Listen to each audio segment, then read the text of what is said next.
Hello. Ugh. Keep forgetting Twitch changed its layout slightly. Or just moved like the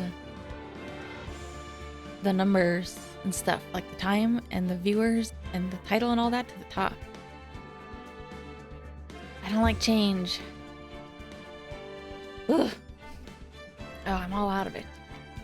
Let me see.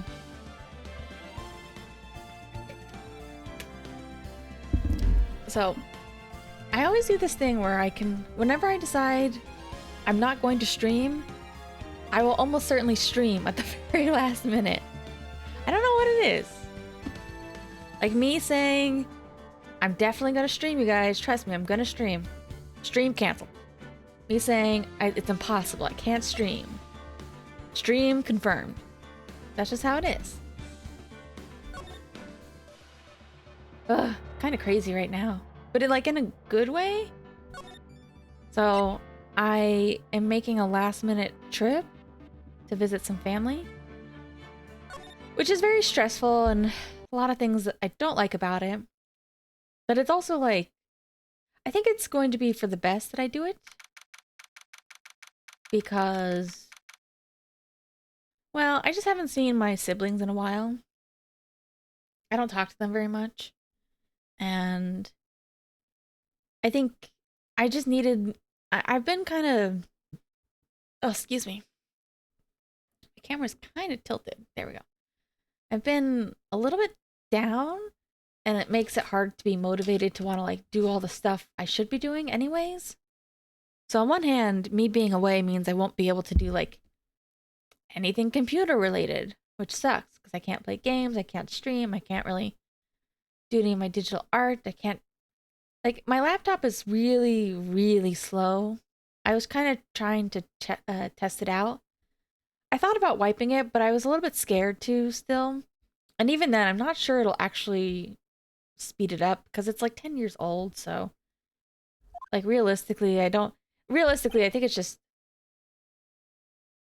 Wait, why is Maya in here? Huh? Did I choose the wrong court case? Wait, whoa. Huh?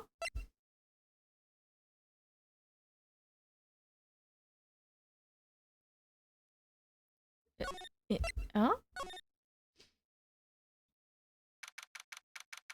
Yeah, December 26th. Okay. That's weird. Maya? Hey, Nick, it's you. I'm glad Mr. Oh, that's right. She was detained for making a scene. Oh, for a second I thought it was like going back to the first case or the second case or whatever. But anyways, that's just like a very speedy rundown of everything. So I've had to do like a lot of last minute cleaning to find some stuff. So I haven't. There's two more.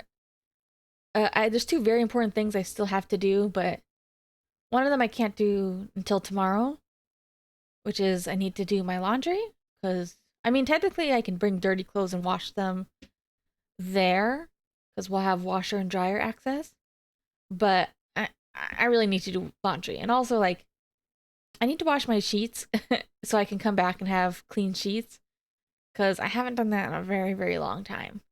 And honestly, like, it sucks because I know I'll feel better when I do it and I'll sleep better. But it's just like, it's so hard to do things sometimes. But the other thing is, I need to remember to throw out, like, clean out my fridge before I go. Because it's going to be like 5 days, which is a little bit longer than I wanted. I wanted to only go like 4 days, kind of, 3.5-ish. But it was just, it suddenly like there was a big price jump. So I needed to adjust my schedule a little bit. Also, I always feel bad about like, I feel like I change the volume of the game every time I play. So if people are like watching these back to back, maybe it's a little bit irritating to have the volume of the background music go up and down constantly. But oh well. Alright, alright, alright. Let me get one more drink of water and then focus on the game for real.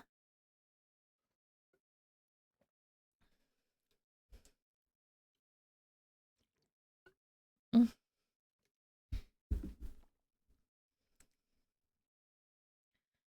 I'm glad Mr. Edgeworth made it through the day okay.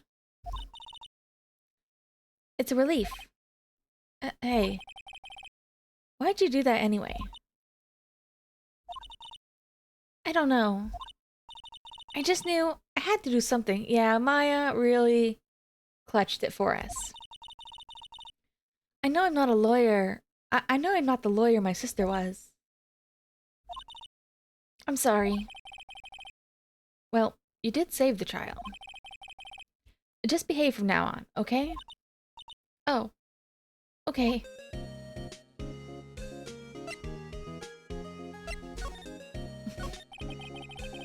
Have you been questioned yet? No, not yet. Detective Gumshoe was here just now. I'm actually kind of surprised she was, detained. I thought they were just gonna kick her out. He said, seeing as this is your first offense, we'll let you go after questioning. Okay, cool. Yeah, I guess it is her first offense, even though she was held in jail for her own trial. Oh, he wanted me to get bail money, Rennie. You can pay for me, okay? Huh? How much? I don't know. I guess I'll send you a bill or something? Why do I get pictured giant bales of money every time I hear the word bail? Honestly, bail is kind of a strange and stupid thing. Like, the way jails can, like, exploit you and steal your stuff and all your money and they still make you pay crazy amounts. Any luck with Mia? None. Can't get through to her at all. I tried. I really did. I don't know what to do. I think I probably shouldn't have stopped my training. Sounds like she did do her best. Well, I don't think I mean, it sounded like she was trying to train. It was just a very different environment for her. I should check and see if there are any waterfalls in the local area.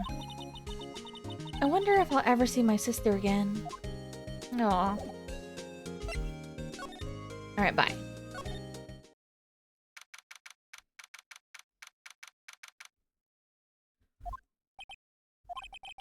Sure is quiet here with nobody around.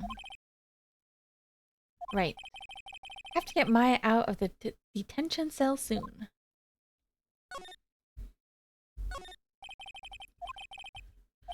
Alright. I think these things only update once per case. Charlie.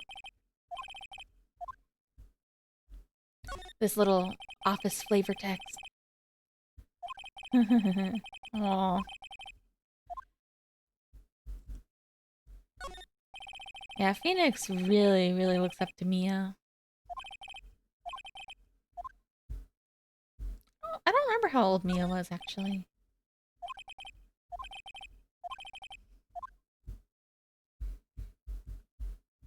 Okay. Just had to check.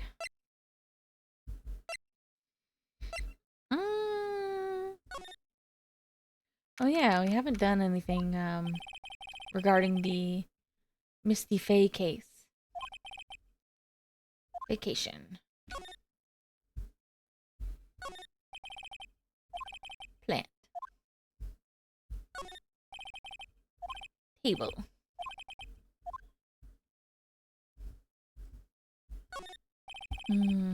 Desk. I'm gonna try to take my laptop with me, but it's just so old. It's not really, I don't know if I should even try to run games. I don't think I'll be able to stream anything. I think that's gonna be too much work for it. But maybe, maybe I can play, maybe I'll have some games that I can play off stream. Maybe I can do more Sims stuff. I should update those files then, try and make sure. Oops.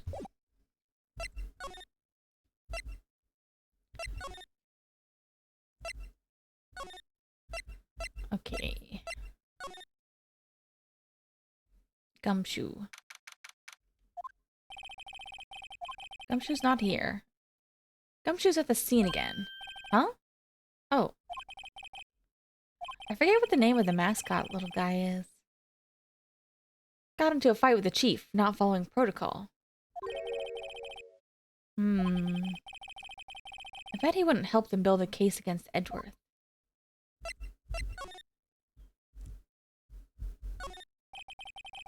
Police department's mascot? Blue Badger, that's right.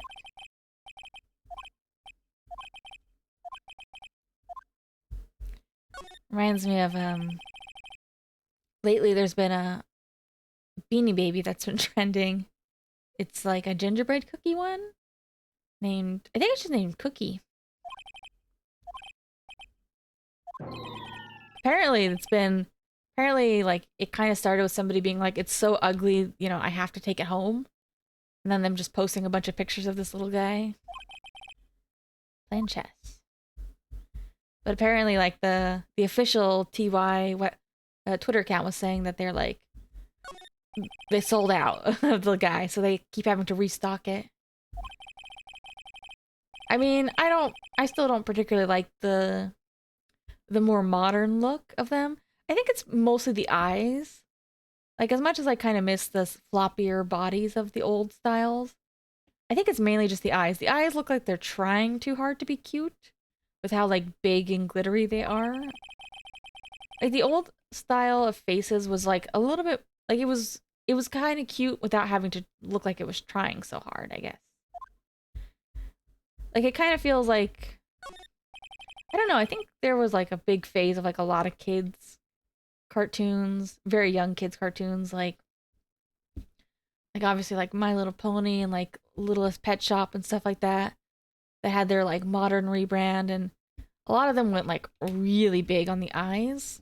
So I think it was just, like, that kind of era. I mean, they still make them, so I guess they must be making money. You have every reason to live. Image training to talk down a potential suicide. It is that time of the year.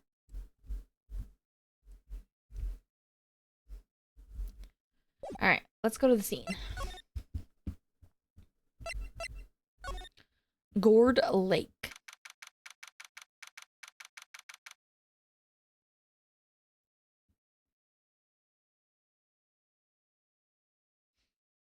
Ugh.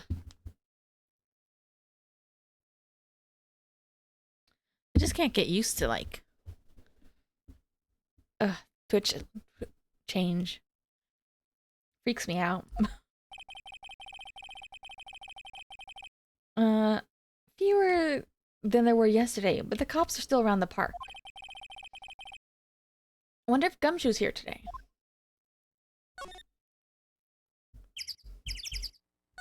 Those bird noises always freak me out a little. All the family's picnicking on the weekend. It's a little cold for picnicking these days, though.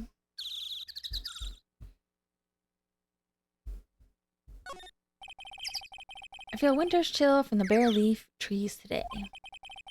A lot of trees here. I guess that's why they call it a nature park. Quite pretty when the cherry trees along the lakeside blossom in spring. Today it's just cold.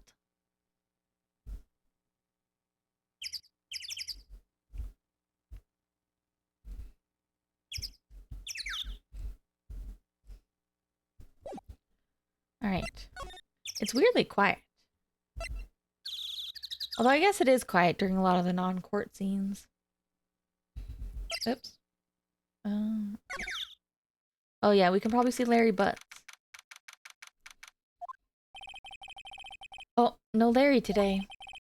Probably off paying through the nose on a date with the lovely Keonce. Oh, I forgot about Keonce. Oh my god. How does Larry get these girls? Like, even if they are treating him a little bit like you know, a paid boyfriend or whatever. Famous Gourd Lake. Green waters stretch out on both sides. It's a pretty big lake, really. Trash can is empty. At least the place is well maintained.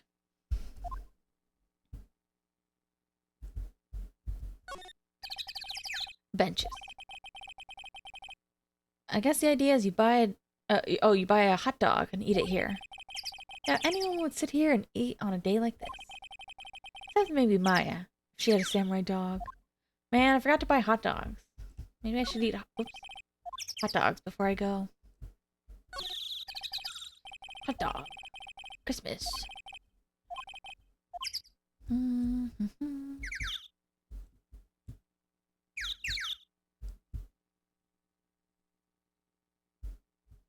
Trash. Sign. Yep. Okay. Let's check out the rental shop. We haven't seen anybody there yet. And that seems important to the case. Closed. Rental shop. Nope. Nobody here. Because of the murder. I wanted to buy, KFC for Xmas this year. But I don't know if I'll be able to. Maybe. I think they're open Christmas Eve. If I can buy it on Christmas Eve, I can. Just me doing a fun Japanese Christmas tradition. Oops. I don't know why. Lately I've been referring to Christmas as Xmas. Both out loud and in writing. I didn't used to like that as an abbreviation, but I think it made more sense because I think it's based on what is it? The Latin letter chi, which looks like an X. So I think I've just before I didn't like it, but now I just use it a lot. Also, whenever I say Xmas, I always think of a Futurama.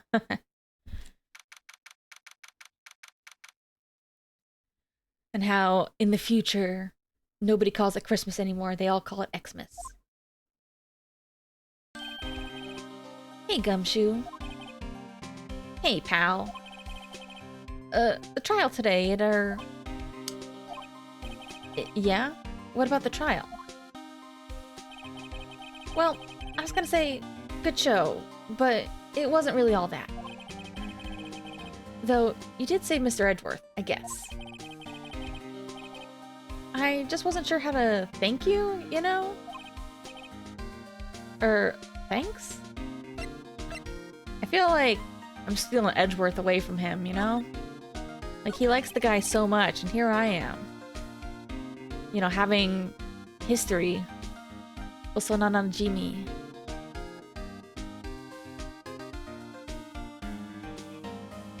I always feel like that's hard to say. As childhood friend.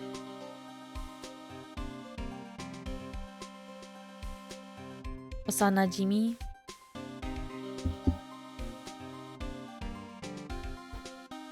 I think I accidentally added an extra na in there the first time. Osanajimi. Or he's like the work buddy. Any idea what strategy Von Karma's planning for tomorrow? Sounds like he's bringing another... Oh yeah, there was another witness. I forgot, we don't even know anything about the other witness. He said something about that in the trial today.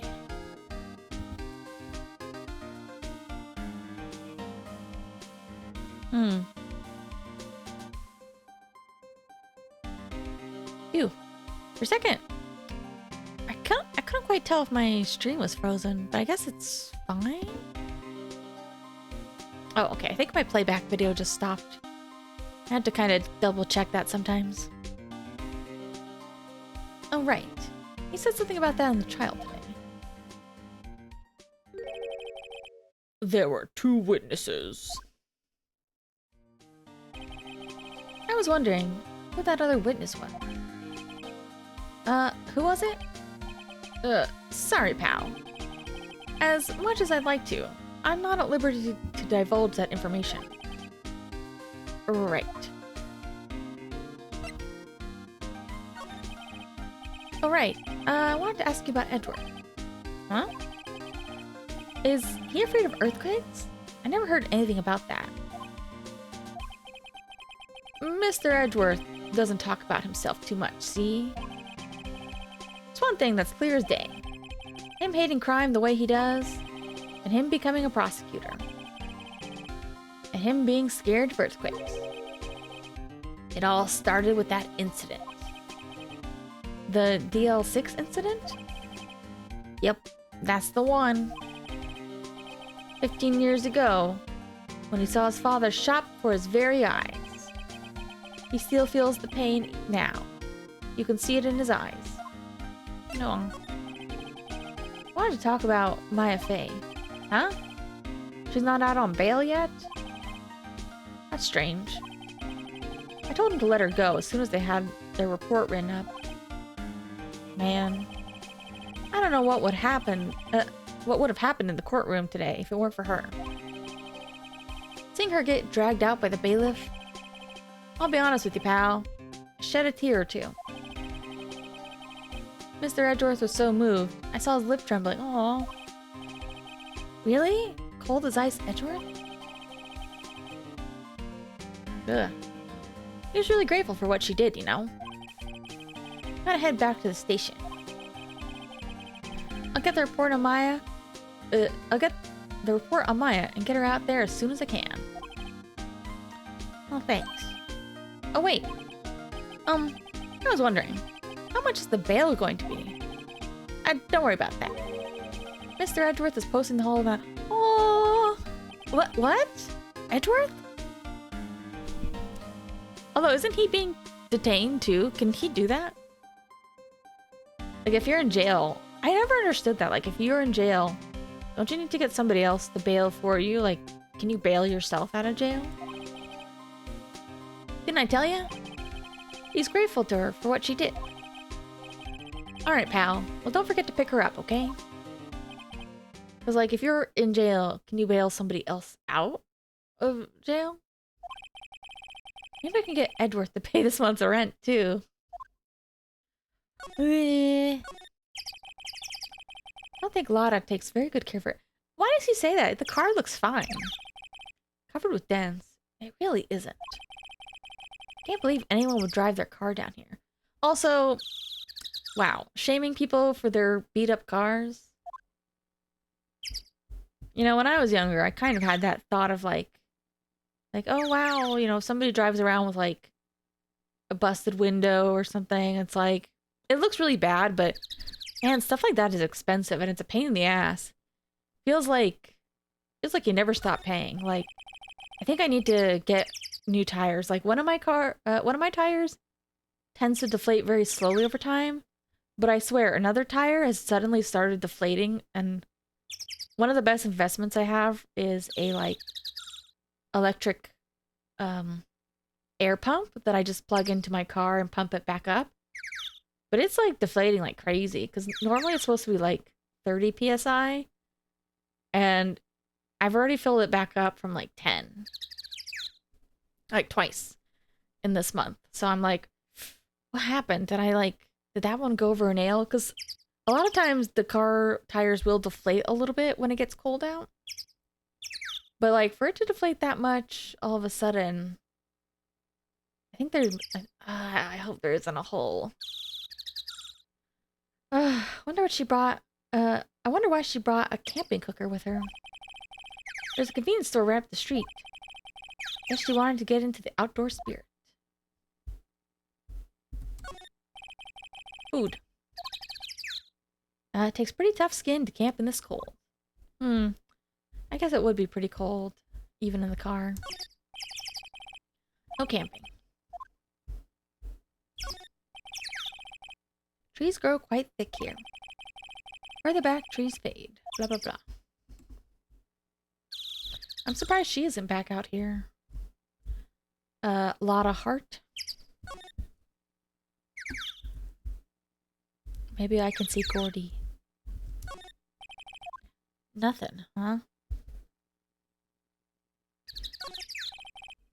Lotta's camera is staring out at the lake as usual.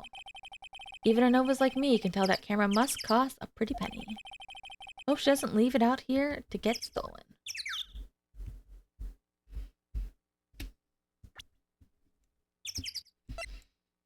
Lotta's camera.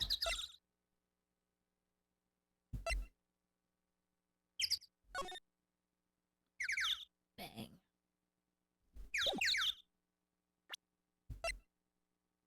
I do, even though like I think that some of the I don't know, tracing or like redraws for this version of the game aren't the best. I do like the aesthetic of the game. Like the people are a little stockier than other styles you might see. Or like I like how they draw noses in a way that like they're not just little dot noses, but they're also a little, you know, there's a nice amount of like curvature or definition and also a little bit of subtlety.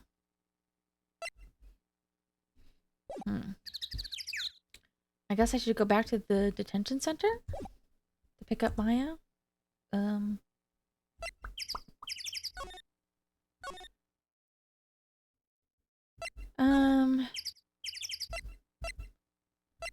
Yeah, I think I'll just go back to the detention center. I feel like if they tell you to do something, you might as well just go straight there.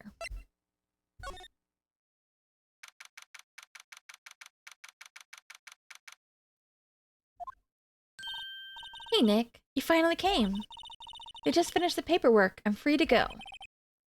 Free at last, eh? Those interrogators were really mean. They were like, okay, what did you do this time? They remember her? Like I was some kind of criminal. Can you believe it? Well, they let you out in the end, didn't they? Oh, that reminds me. Thanks for bail. Thank Edward. Huh? He posted bail for you. Said he was grateful for what you did. Mr. Edgeworth did that? I have to make it up to him. We've got to win this case, Nick.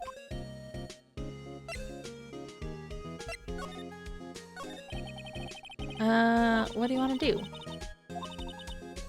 Park? Look for Gordy. She just wants those hot dogs, doesn't she? He should call them Gordy dogs. He should rebrand. Alright. We're going back to the park. You know, I did notice one thing while I was here in detention. It's really pretty comfortable here. It's warm and they keep it very clean. I meant about the case. Well, not much more than that, no. She's probably still upset about Mia and her training. I should leave her alone. Maybe if she takes a jump in the lake, she can get a little inspiration.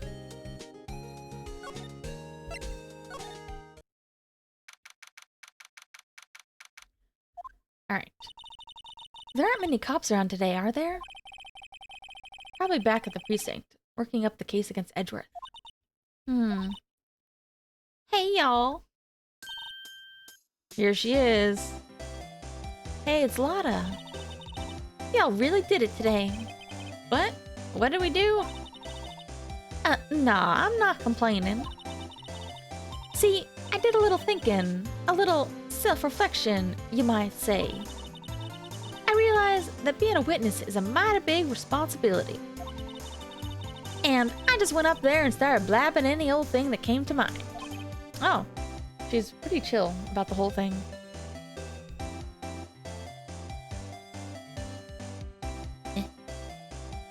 Lotta. So, you see, I want to make it up to y'all. Make it up to us?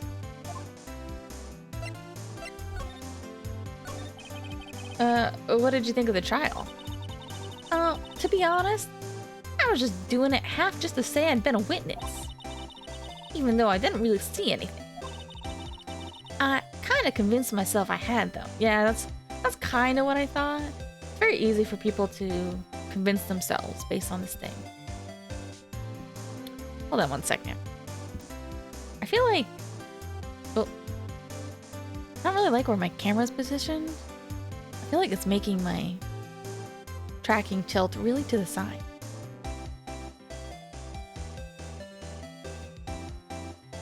Let me see if I can recalibrate it a little.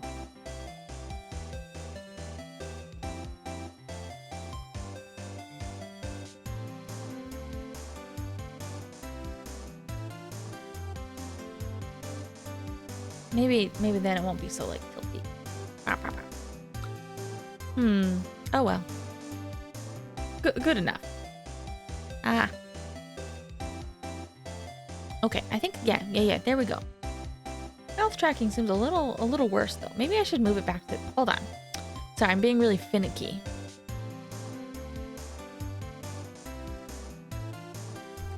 Maybe I will move it back on top of my computer. I can never decide if I like it more beneath my computer or more at the top.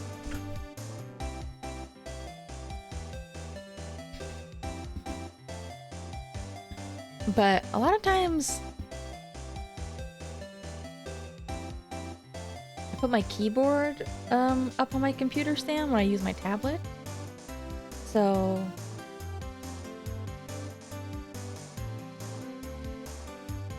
hold on. That doesn't look right either. Eh.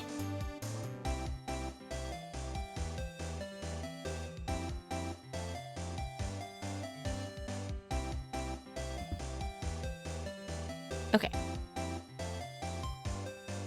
I think when I move it up, maybe my eyes get a little squintier like this when I read, because it's all the text is at the bottom. But that's fine. We'll just leave it there.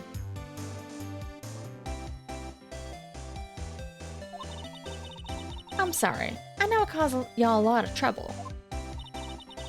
Well, memory is tricky. It's a tricky, vague little thing. That is true, but also she definitely admitted that she kind of just wanted to do it for fun, which is kind of playing with, you know, the fate of Edward. Yeah, I sure know that now. I'll be fine next time I witness a murder. Yeah. You mean the first time you witness a murder? I mean, she was still there, but she just didn't see it directly. You liar!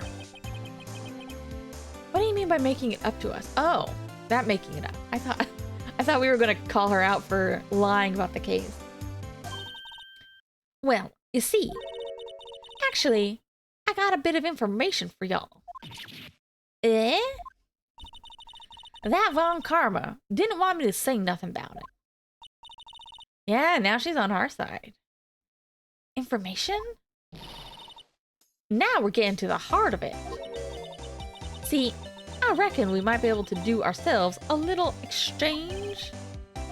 Exchange? I thought this was making it up to us. Right. I propose a little exchange to make it up to y'all. What? Information don't come cheap, my friend. What? You're withholding information? Hey! I see you thinking, my, how unsophisticated these southern folks are. Us southern Kansai folk, you know how we are. It's written all over your face. Actually, I bet she's not Kansai. I bet she's just like country-ish, maybe? Maybe, who knows? Let me tell you, most Southerners are way more sophisticated than you. I'm just the exception, okay? Well, what'll it be? Deal or no deal? What do we do, Nick? Yeah, okay. Probably gonna be something silly like watch the lake or something. Alright, how much? Huh? You completely off your rocker? Yeah, she doesn't want money. I may not be sophisticated, but I'm not trying to rob the poor. Whoa. Huh? The only fair exchange for information is information. Listen good. What I need from you is information about Gordy. Yeah, that's what I thought. Gordy? But Gordy doesn't... I mean, Gordy might not exist. Then bring me proof that shows me he don't. I'll be keeping watch from the car, okay? You see something, y'all come to me first. Got it? Okay. Right. See you later. Yuck. Okay, Nick, let's get hunting. You don't mean... Gordy, I sure do. What about Edgeworth? We're searching for Gordy for him, Nick. Don't you get it? That's what I thought. Gordy's the key. I wonder what it's gonna be. I wonder if it's gonna be like a log or like a dead body or something. Or like a submarine. Alright, how do we search for a make-believe monster? Maybe we can find a monster myth specialist. That's me! A lot of trees here. Oh, that's right. We already looked at all this. A lot of trees. I wonder if she's related to Lotta Hart. Alright, whatever.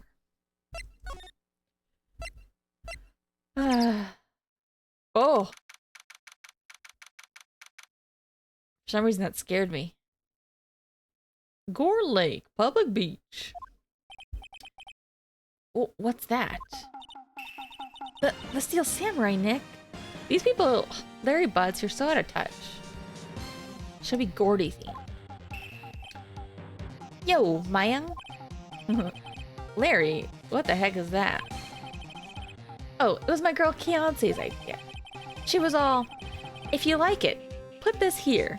It would be like really cool. Dude, she gave it to me along with the banner. She gave it to him? Wow. That's really impressive she could find those for you. Well, she knows a lot of people.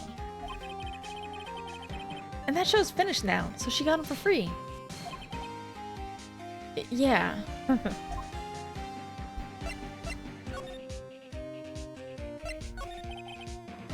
Hey Larry. When did you get that big thing? Huh? Oh, the big guy? I've had that for about a month, yeah. It's a big hit with the kids. Why wasn't there yesterday? Huh? Oh, right. The compressor was busted. He like me, he needs an electric air pump. He needs an air compressor. Compressor? Yeah, it's that little unit by my hot dog. Oh, I see it. That's what I used to put air in the Steel Samurai. It broke a little while ago, so I sent it for repair. Oh. Here, I thought you just inflated it by yourself. Yo, Nick. What happened with Edgy? We made it through the first day in court, alright. Don't know how good our prospects are from here on, though. I wonder if Maya's allowed back in the courtroom with us. Hey Larry, did you know Mr. Edgeworth's secret weakness? He's terrified of earthquakes. Maya, don't tell people that. He acts like a little boy. Huh? That's weird. I don't think he was ever like that at school. Oh, no? Really? Well, we were only in the same class for a little bit. He transferred schools pretty quickly. Transfer? Right. When the DL6... Oh! I thought he transferred before that. Doesn't look like Larry knows about it, though. Why does he have such, like, moe sleeves? Ugh. I'm so indecisive. Give me a second.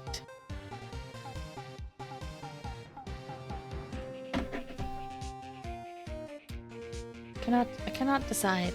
Whoa. Ugh. There we go. Oh, no, that's a bad idea. I shouldn't do that. Ugh. Hold on. Oh, this is so bad. I shouldn't mess with my camera.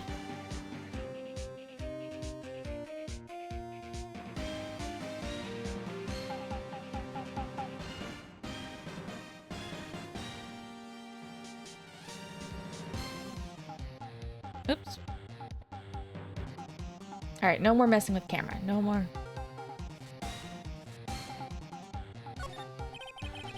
Doesn't that steel samurai look a bit out of place? And it's so huge. Guess it's good advertising.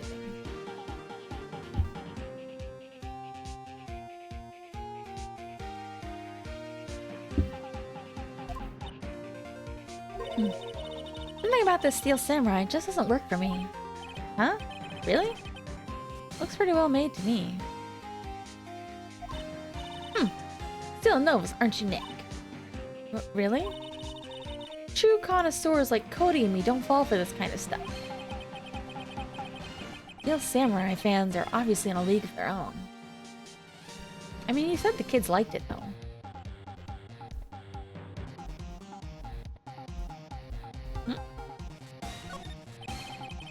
Flags look really sad out of place here. Flapping listlessly back and forth in a cold wind under a cold sky. I don't know, I think this gives kind of a festival atmosphere. Kind of. Reminds me of the War of the Eyeglasses. What? Meganai no Senso. Huh? You mean you don't know the War of the Eyeglasses? What the heck is that? Our local fair used to do it every summer. I guess we were the only ones. Is it like a fae psychic thing?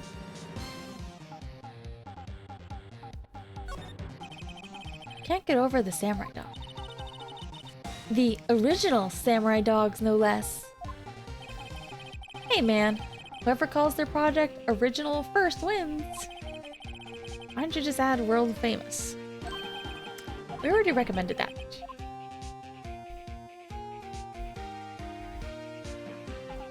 Why is air compressor its own thing? That's the compressor. I used it to fill up that balloon there with air. Neat. Yeah, we just heard this.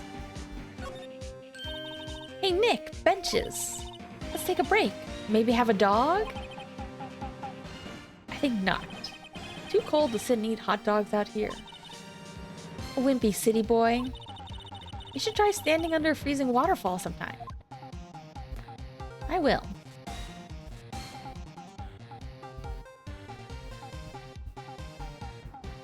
Okay. Thanks for nothing, Larry.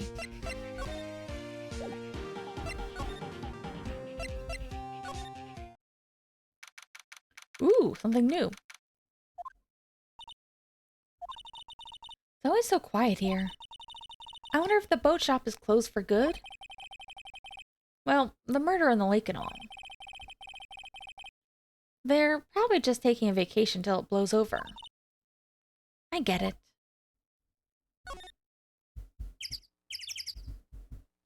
Wonder if we can investigate the boats. The police took the actual boat that was used that night. Oh. Indeed, there's space for one more boat at the dock.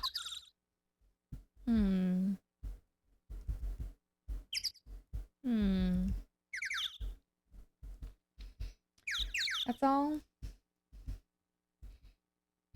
Okay.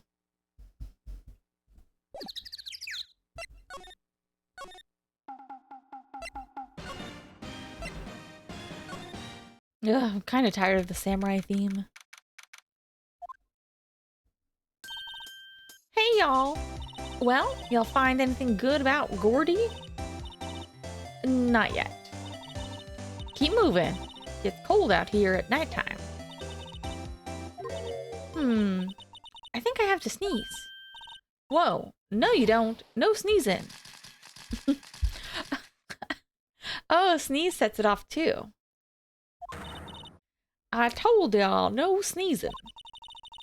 See, I set the camera to respond to things a little softer than a bang. It'd trigger on one of Von Karma's finger snaps now. Oh, sorry. Well, sorry's nice, but how about my film? Nick. Hey, the lady. Look, if you're gonna set your camera to a sneeze noise, you just have to expect it to go off, okay? Okay, lady?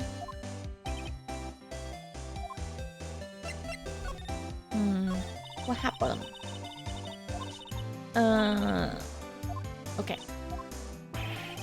Didn't you say I needed information about the case? Okay. We gotta talk to somebody else first. Who the heck is gonna have information about Gordy, though? What are you gonna do if Gordy doesn't exist? Like, we can go back to that fancy lawyer guy. I'll quit being an investigative photographer. What? After all, I only have one photo to my name so far. Was it a good one? Was it the UFO? You bet. A UFO? This is so funny, because this is just like how I don't know why they chose to pronounce it like this. Because this is the Japanese pronunciation. Anyway, if I can't get a career making photo this time around, then that's it. I'll quit and go back to school. What? You really are a student? Well, I'm taking a bit of a break. No, okay. Gordy. Oh, okay. This will progress when we have info.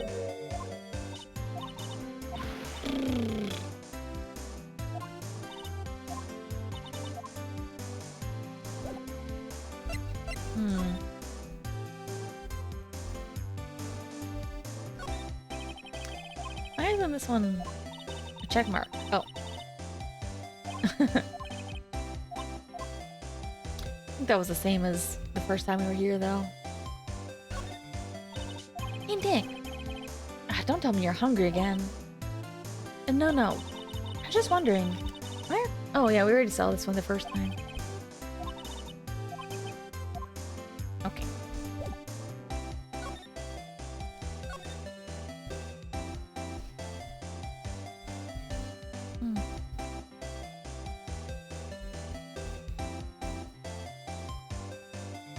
I guess maybe there's a computer under here, and that's what it is. Oh, wait. Should I present her anything?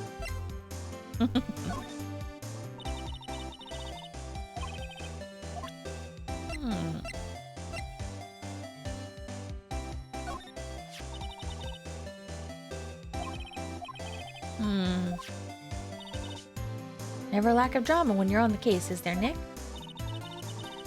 What? Are you always on the verge of a horrible failure like this?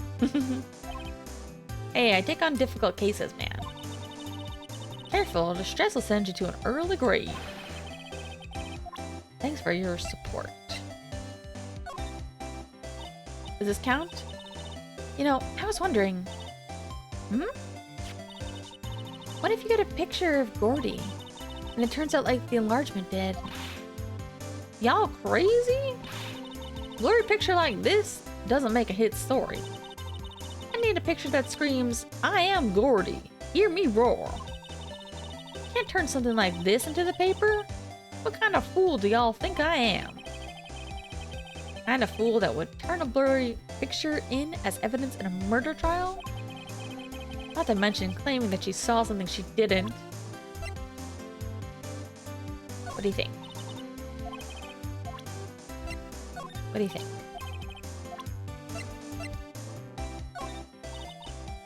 Okay. She doesn't care.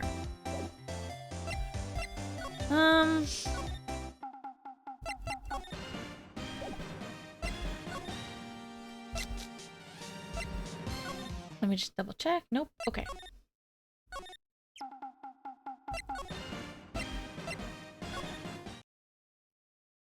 Okay.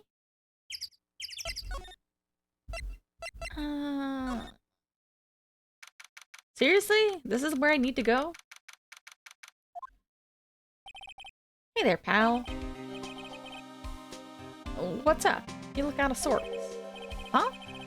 You didn't go and do something that hurt Mr. Edgeworth's case again. What do you mean again? Whatever. Have a seat, pal. I'm here for you if you need anything. Besides money, that is. What do you know about Gordy? Detective Gumshoe, do you know Gordy? Monster down in Gourd Lake? Darn it, I'm going a little southern now for everybody. Not personally, no. Well, we're looking for it. Huh? Are you out of your mind? Ugh. Oh, he's mad. You got time to go wild monster hunting? How about doing a little questioning from me then? Oh.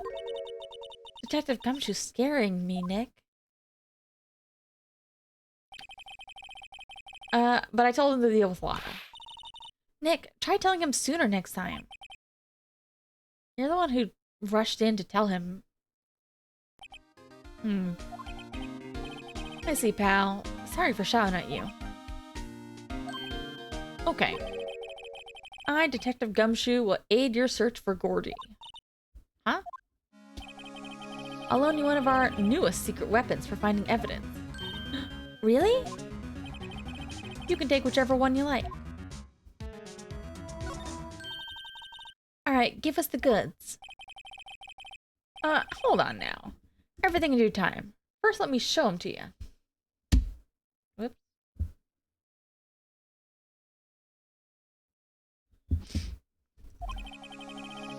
These are our best and brightest.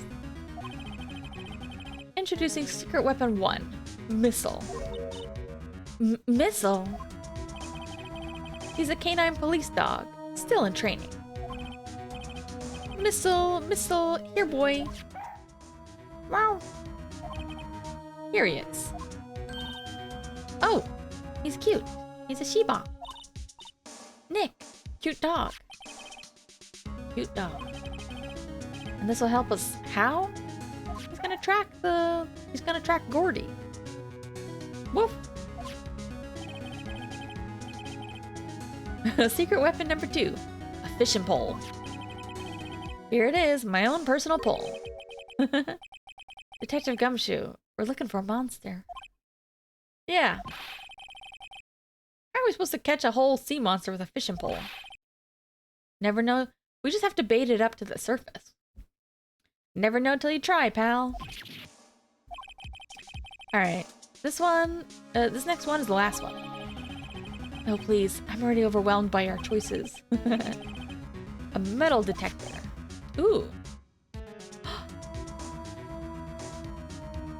Were there other bullets that we could find? Maybe? Gumshoe, we're looking for something alive. Right. How are we supposed to find it with a metal detector? Hey, you never know.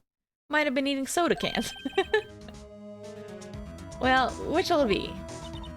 I can't make up my mind, Nick. They all seem so perfect. I wonder, do we only take one at a time? Oh, geez. I hope we can get the other ones.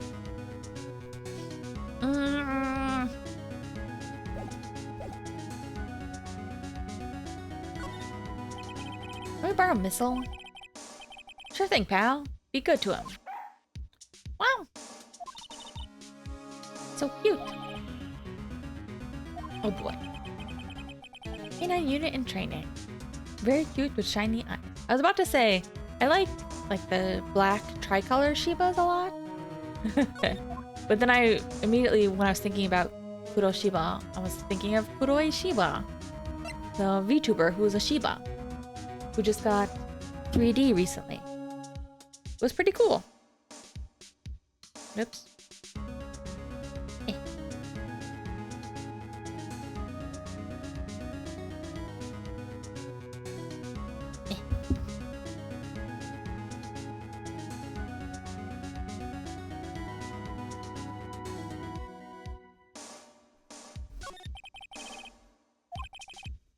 It's not really. We have another meeting coming up. We're supposed to talk about Mr. Edgeworth's motive. His motive? See, Mr. Edgeworth's father died in the DL6 incident. And the guy who got the lone suspect declared innocent was the victim in this case. Robert Hammond. They're saying that's why Mr. Edgeworth shot him. And Edgeworth never talks about his past. I bet they'll drag that out of him and hit him with it in court tomorrow. Poor Mr. Edgeworth. Gotta admit, doesn't look good, pal.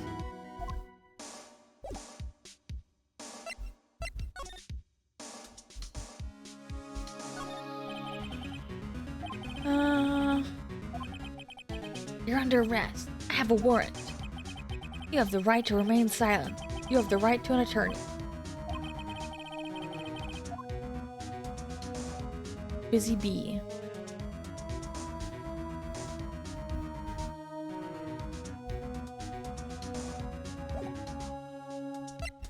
Alright, let's go back.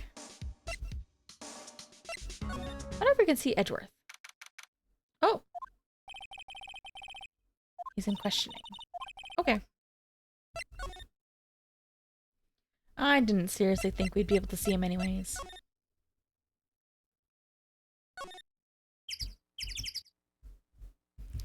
Wonder how I activate Shiba. Whoops. Oh, here we go. I've acquired a dog.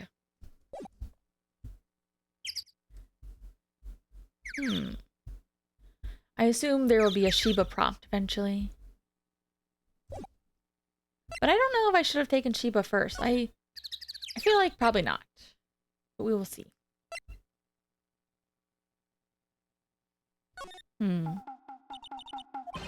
Alright. Mistle's been acting strangely. I wonder if that dog wants a hot dog. That little creature of the detectives. Hey, I love little doggies. Good boy, good boy. Whoa.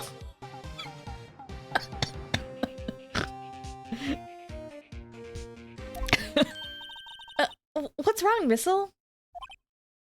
Missile hates Larry. Oh. Missile! Oh, whoa, stop that thing! Cannibal, it's eating my samurai dogs! Oh, did it just eat the hot dogs? Or I thought it was gonna kill Larry.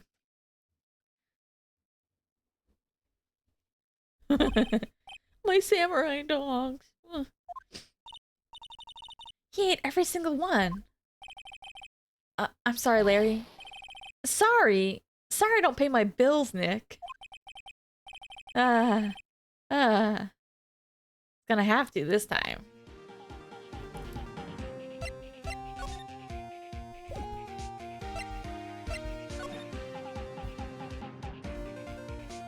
Oh, something different? Anything different? No more dogs. That reminds me of one of the Instagram, YouTube dogs that I follow. It's actually 3 dogs. They're Korean, and their names are Miso, Ara, and Titi. And Miso is like a miniature poodle. Ara, I think, is like a Bichon, and Titi is I think a Maltese. But I saw them originally because the owner does the thing of like making little doggy obstacle courses and having them like jump over things or having to solve how to get past something. And it's very cute because all the dogs have like... anything to present to him? All the dogs have like very different... Take a look at this, Larry! Keep that butt away from me! When are we gonna tell the big boss? There's a big boss in charge of your hot dog stand? Hey, Nick. Maybe the stand is a front for mafia money laundering scheme. I think you should probably try to look a little sorry about what happened. Oh, right. My poor dog. But Miso, or Ara always jumps over the obstacles. TT is the baby who tries to like, who's very shy but cautious, but tries to solve the puzzles. Miso is always grumpy because apparently Miso means smile in Korean. So Miso is the oldest. I don't know how old she is though. But she always growls. So that's why they call her Smile, because she always goes "Arr." It kind of reminds me of my childhood doggy. I mean, he didn't like smile or growl or anything, but just because he was part poodle.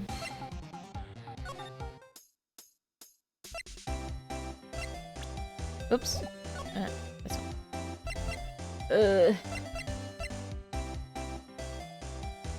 I think the only Shiba I follow is I think it's Manyu, who's like this.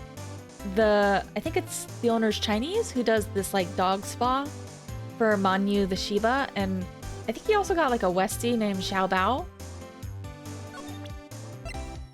Check out my dog. Oh, cute. Yours? He's a canine police dog. His name's Missile. Huh. Canines are the ones they use to sniff for things, right? Wonder what Gordy smells like.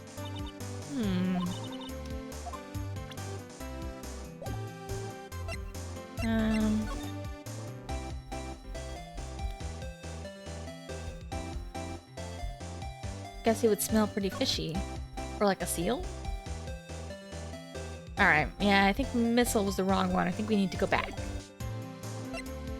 I'm guessing probably not the fishing pole right now. So maybe the metal detector? Because we can't go out on the boat if there's nobody there. But yeah, that's one of those things that I like to watch when I'm, when I just want to kill time. I like to watch those Miso, Ara, and TT videos.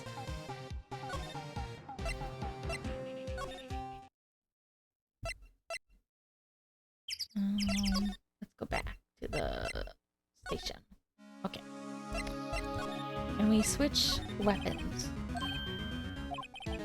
Okay. Let's try the metal detector. Okay, cool. Maybe we can find another bullet. It would sure be easier if we could take all three.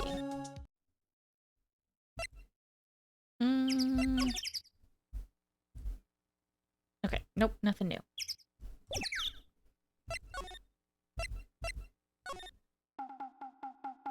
Sorry for eating your dogs, Larry.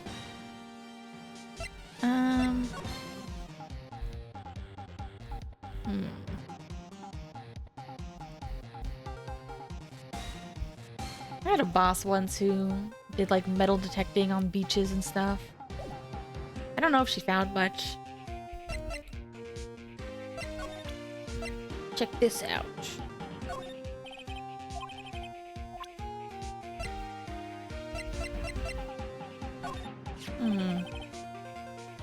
That's the guy that's selling my dogs faster than I can cook them. Think Gordy really exists? Nah, I think somebody probably just saw something that they just thought was Gordy. But I'll keep selling samurai dogs until the truth's out. Huh. Check this out.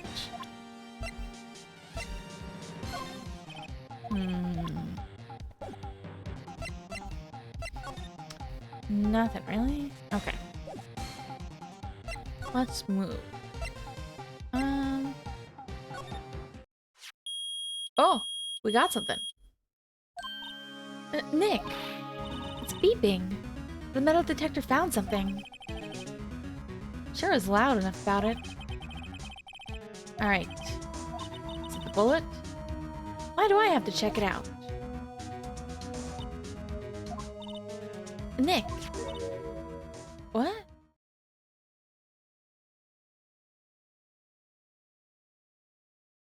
That? Huh? An air tank?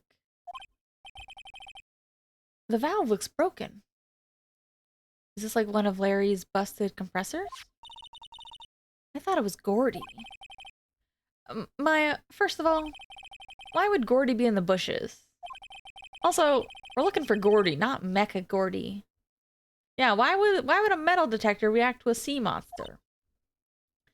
Oh. Huh? Something wrapped around this. It's the flags. Might as well take it with us now that we found it. Heavy.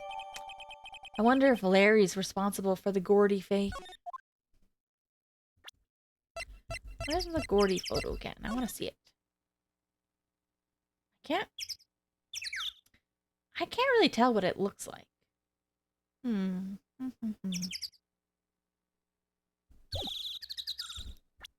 Let's confront Larry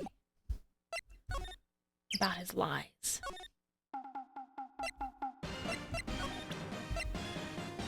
What do you think of this, Larry? What? An air tank? What about it? Is it yours? Oh, what? Why would I have a thing like that? See how there's a string of flags wrapped around the tank valve? Just like the string of flags around your steel samurai there. Larry's the murderer. Arrest him. Must be a coincidence. There's a string of flags everywhere these days. Like elementary schools. And used car dealerships. Why would I need that tank anyway? To inflate something? You used this to inflate that, didn't you?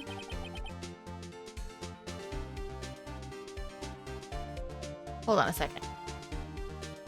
Larry's in the way, but I'm thinking. What if this got stuck in the water somehow? Because I was like, it kind of reminds me of like what's supposed to be like its neck and head kind of reminds me of a hand or something. What if that's the Steel Samurai balloon instead? Inflate what? What else? That's Steel Samurai. Why would you go asking me a question like that? Like I hit the nail on the head. That might also explain the big noise when it appears. Right. Actually, see, the compressor I always used was on the fritz. So I tried using the tank to inflate it just once. And, didn't go so well.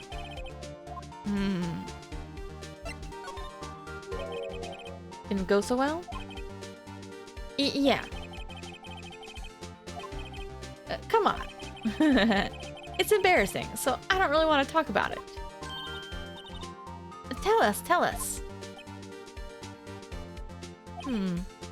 Fine. Whatever. It's like what I said, the compressor was busted. So I took the tank and tried to fill the samurai up with that. And then... Haha!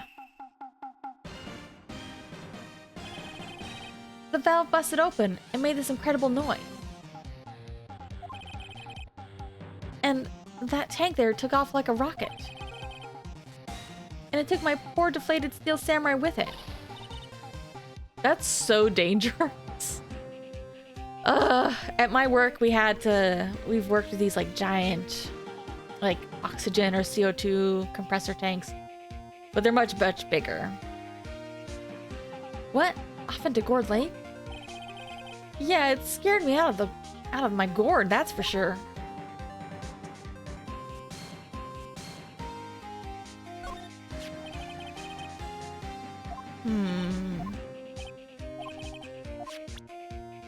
Okay. Tell me more about this air tank. Tank of the Steel Samurai, you were trying to fill up, flew away. What happened next? Well, all that happened on the 20th or so. A week ago. As far as I could see, the tank went flying out into the lake. So I went out every night in a boat looking for it. I mean, Keontae gave me the Steel Samurai after all. When did you find it? Just the night before last. It flew way out there. Took me 4 whole days to find it. Oh, it floated. That's good. The night before last was the night of the murder. Are you the witness? Sorry for not telling you, Nick. Actually, I was here on the night of the murder. But you see, I went home before midnight. So you didn't know what happened? No. Oh yeah, he's not wearing a Santa suit anymore. That's too bad. Not all bad. Solved one mystery at least. Yep. Alright, we can now exchange info.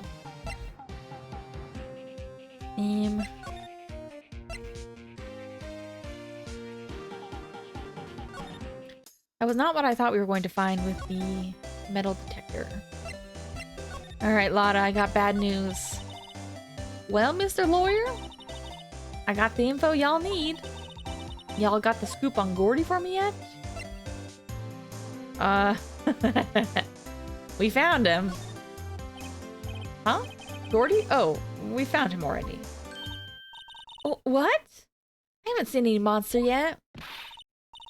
Y'all for real? Gordy exists? Wait. I need proof. You get a photo? Yeah, I've got proof. No fair, Nick. It was when I went to the bathroom, wasn't it? That's when you made contact with Gordy. Enough jabbering already. Let's see your proof.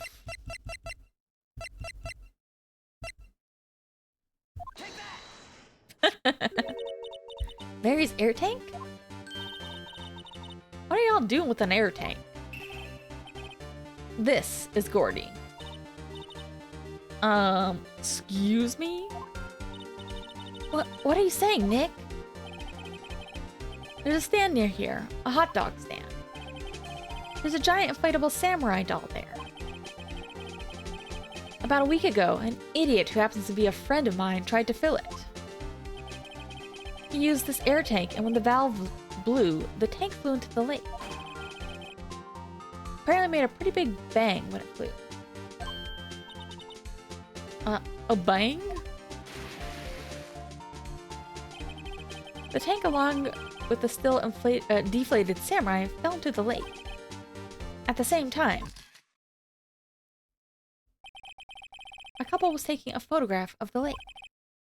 This photo. Wait.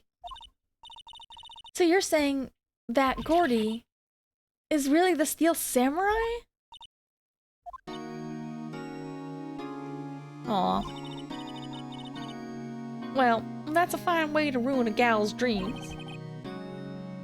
I'm sorry, Lotta. It's okay. You win.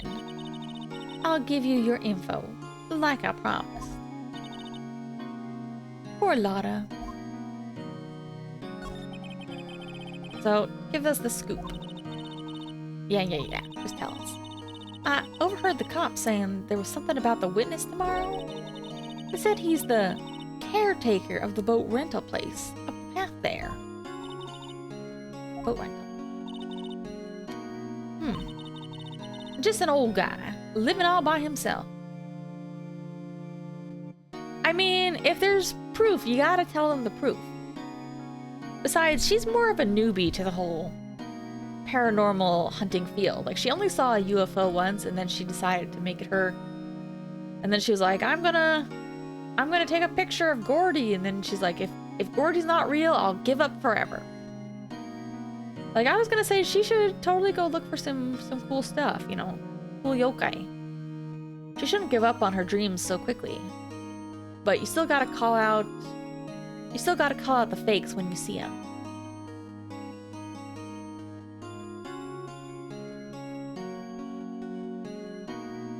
Gotta go look for the Ogopogo.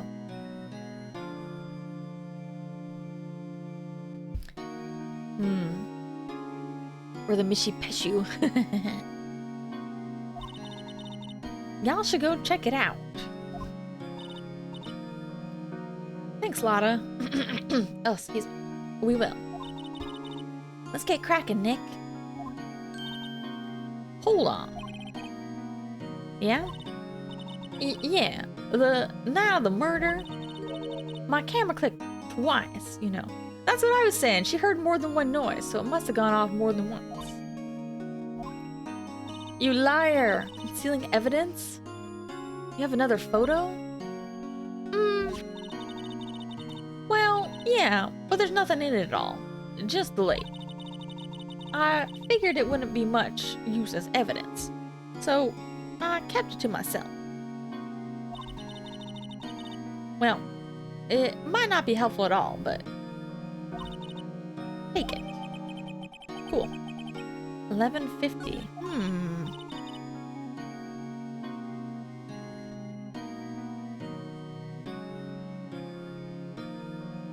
Whoops. Ah. My stupid chargers are dying. I don't know what it is. I feel like chargers barely last even a year. There's a cryptid that I am kind of curious to know more about. It's kind of a vaguely prehistoric, dinosaurish looking one. Although I never know how to pronounce its name. Let me see. So, whenever I don't know how to pronounce something, I always just try to find how the Japanese people pronounce it and just go from there. Mokole Mumbembe? Mokole Mumbembe. In the Congo. It's kind of dinosaurish. It's very... I think that one's cool. I need to look into that one more.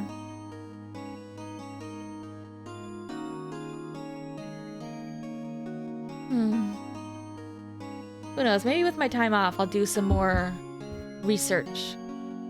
Since I won't be able to do as many, like, of my usual activities, like games or... I mean, I might be able to... maybe. I'll try to set my Steam back up and see if I can game. Even if I can't stream. But I should do some of my I should take some paranormal notes. I've been meaning to do that for ages. Time for me to pack up and leave. I mean, she's nice and all, but she was concealing evidence.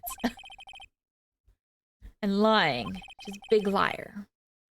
Legend still lives on, I guess. The legend? Yeah, Legend of Larry. Familiar to all who know him for any length of time. When something smells, it's usually the butts.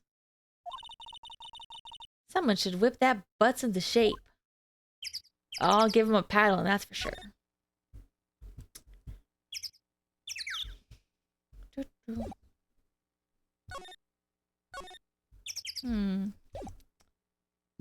Alright. I guess we need to go see... Ah!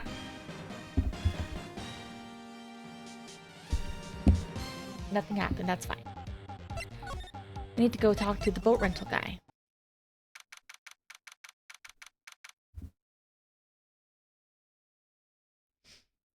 Boat rental. Hey, Nick. This is the boat rental shop that Lotta was talking about.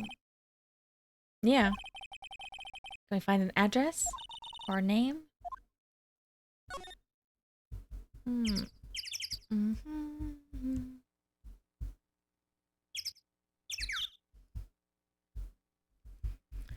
I remember being in middle school, I did like a... I don't remember what we were supposed to do presentations on. I think it was... But I think I did a presentation on Nessie. I don't remember why. Huh? There's nothing here. Oops. Can I use my metal detector again? Nope. Oh.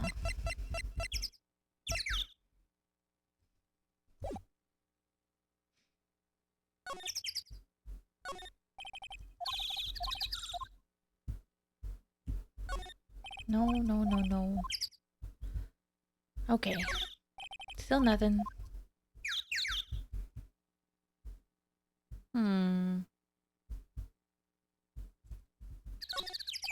Maybe we can go down to the police station again? Oh, there we go. Oh. Oh my god. Oh my god. It's like Banshee from Deathmark. Meg, that you? Hey, is that Keith with you? Where have you two been? I've been worried sick. I feel like now I just want to make everybody country. Nick, or like Southern country. You can handle this. I'll leave this one up to you, Maya. Meg. Yeah? Finally made up your mind, have you? My mind?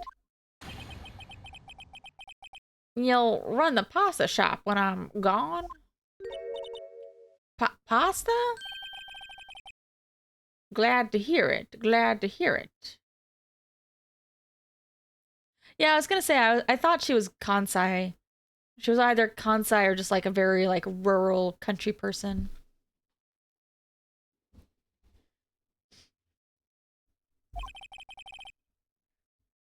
You make your old man proud. When you kids left the house, I didn't know what to think. How am I supposed to keep this place running? An old man like me. Polly, the kids are home. Hello, hello. Nick, what was that? A parrot. The one on the perch. Keith. Yeah? I leave the wet noodle in your capable hands, Sonny. Nick, what's the wet noodle? Was that like franchise, the Noodle Company? I'm leaving you my Noodle Company franchise.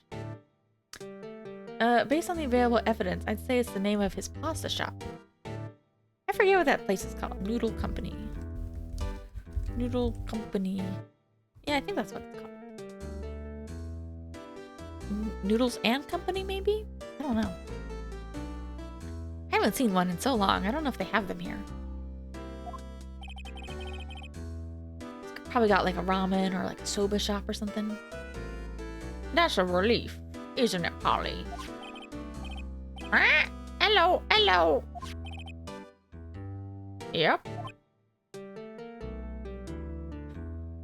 I wonder, is this guy just old and kind of senile, or is he also drunk?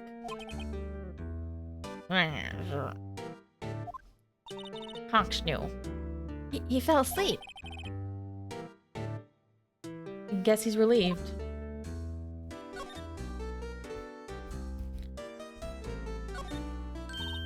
Wow, what an amazing parrot that is. Good morning. Hello. It ignored me.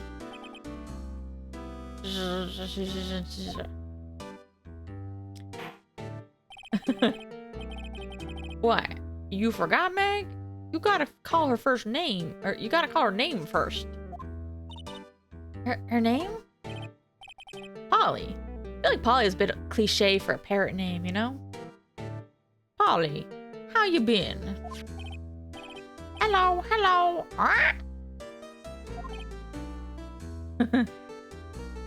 See?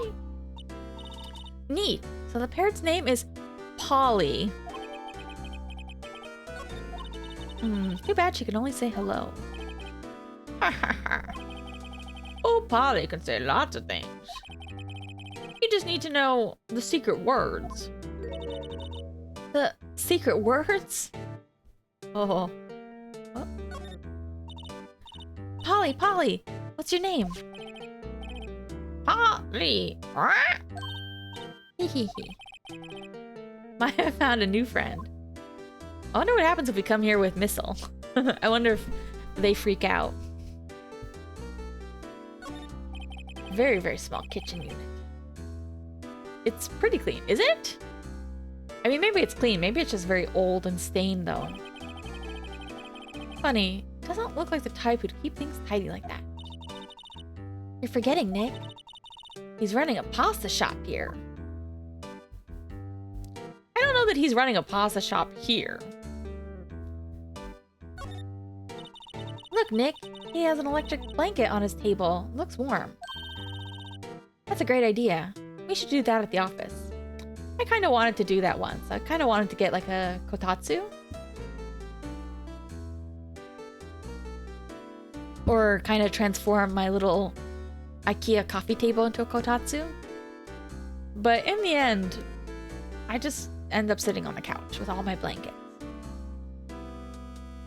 I used to do this thing when I was little that understandably mildly annoyed my parents. Like, they weren't super mad about it, but they were always like, ugh. So, you know, where I used to live, there was a lot more, like, central heating and air. Usually, like, through these, like, vents in the floor.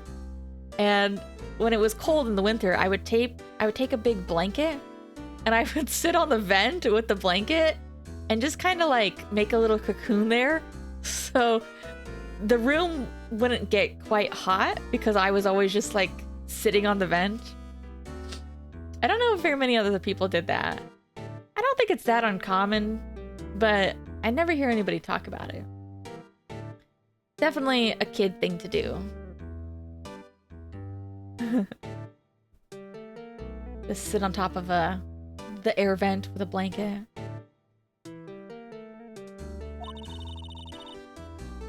Oh, I miss that. It's not the same. I have little radiators here.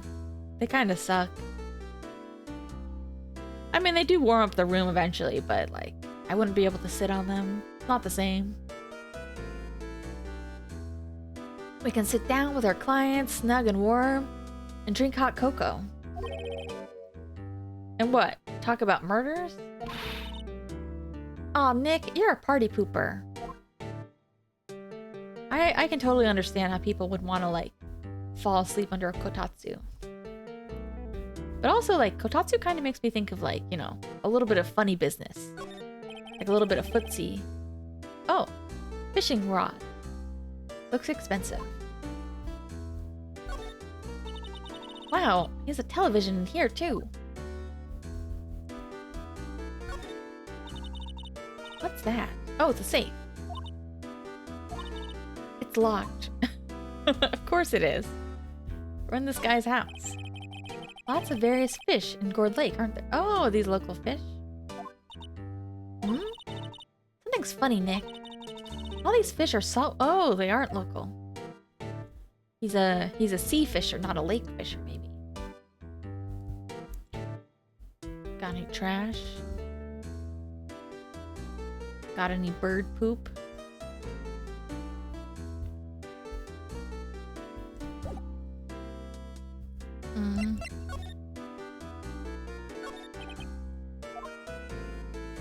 Hey, wake up, old guy. About the pasta shop. Yep. Think. The wet noodle will live on when I'm gone. My father started it, you know. That makes you the... you two, the third generation. Meg. Yeah?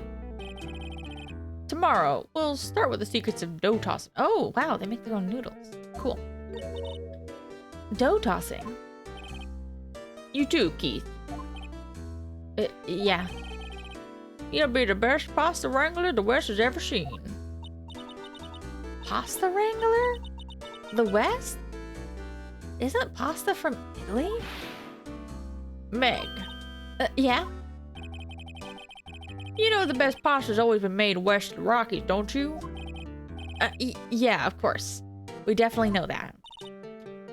Nick. Huh? How long do we have to keep this up, all in the family charade? The guy's gotta know something about the murder. I'm not leaving until we find out what it is.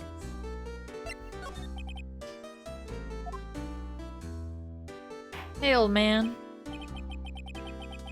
This is a boat rental shop, right? What are you talking about? This here's the palace of the pasta, the wet noodle. Though, now that you mention it, we haven't gotten many orders for spaghetti lately. All the kids come up here and say, yo, dude, we want to ride on one of your boats. That's why I gotta keep them boats out there. The youngsters these days. Darned if I understand them. I'm pretty confused too. Nick. This isn't going anywhere. But old man is the witness, right? Gotta find some way of getting info from him. I don't know how other people read like Z's. In my head, every time I see it, I always read it as like z.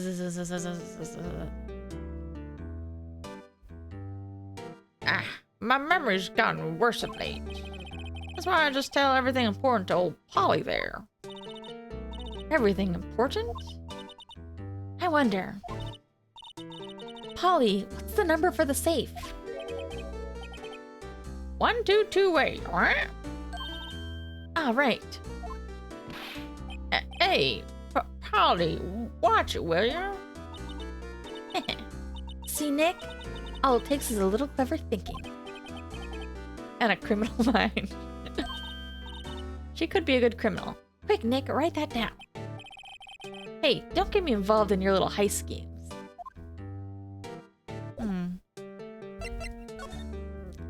Are we gonna open it in front of him? Ugh.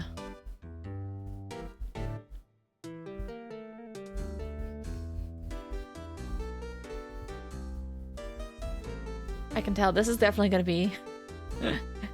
I feel like the last cases were maybe a little bit less voice heavy. I feel like if this old man's gonna be the next witness, we're gonna be keeping it up.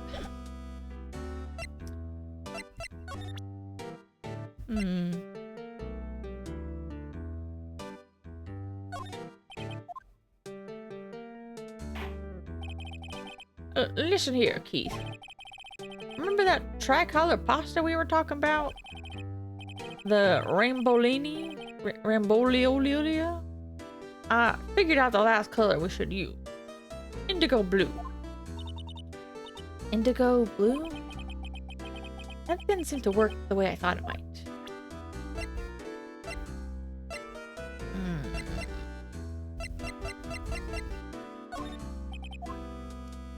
Is that his just don't bother me?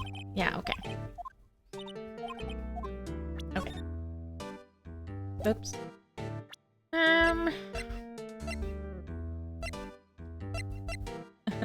Kinda just want to come here with the dog and see what happens. Oh wait, do we have our oh, maybe if we get the fishing rod we can come here. Okay, let's skedaddle. Although I kinda want to see if the dog does anything.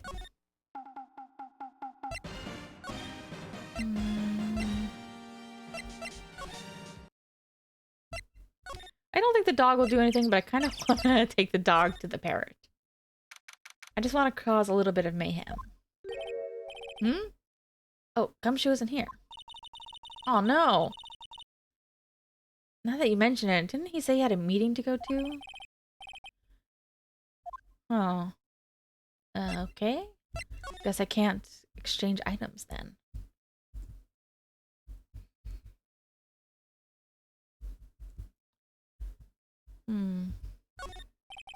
What's new, man? Resist is futile. We have you surrounded. It's not too late. Release the hostages and come out with your hands up. You must be doing training for negotiating a hostage situation. Okay. Oh, we can check on Edgy. Oh, nope. Okay. Ah, fresh air. Gotta say, freedom feels great. Okay. Misbehaving's much more fun. It's not going to be so much fun when Edgeworth refuses to pay your bail again. Right, I'll behave.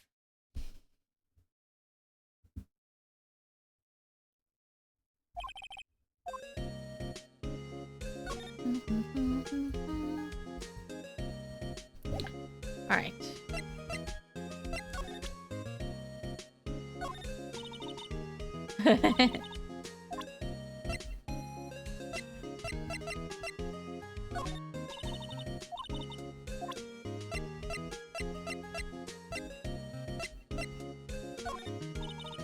Okay. She doesn't want to talk. Let me just double check. Okay. Oops. Make sure we triggered everything. Oh, we haven't been here in a while. Hmm.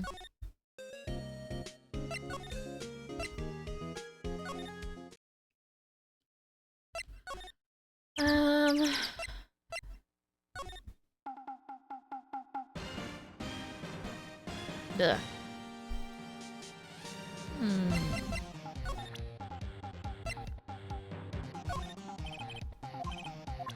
Hmm.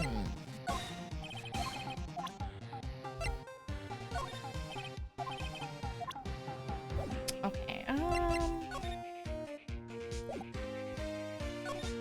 don't think there's anything new here anyways, because it didn't pop up with, like, the date and time.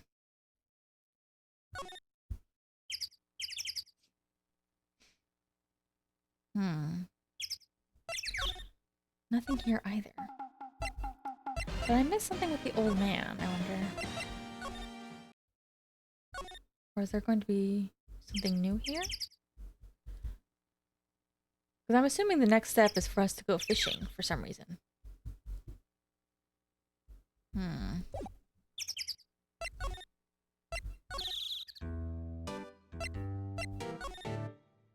Did all this. He's asleep. Hmm.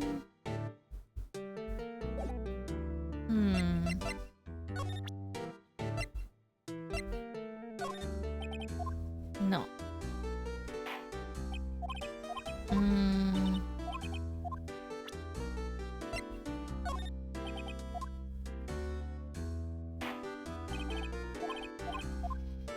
I've got nothing to say.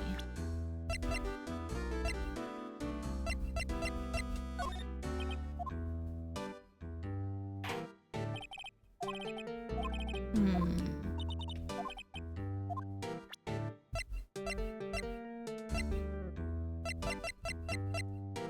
Might as well just double check a couple more things, even though I don't think we have anything to present to him.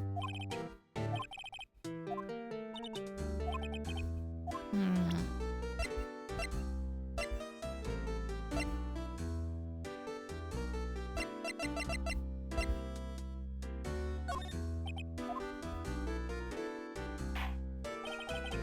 Okay. Yeah, let's leave him. I think.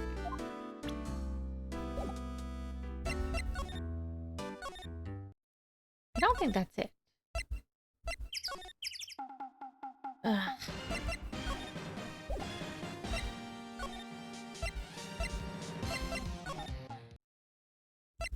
Hmm.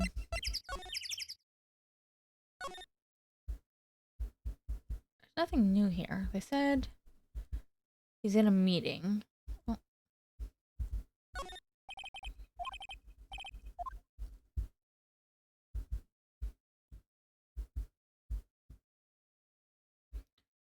but maybe I do have to go back because he's the only one who I can talk to right now. Hmm. No Edgeworth.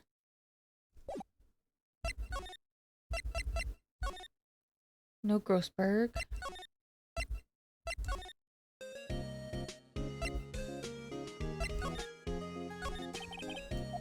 I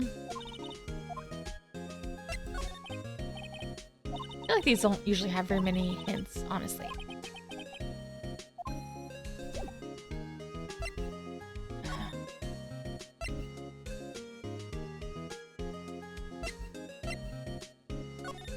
Alright, I'm missing something here.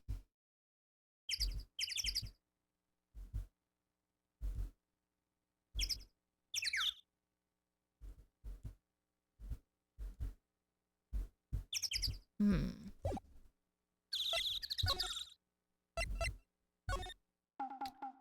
Come on, Larry, give me a hint.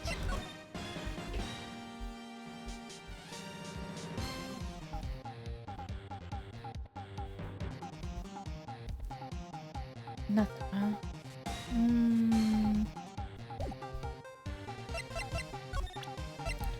You don't know anything about Polly? Nope. Or this.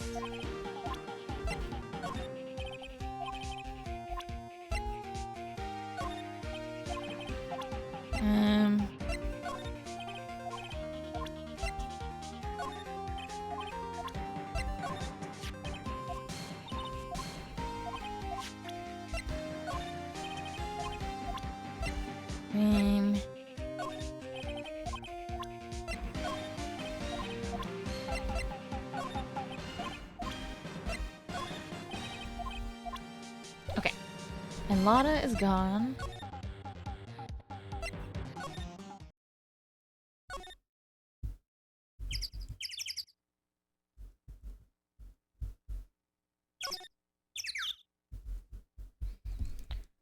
She left her stuff here, but she's gone.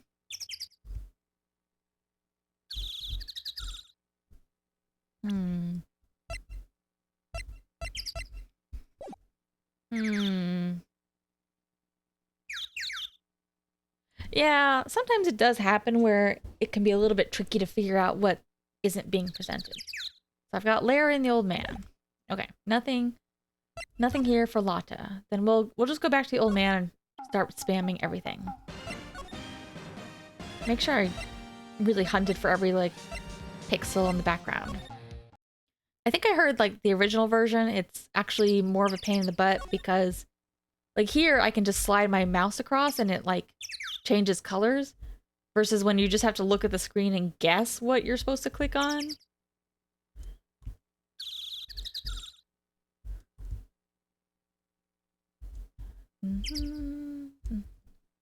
Okay.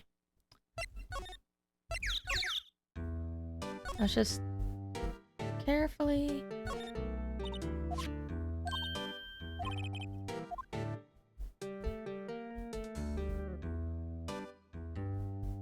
Fish. Oops.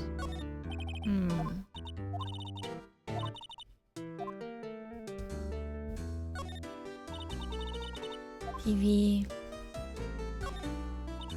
Safe.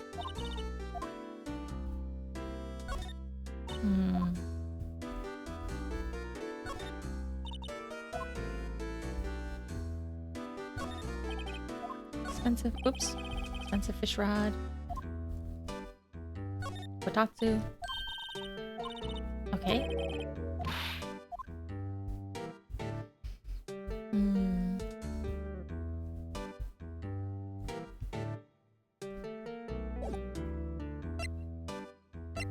Let me talk to him one more time.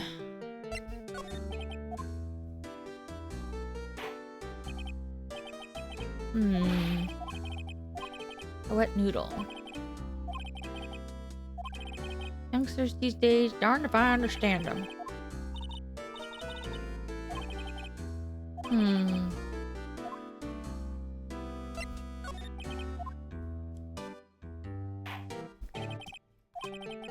There's usually got to be like a clue somewhere. What's the number? Hey, Polly.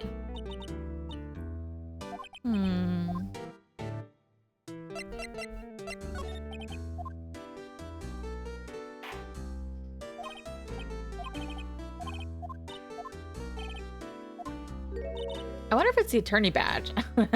That would be annoying. But I guess we'll just start in order.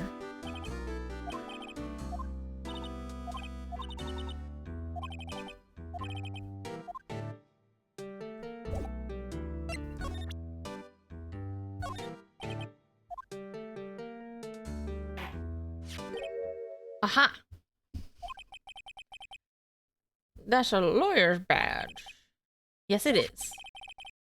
Ah, this old guy is the first person to recognize my badge. I get it.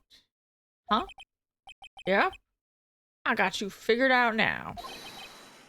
You're not Keith. Nick, now's our chance to clear things up. Sir, I'm not Keith. And I'm not Meg either. We're here investigating a murder that took place on the lake that night. Yeah, please help us. Oh, a lawyer, huh? Please, mister. Alright, I'll help. On one condition. Oh, what's that? When this case is over and done, you'll run the wet noodle.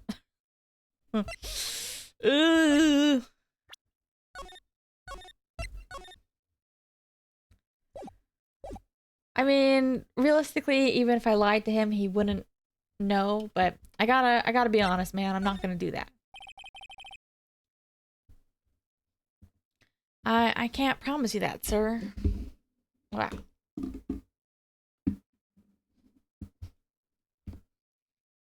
Cheap viewers? But all my viewers are free.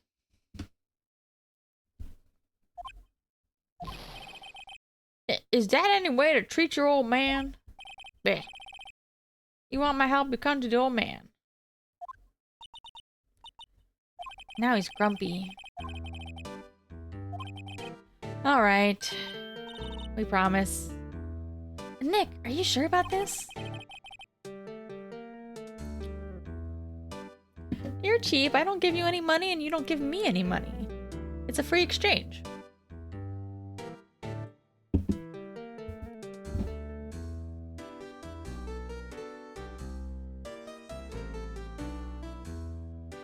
Hey, anything to get this case solved. Also, okay, this is off topic and random, but I'm so bummed out because like a week or two ago, I tried the 7-Up Shirley Temple flavor. Cause it's kind of like a cherry and pomegranate flavor, and it was so good. And then they ran out of it, and now they don't have it anymore. I have a little bit of like the 0 sugar version. That was all they had, but it's not as good, and they don't even have that at the grocery store anymore either. They've ran out of their flavored soda. Right when I was getting addicted. Maybe when I come back, I'll just buy some 7-Up and some pomegranate or cherry flavoring. It honestly is kind of good if you like that sort of thing. Even though I don't really remember what Shirley Temple is supposed to taste like. I just remember I liked it when I was younger. So I'm coping by drinking the last of my remaining 0 sugar version. Yeah. You know, recreating it's fine, but it's never hits the exact same spot. Who wouldn't want to eat Phoenix noodles? Ooh.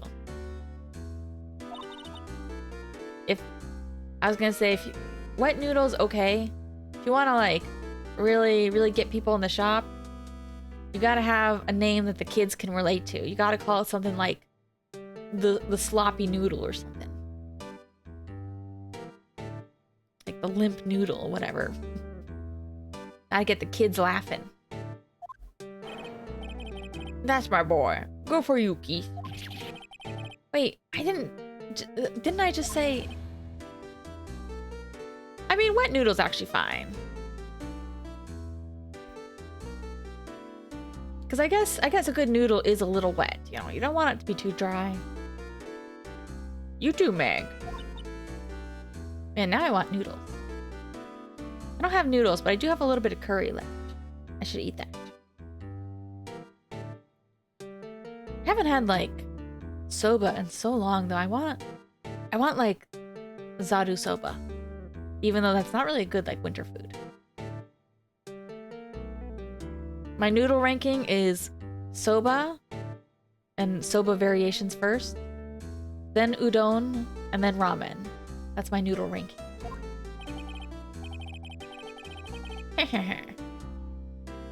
You bring a tear to your old man's eye, you know? Now, what was it you wanted to know? Speak up, Polly. Yeah, I think Zaru Soba like hits this. I think it's because I enjoy a more dry noodle and I enjoy like a soup noodle, but Zaru Soba hits that like in between of like very wet but not but it's not soup. It's just dipped. Yeah, I think it's more of the fact that like the noodles are very, very thin, which isn't exactly my favorite. They are kind of fun because they're always a little bit curly, but I think the broth can be very heavy. And like, you know, not to be one of those people who's like, you know, flavor. But like really flavorful foods tend to be like very, very sodium rich too. So, you know, you shouldn't overdo it with that kind of stuff. Yeah, very, very curly ramen. That's the one thing that's very, very satisfying. I don't really have like a lot of like cup noodle or types of things very often. But that's one of the very satisfying things is watching it slowly break apart and just kind of start to like uncurl a little bit.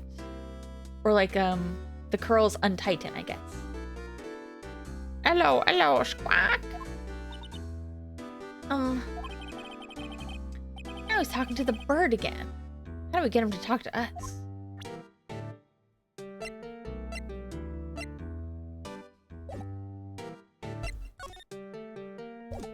Alright, I gotta keep presenting stuff. Check this out.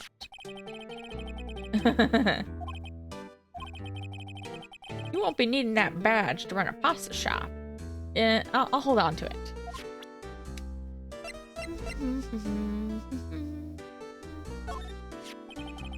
Yep, I seen this. You know something about it, sir? Keith. Yeah? It's okay. You can call me Dad. Dad, you know something about this? Yep, the other night, out on the lake. Yeah? I know all about that. I seen it. What? Tell us what you saw. Well, I suppose. Since you're taking over the shop and all. Oops. What you saw? I forget the time, but it was pretty dark outside. Probably night, yep. It was after midnight, but okay. Then I heard this bang. So I looked outside. I heard another one. Bang. I feel like this is the... Maybe it's rude to say, but like sometimes... Like, oh man, I just know this guy's breath probably reeks. Like, I feel like this is a thing sometimes with older people who get like way too close to you when they talk. Because they can also be a little bit hard of hearing and then they have like really bad breath. Then a young man walked by my window there. He was muttering something to himself, yep. Oh, what did he say? Yep. I forgot. I'll remember tomorrow by court time, I promise. We need to know earlier than that. You know what? Huh? Little Terry was just there. Terry? Yeah, the kid next door. You always used to make him cry, remember? He was wearing his tattered coat. Got himself some whiskers growing out his face. Oh, Gumshoe. I was like, who is this homeless person he's describing? Comes up and tells me to come down to court tomorrow. Really? Alright. Maybe we should go. Cool. Oh, I had one more question. Huh? Polly, have we forgotten something? What? Don't forget, DL6. Huh? What did she just say, Nick? One more time, Polly. Don't forget, DL6. Squawk? The DL6 incident. Hey, mister. I mean, Dad. Oh, this is getting weird. It's a conspiracy. Who is this old guy? Why Why would that bird Polly know about DL6? Maybe it's what the guy walking past the window said. I have to figure out who that old man is. Oh! He locked the door from the other side. Who could that old man be? DL... Are they talking about the caretaker? Blech.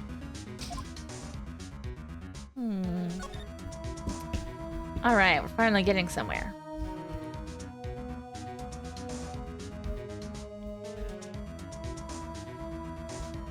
Yeah, Steel Samurai case was okay, but it was a little less engaging than some of the others. Maybe we should talk to Gumshoe.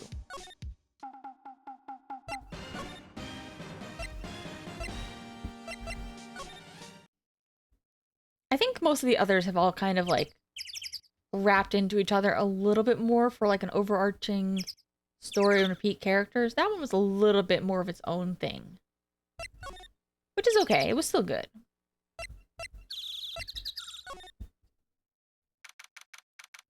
Here we go. And Gumshoe, see? Hey, pal. Long time no see. You don't look so happy. What's wrong this time? I never know what to do for his voice. Actually, I wanted to ask you something. Yeah? I would like the fishing rod, please. You know the boat rental shop down at Gourd Lake? Old man who runs it is appearing as a witness in court tomorrow, right? Huh? How? Oh. That was supposed to be top secret. Do you know who that old man is, detective? Actually, I don't. He's a bit of an odd bird. I haven't been able to get a straight answer out of him. I decided at first he wasn't persuasive enough to stand and testify as a witness. That's why we called Miss Lotta Hart yesterday. As for who he is, we have no idea. Sounds suspicious. It's weird that they don't have, like, they must have a name for him. Please help. Huh? We need to know about the DL6 incident. That was when Edgeworth's father died. Can't help but think that it has something to do with this current case. To tell the truth, I don't know much about DL6 either. Mr. Edgeworth forbade us from reading the file. So, I'm afraid I can't show them to you either, pal. What? However, if you can convince me somehow that the DL6 incident was related to the case, well, I guess I'd consider opening the file up.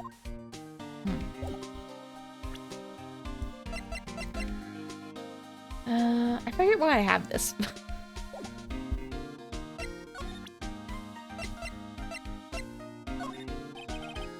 Yeah, that's what I thought.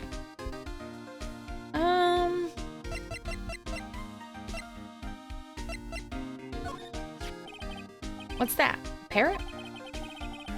Yeah. The parrot knew about the incident. The incident. DL6. What?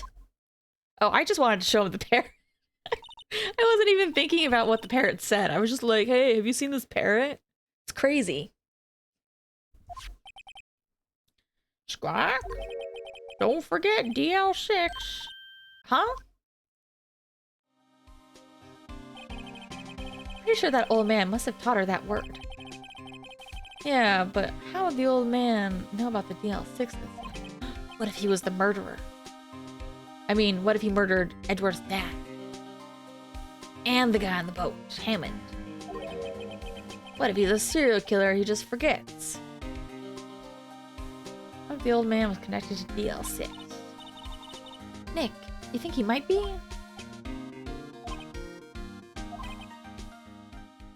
I getcha. Sounds like you need information on the DL6 incident. Through there is the station's records room. I'll give you special permission to go in and find what you need. Cool. Alright, let's go. Why wouldn't you just give me the file? Why am I going in there? Okay. Hold on.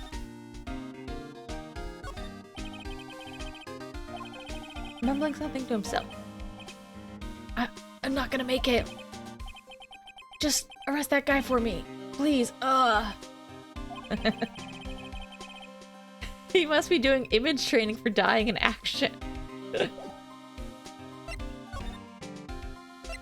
Man, he's going through like a whole arc all by himself.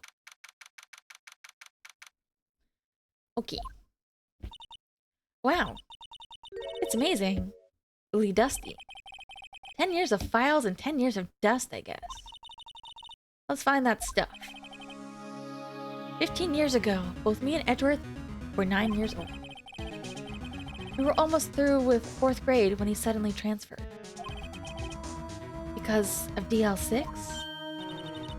Nick, I found where the file is.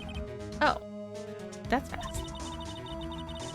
Just let me know what you want to know about DL6. Okay. What you got for me? Alright, I have to get a handle on the main facts like a summary. Right. Summary.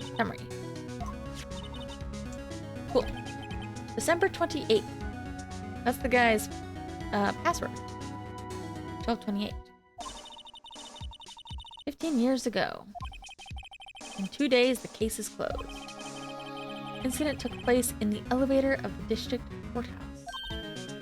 What? In this district courthouse we're in now? Or we're holding the trial in? Whatever. Yeah. There was a large earthquake at 2 p.m. on that day. Part of the court building collapsed and all the lights went out.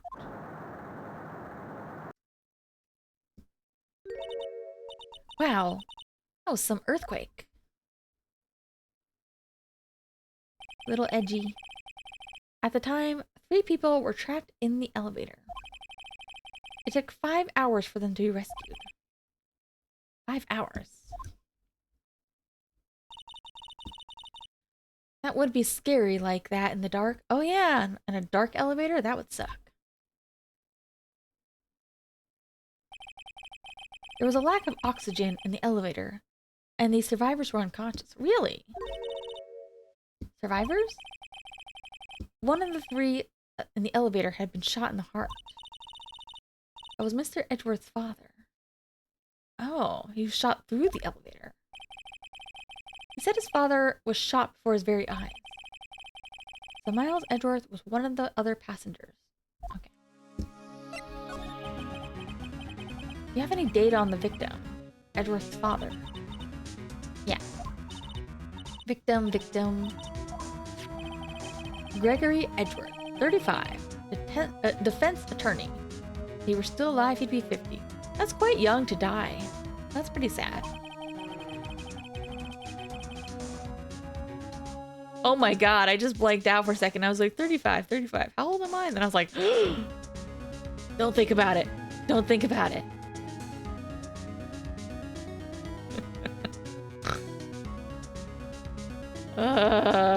I'm not old. I'm young. I'm still very, very young. I only have a couple gray hairs.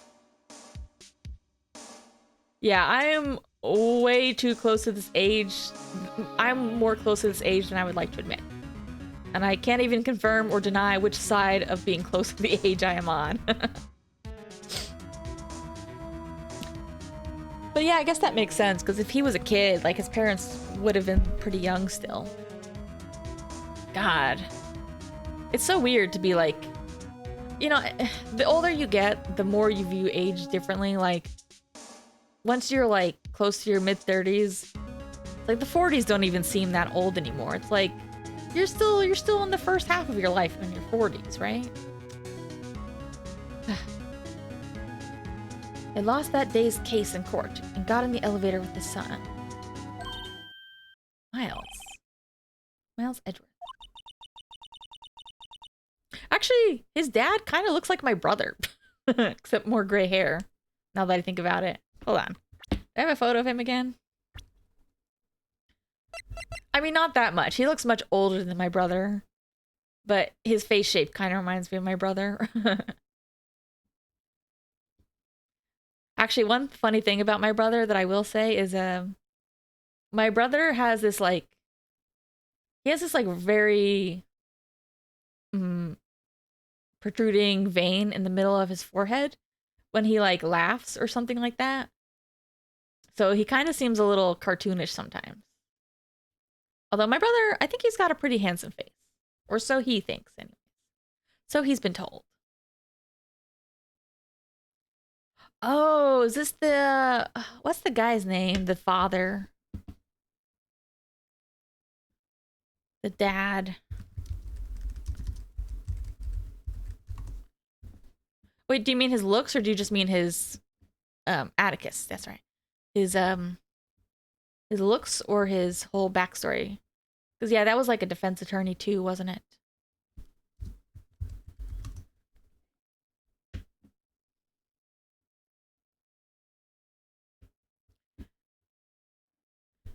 Gregory Peck. I was trying to think. I read the book. I don't remember if I actually saw the movie or if I've just seen images of the movie.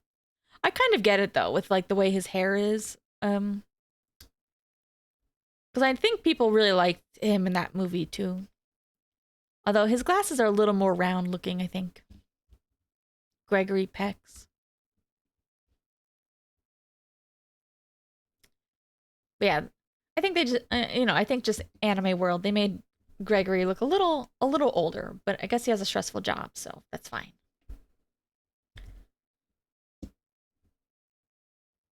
Oh. So he was in the elevator with his father. See, in this game, I would like to. I sometimes do criticize this thing about like games, especially Japanese games, where I feel like they tend to repeat things too much. But in this game, it kind of makes sense because they're trying to like really nail in, like, make sure you know that X and Y, you know. They're really trying to nail in everything from a couple different, like they will phrase it a couple different ways. Angle of the bullet and other evidence, it could not have been a suicide. Yeah, I mean, he doesn't look super old. Like, some 30-year-olds do look a little bit older. Like, some of the, like, 30s and 40s get to be really weird age. But especially the 30s, where some people still look like they're, like... Some people in their 30s look like they're 18, and some people in their 30s look like they're, like, 50 or 60. You know, people start to, like, diverge heavily depending on genes and how well they take care of themselves. Pistol had been fired 2 times. Never heard that before. That's like the gun we have. Huh? What's going on here? Got any data on the suspect? That would be the guy that my mom got arrested. I don't know if we've heard much about it. Wait, what was that? Yanni, I missed it. He was a clerk in the court, apparently. Yanni Yoga? What was it? He must have been the 3rd person in the elevator. But it looks like the shot came from outside the elevator. He must have done it. But he was found innocent, thanks to his defense lawyer, Robert Hammond. Hammond, the victim in our case. The suspect, Mr. Yogi. Yanni Yogi. Was oxygen deprived. So much so that he had brain damage. Really? He lost all memory of being in the elevator. After he was declared innocent, he disappeared. Where could Yogi have gone to, I wonder? He may be closer than we think. Wink.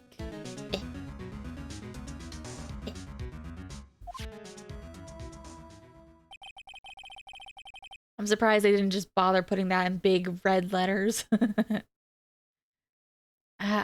I guess I know generally what happened in DL6 now.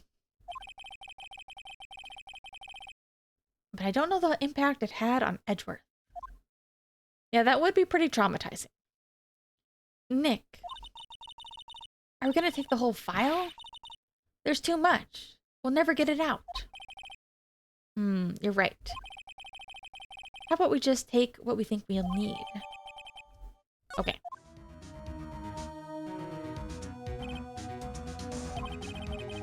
Right, that's probably all we'll be able to find here. Now, all that's left is the trial tomorrow. I wonder how Dad will do testifying in court. Yeah, this mysterious person. Let's see, 2 hours? I can go for a little bit more. Ow! Ow! Fuck! Oh, jeez! Sorry, I just stabbed myself. Ow! Ouchie. Ouchie, ouchie.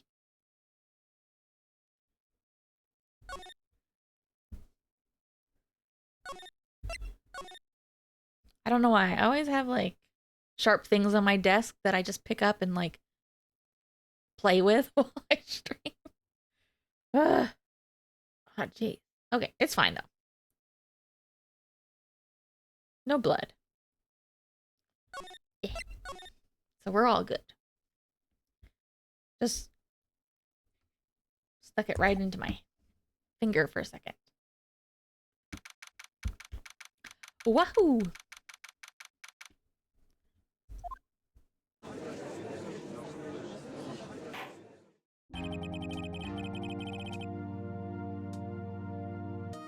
Court is now in session for the trial of Mr. Miles Edgeworth.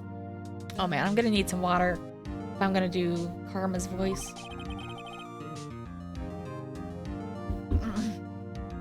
Defense is ready, Your Honor.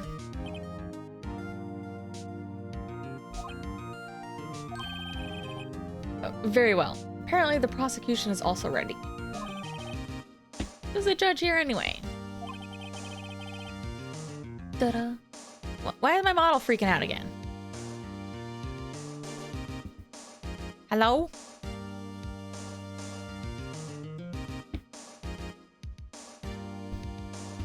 What the heck? This has been happening recently. I don't know why.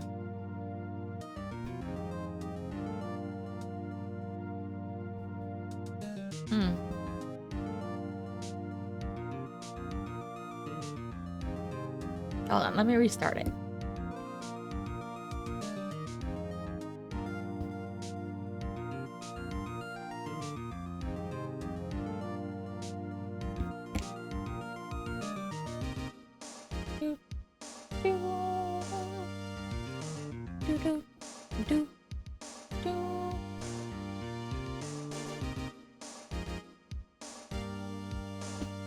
Anyway, Mr. Von Karma, your opening statement.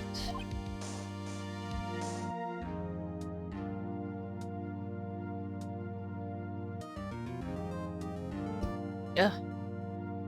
YouTube Studio is so slow sometimes. Oop.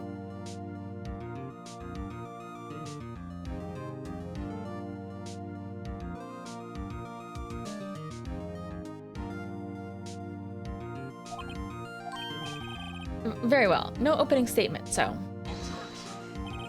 Objection. Not so fast, Judge. I was taking a meaningful pause before speaking.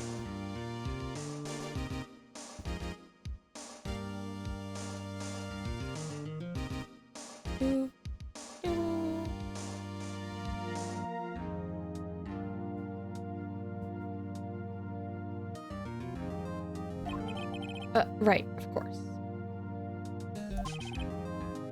A predicament. Today's trial will end 3 minutes from now. Wait, did he say predicament or prediction? A prediction. Today's trial will end 3 minutes from now. I feel like I just sound like a fighting game announcer. Order, order. Mr. Von Karma, what is the meaning of your statement just now? Objection. Bah, must you question everything? It'll be over in 3 minutes. We have no time to waste. It'll be over in time for me to eat cup noodle. I'll call my witness now. Or my singular witness now. Oh, okay. I call my witness, my decisive witness, to the stand. It's the mysterious boat shop owner who we don't know the name of and we don't know who he is.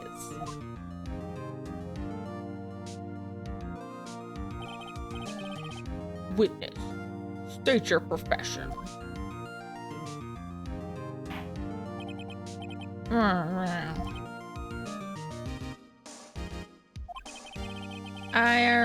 I'm the proprietor of the restaurant, the Wet Noodle at the Gore Lake.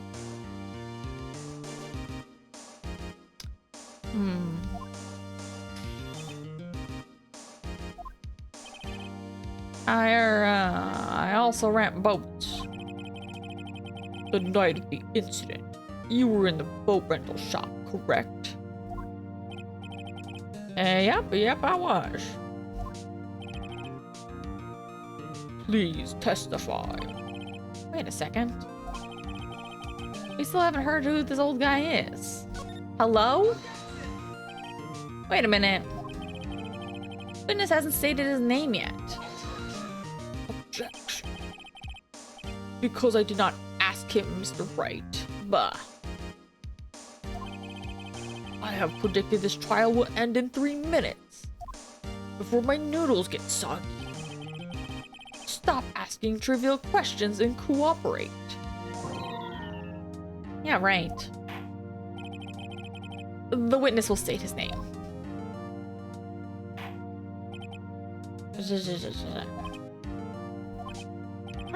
Well, I'm not really sure. What do you mean? My memory. Your Honor. The witness does not remember anything beyond the last several years. Ergo, he cannot recall his own name. Can't recall his name, you say? What a mysterious person we have here. I wonder who it could be.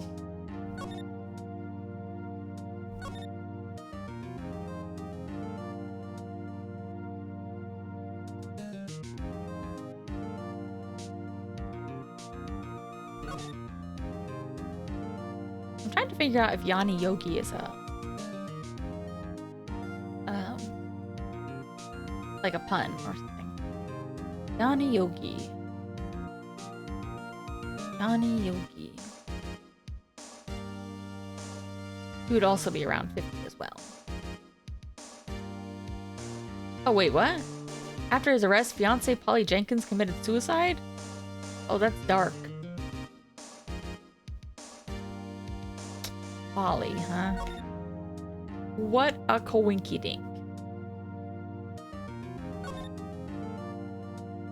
Although I'm still not entirely convinced that Yanni was the one who shot him, though. Trapped in the elevator with the Edgeworth, because it kind of looked like, well, I guess the bullet could have gone through Edgeworth and out. Maybe I was confused about the angle, because I thought it looked like somebody shot him from outside the elevator. But I guess it could have been from within. But I don't really know why the bailiff would be involved with shooting him. Polly Jenkins. Yes, but the incident in question took place 3 days ago. But this is also preposterous because even if he doesn't know his actual legal name, he would probably have a new name by now. Or at least something people can call him.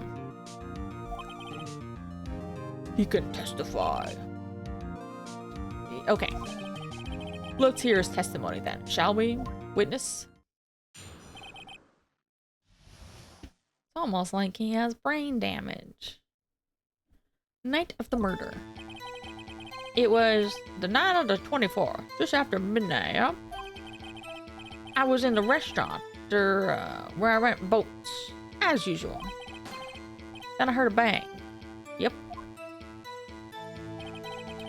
When I looked out the window, I saw a boat just floating on the lake. Then I heard another bang.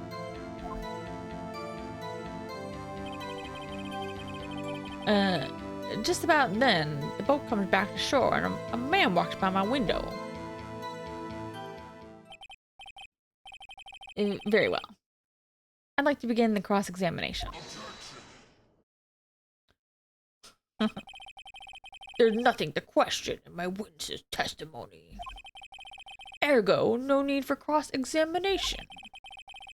Besides, there are only 10 seconds left before our 3 minutes are up. Judge, your verdict now. This guy is ridiculous. This is crazy. Hello? Mr. Wright? Yeah, of course I'm gonna cross-examine. Like, what the hell? Yeah, that's what I'm saying, Phoenix. Like, you didn't... it's so cheap, because even if it's, like, airtight, like, you have to give me the chance. Very well.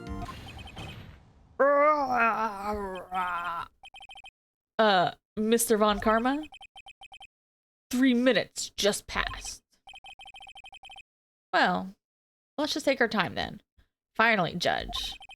Growing a spine. A spine and or some balls. May cross-examine. Thank you. Night of the murder. It was night of the 24th. Hold it. Just after midnight, you say? Yep, just around then. Are you sure? Pretty sure. When I talked to you yesterday, you were rather vague about the time. I'm surprised you seem so sure about it today. Yeah. Were you coached? I asked him and he remembered. Isn't that right?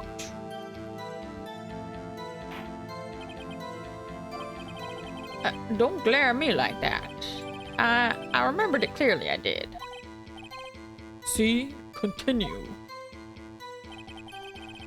I was in the restaurant where I rent boats.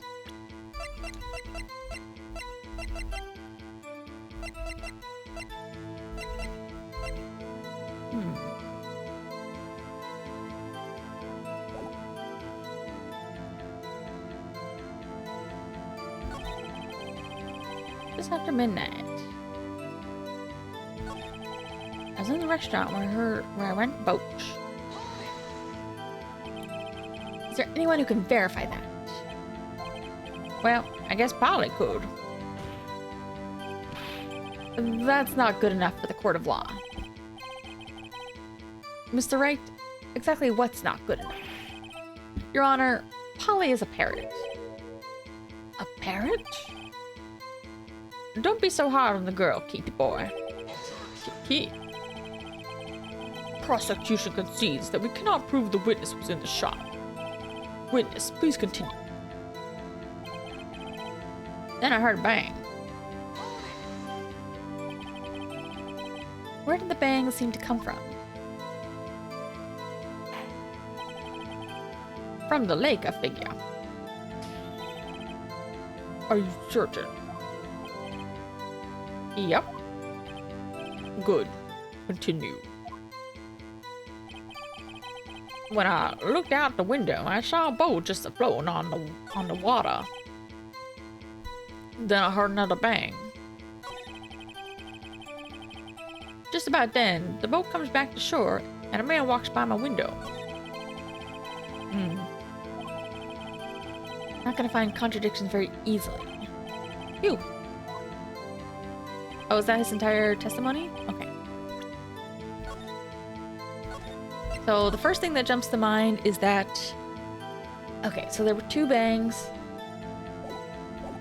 He said it was after midnight, but the first bang would have... Wait, where is it?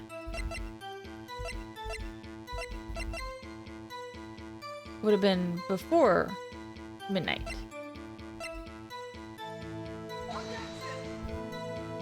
Ah, that's wrong.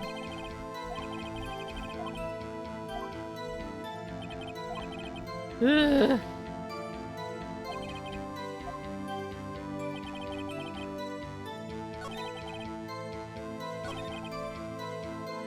Hold on.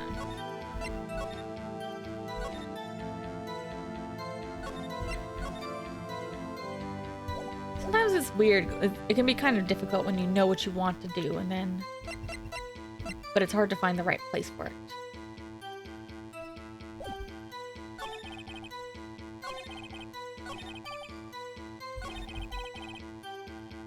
I heard another bang. 2 gunshots.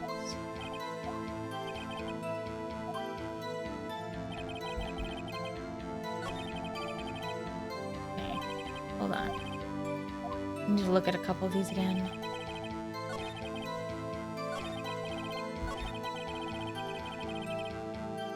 I heard a bang.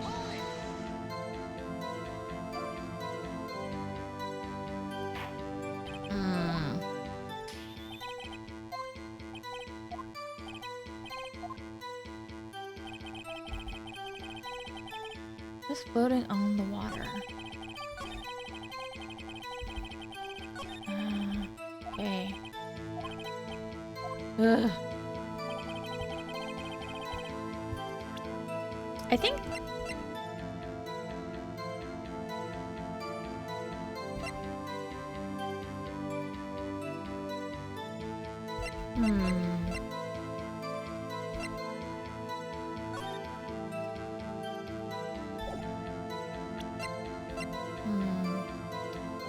I had 3 times. Just after midnight. This is what bothers me. If they were both heard just after midnight, why is this one that went off before midnight?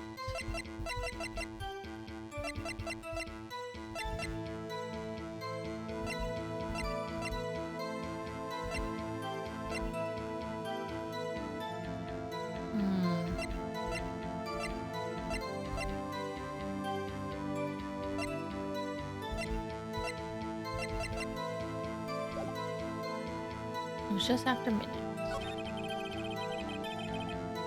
I ran to boats. I heard a bang. Did I already try this one? I forget. Oh well. This case is pretty hard. No, darn it. I need to try to present these facts. I looked out the window, I saw a boat. Is there someone in the boat? I don't see clearly. You figure, but you couldn't see them. Yep, at the time, that is. At the time? And I heard another bang. Hold on. So you heard 2 gunshots. Maybe that's what I should do. Maybe I should focus on that first.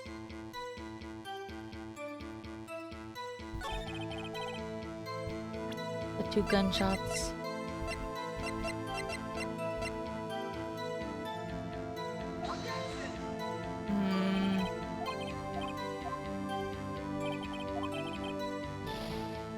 Darn it. Oh, this is... I heard another.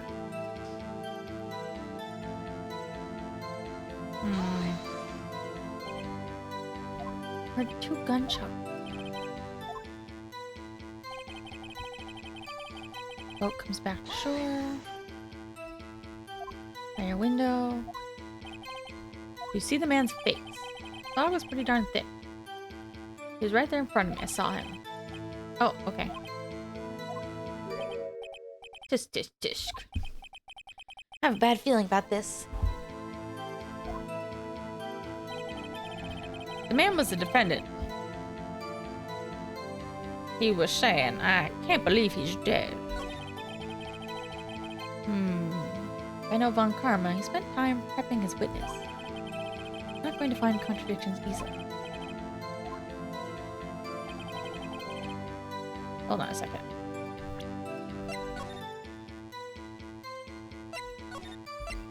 me try this again.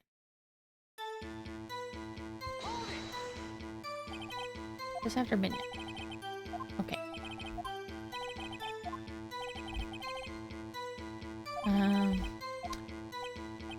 I need to not overlook when they give me big red text.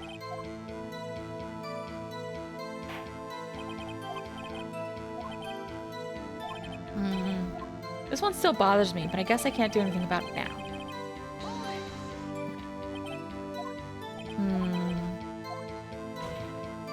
Okay, yeah, Polly's not good enough. Okay. I think I skipped one still. Or to bang.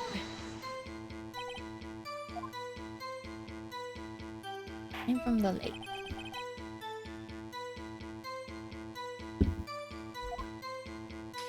Maybe he's like a MK Ultra secret spy.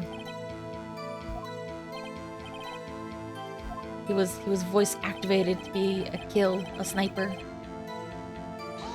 A boat floating in the lake. Okay.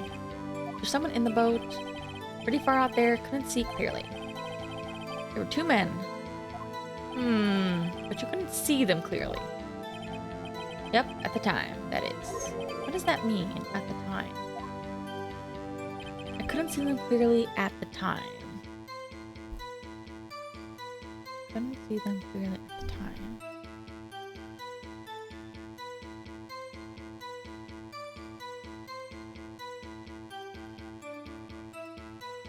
That means he must have seen them clearly at some other time. Maybe he was trying to kill Edward. I heard another bang. We heard two gunshots.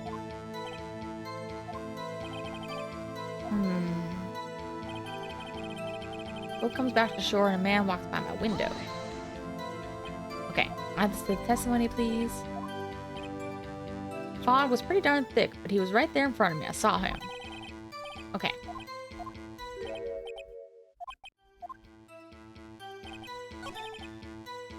Can't believe he's dead. Woohoo. Okay, let me save again. Okay. 9 of the 24. What do I have anyways? It's too early to get into the DL6 stuff. Polly. I don't think we need Polly yet. 2 gunshots. 2 sounds like gunshots just after midnight. 3 times. Victim's body. Ballistic markings match their murder weapon's barrel.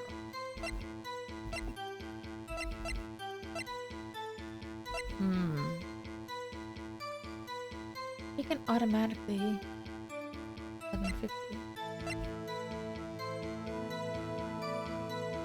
Shot from approximately 1 meter away.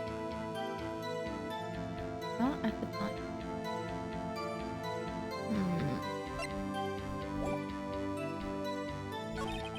I was in the restaurant. Heard a bang. I looked at the window, saw a boat just floating on the water. Someone on the boat. Pretty far out, couldn't see clearly. 2 men out there. At the time, that is. What does that mean?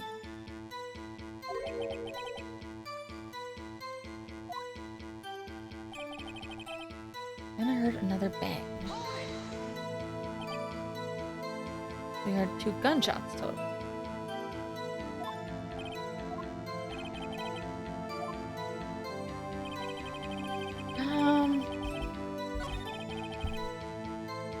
I've already tried this one, but it still bothers me. Like, why aren't there 3 gunshots?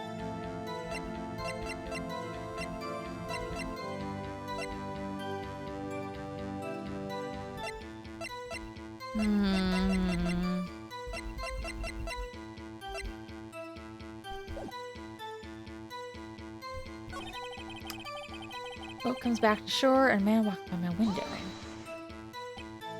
By your window.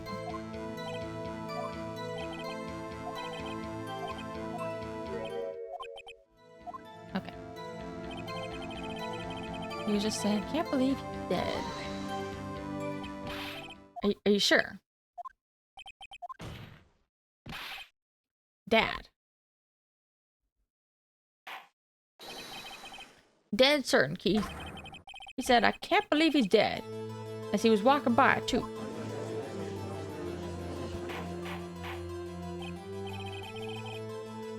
Witness, are you sure the person you saw was Miles Edgeworth? It was him. That Edgeworth boy.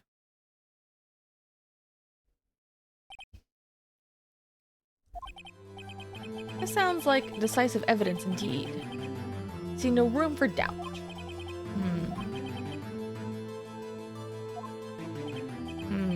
Trap. Nick, I don't like the way things are going here. Everyone in the courtroom is glaring at us. Better act quick or this trial's going to be over. Let's object.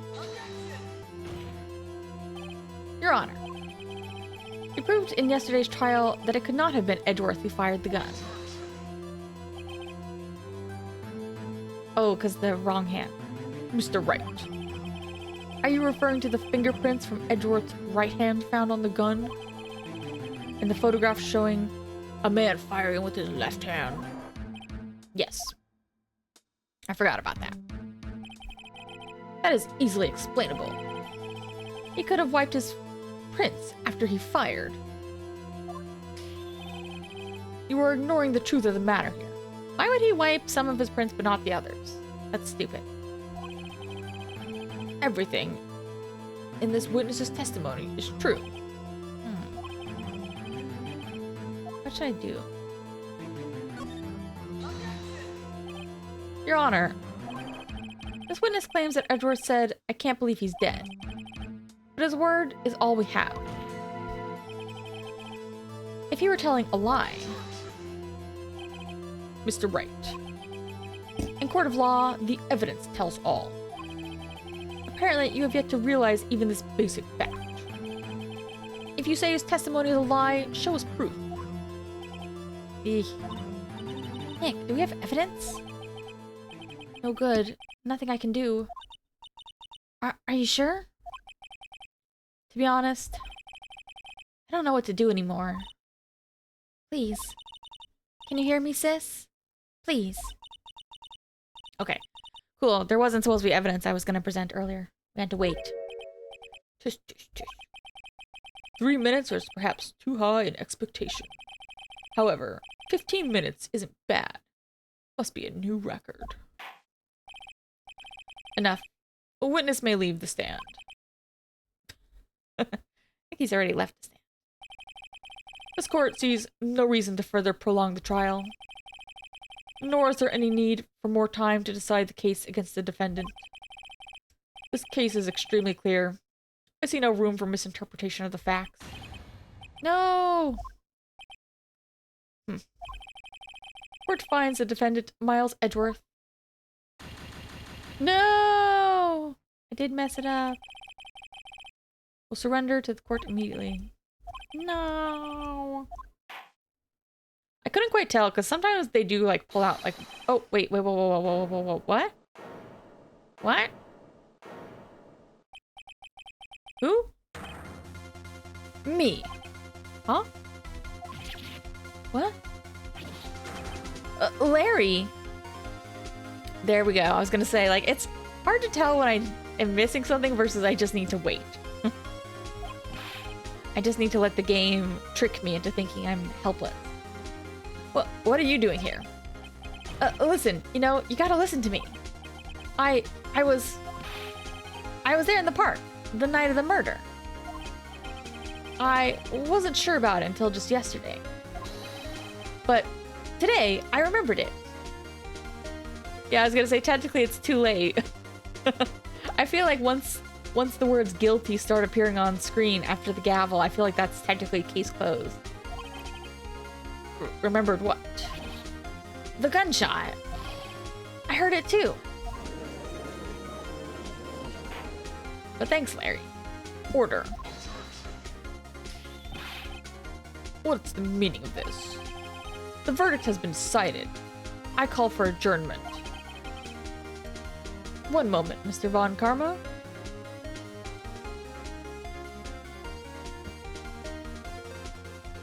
Yeah, I was like about to go into just loading my save just to make it faster, but thank God I didn't.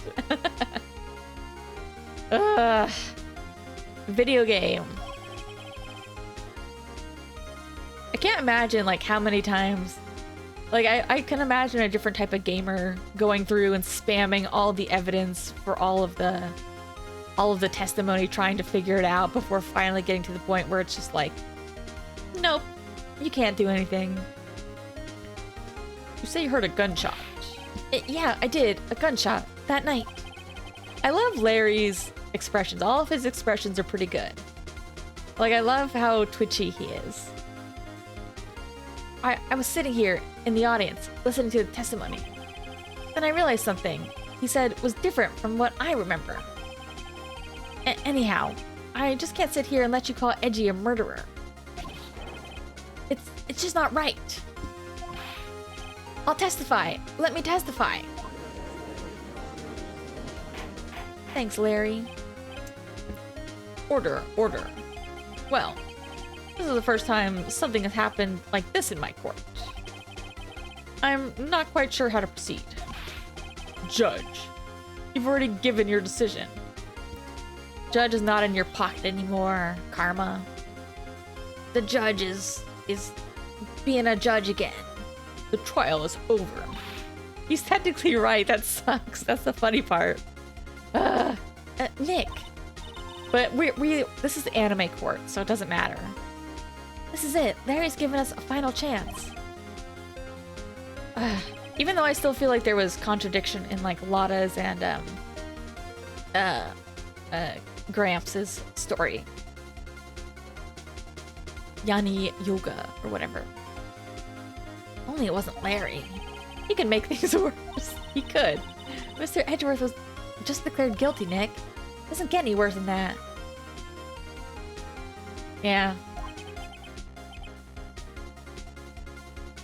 You're right. Okay. This judge is like very lenient at times and very strict at other times. Your Honor, if there's another witness, it's our duty to hear him speak. Right here, right now. A waste of time. Verdict cannot be overturned. But you know, in the court of law, whatever the judge says goes. Allow me to speak my opinion. In all court proceedings, it is our duty to prevent an inaccurate verdict. In order to make sure no mistake has been made, every witness should be heard. What? What is this? I withdraw my previous verdict of guilty. Oh, can you do that? That's crazy. Oh, blah, blah, blah, blah. Mr. Von Karma, I order you to call this new witness to testify. Now. Judge! What? The court will adjourn for a 5-minute recess. After that, we will hear this new witness.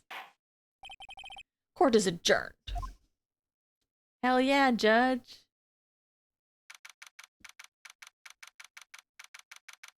I mean, like, obviously nothing like this would happen in the real world, but I have heard that, like, judges can be a little bit, you know, some judges can definitely be more strict and, like, loosey-goosey, and some can be, some can be strict and some can be more lenient and loosey-goosey. You know, judges have their own biases and personalities when it comes to how they conduct their court. Phew. That was too close. Honestly, Phoenix, you really bungled that one up. Should have at least tried to make a contradiction. Sorry to keep you on the edge of your seat like that, Edgy. Huh. I've seen worse. Yeah, right, Edgeworth. You're sweating bullets. I just wonder what Larry plans to say in there. Larry was at the lake that night. Yeah. That was when he was getting the Steel Samurai balloon that flew into the lake.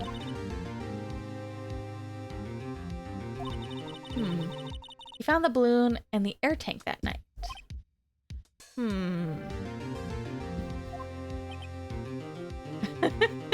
Edgeworth is just like, oh my god, I have to... All my friends are clowns. I live in clown world. Hey, Edgeworth. Huh? You say something right? Yeah, a lot of things.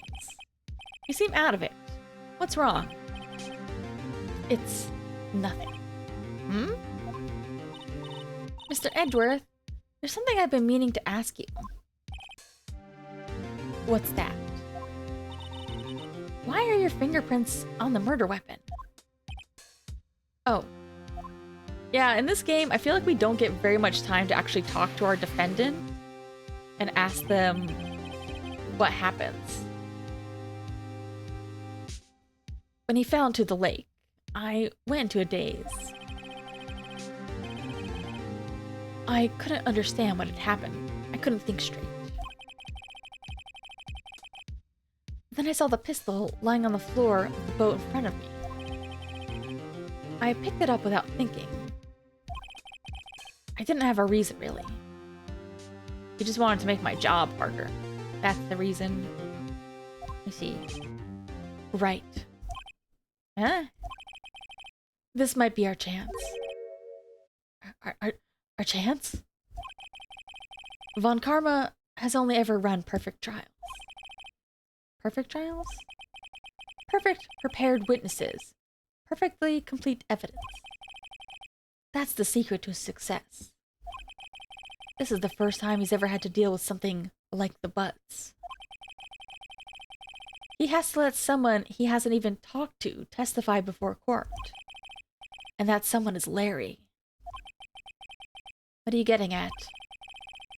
It's likely his testimony will be full of holes, Phoenix. Right. Not on first name basis yet. That's right, Nick. No 10-minute trial this time. We'll milk this one for all it's worth. Hey, it was 15 minutes. After 3 minutes. Everything's on Larry now.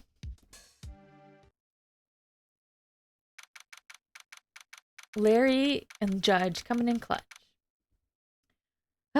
Still feel like Phoenix could have put up a little bit more of a fight.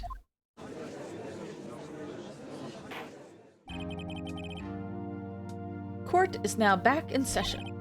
Witness. Let's see, is my phone still charging? Nope. Okay. Let's see if it's... Ah, stupid charger.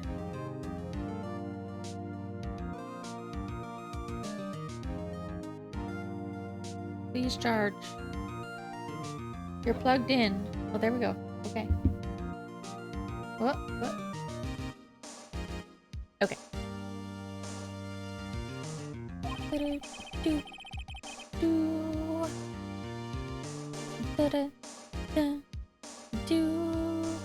Please testify to the court about everything that you saw on the night of December 24th. Yeah, leave it to me. Please, Larry, don't mess this one up. I hate to admit it, but you're our last chance. Von Karma didn't even have time to prep his witness. Let's hope Edgeworth is right about this being our big break. Night of the murder. That night, I was out in a boat on the lake. I was looking for something and I found it. So I quietly slipped the boat back in at the rental shop dock. Then, just as I was thinking about going home, I heard this bang. I looked out at the lake, but I didn't see a boat. So after I heard that single gunshot, I went home. That was very, very short. Huh.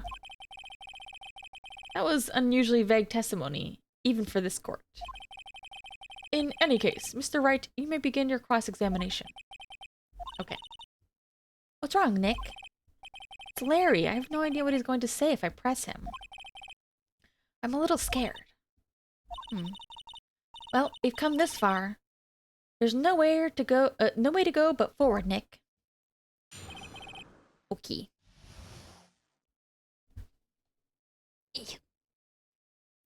Night of the murder. Okay, let's... Ugh.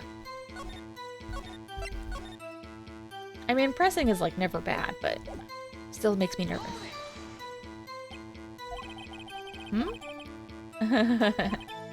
Something wrong? Yes. Okay, first of all, what time was it? It was after 11 when I went out in the boat. By that time, everyone had gone home for the night, so I waited until the coast was clear, so to speak. Why were you out on a boat at such a late hour? I was looking for something, and I found it. This is like how I talk to my parents or to anybody in authority. I'm very, very vague. Looking for something? Yeah. Mr. Butts, what was it you were looking for? What the witness was searching for is irrelevant. Most likely he was hunting for this Gordy. In a manner of speaking, yes. Surprisingly close to the truth. This is all irrelevant. Let's get it over with. So, I quietly slipped the boat back in at the rental shop dock.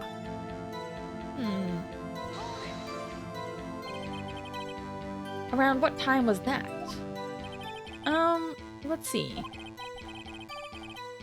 I figure I was out searching for about an hour. I guess it was around 12. Yeah. You're not sure? Hey, don't give me that face. I'm not some sort of human sundial, okay? People use watches these days, Larry. Sundial wouldn't do you much good at midnight anyways. Just then, I was thinking about going home. I heard a bang. Okay. Where did the sound come from? Well, I wasn't sure about that.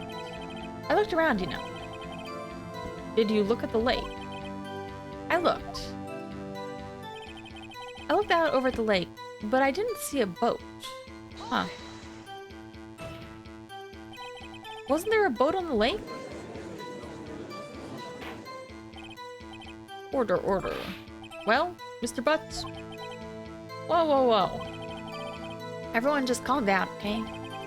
I mean, it was real foggy that night. I'm not sure whether there was a boat out there or not.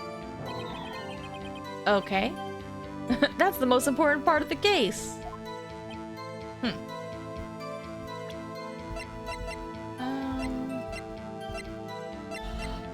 Ooh. So, after I heard that single gunshot, I went home. Are you sure it was a gunshot? You only heard one bang. Yeah. Well, Nick? Pretty wishy-washy. Guess I should just start working on the contradiction. Sorry. I wish I could be more helpful. I wish I could call my sister. Maya, you're plenty helpful enough as you are. Was that on the lake? Yep. Oop. Yes. Okay.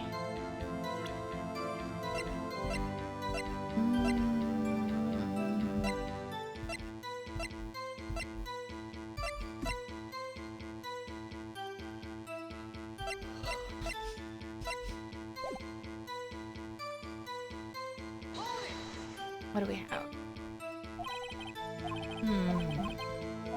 What time was it? 11. I waited until the coast was clear, so to speak.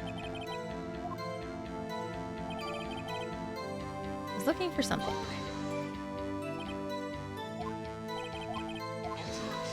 Okay. Don't think this is important. Riley slipped the boat back in at the rental shop.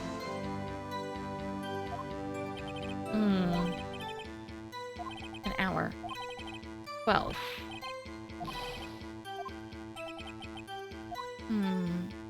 The first bang would have been at 11:50 though.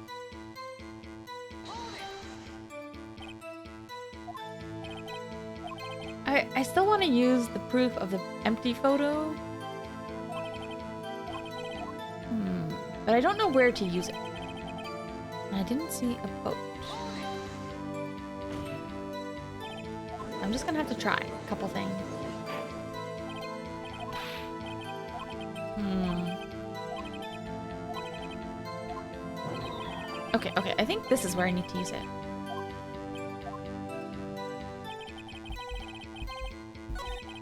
Okay. Maybe? I don't know if it's a contradiction, though. It's more like it is surprising. Darn it. It's more like a contradiction in the other people's testimony. Or what they think happened, because he's correct. There was no boat on the water then. Yeah.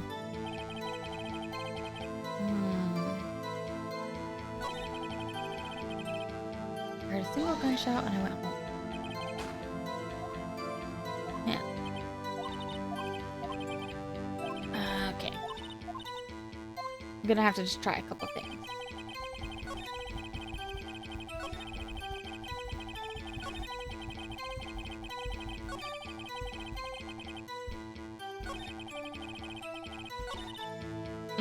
Oops, crap.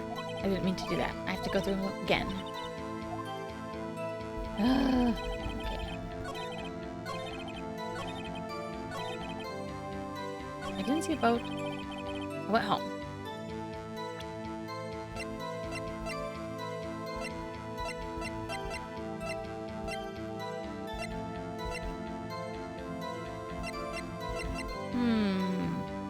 I don't know. Gunshots should be after midnight, maybe? Did I do it? Is that it? Wait a second, Larry. What? You only heard one bang. You're sure? That's what I said. Miss Lotta Hart testified yesterday that she heard 2 bangs. Well, he left before he heard the second one, obviously. Unless they were, like, back to back? I don't know. That's unclear. The old man just now said the same thing. They both heard 2 gunshots that night. Huh? Were you even listening? Are you paying attention at all to what they said? Nick, please. Huh? You know something's been bothering me. I'm a witness, see? I'm like a customer. So you gotta treat me nice and stuff.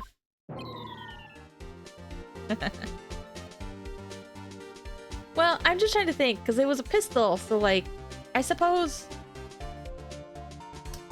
I guess it depends, because, like, in my mind, I'm thinking, we know the gun was fired 3 times, and I'm assuming they 3 times that night. So, is that, like, 3... You know, is this back to back? Is it, like, 1, 2, 3? Or is it just, like, 1? And then a pause, he leaves, and then 2, 3. Because we have 2 photos taken, triggered by noise, so maybe the gunshots were, like, close enough at the same time? It was, like, part of the same photo trigger, I guess? That's what I'm trying to... That's what I'm trying to work with right now. That's my angle. Mr. Butts. Yeah? You only heard 1 gunshot. Are you sure? So, like, I guess the first photo would have been triggered by the single gunshot. And the other one? I don't know. Still a little bit confused about whether it's actually 3 or 2 gunshots. To tell you the truth, I'm not sure. Huh? Not sure? How could you not be sure? Well, I might have missed the other gunshot. I was listening to something else. Huh? Something else? My radio, dude, with my headphones. What? Oh, Larry. That's not helpful. Order, order. Stop that booing. Mr. Butts. You were listening to the radio with your headphones? Man, you know what? I was just thinking, now I kind of wish I had this on DS so I could play it while I was traveling. But obviously I'm not going to play it because I'm going to stream these games, but this would be the perfect kind of game to play, like, when you're on an airplane or something, you know? When you just need to be sitting down somewhere for, like, 4 hours and you just want to, like,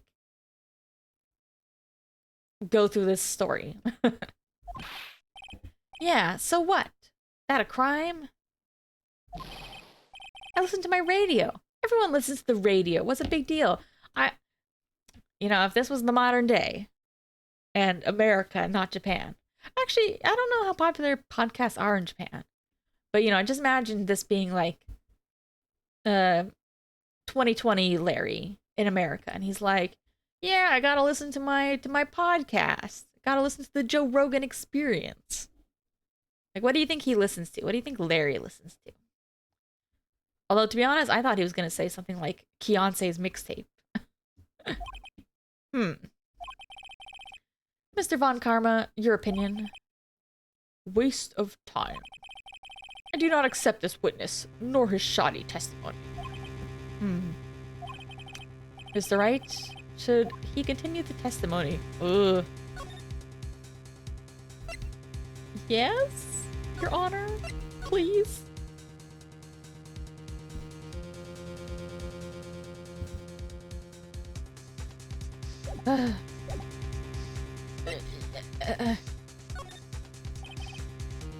Your Honor, please allow this witness to continue his testimony. Nothing is more pitiful than a lawyer who doesn't know when he's lost. Very well, Mr. Butts. Please give your testimony and be sure to include details like your radio. Right. Leave it to me. I wouldn't if there were any other way out of this, believe me.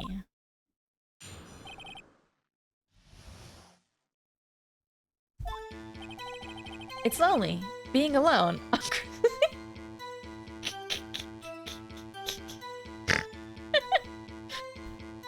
don't know why that's so silly.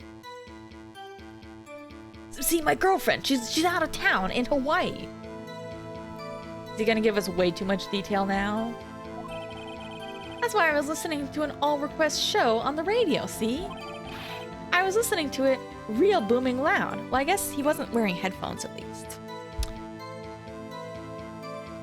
He was listening to it very, very loud. But I'm sure I heard that gunshot. I remember exactly what the DJ was saying when I heard it too. You were listening to your radio at a high volume. Yeah, what's the big problem? Can't a man listen to his radio in peace? Truly believe Larry has no idea what the problem here is. Judge, can you believe a word this witness says? I mean, we listened to the guy with... We took the old guy's testimony, and he was more unreliable than Larry. True enough. It's difficult to believe this testimony. Oh, thanks, Phoenix.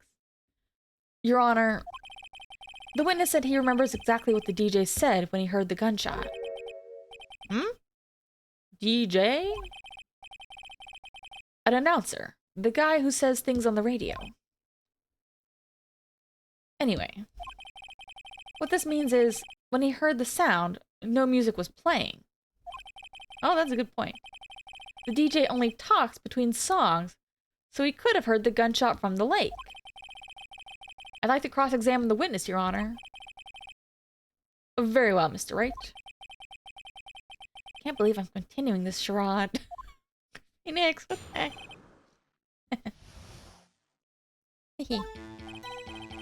Lonely, being all alone.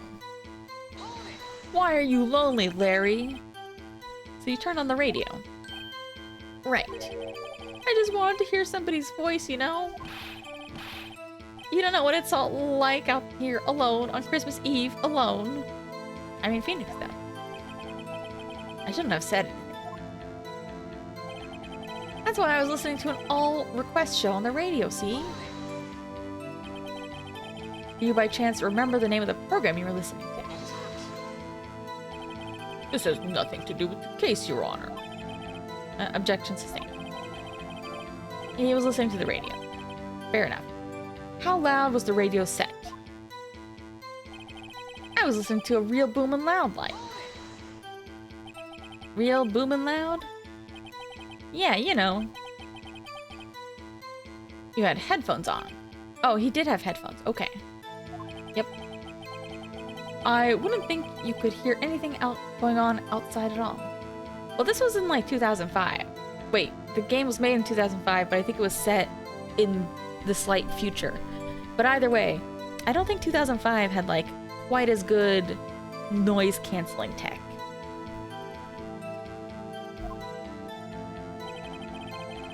But I'm sure I heard a gunshot.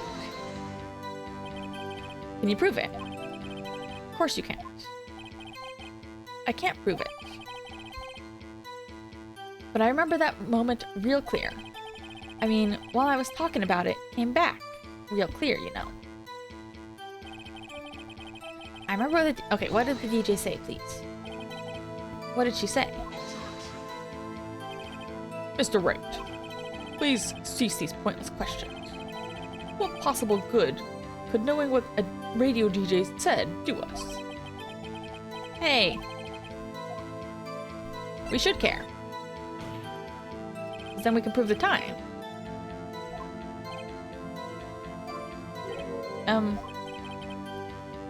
How do you know if we don't ask him? Okay, cool. Mr. Butts, please testify. What was the radio announcer saying when you heard the gunshot? The time is 11:50. Hey, it's almost Christmas. This is the most ludicrous testimony I've ever heard. I don't think Larry's that much crazier than any of her other ones. But there is one gleaming ray of hope in there. Just gotta press it until we get to the bottom of what happened. Okay. So, now I think we have the angle. She said it's almost Christmas. We already have proof that the first loud noise was before Christmas. But everybody else's testimony says they were after midnight. So we need to use that, I think. The real booming loud. I was sure the gunshot. I know exactly what the DJ was saying when I heard it. Hey, it's almost Christmas. Okay, I think this is...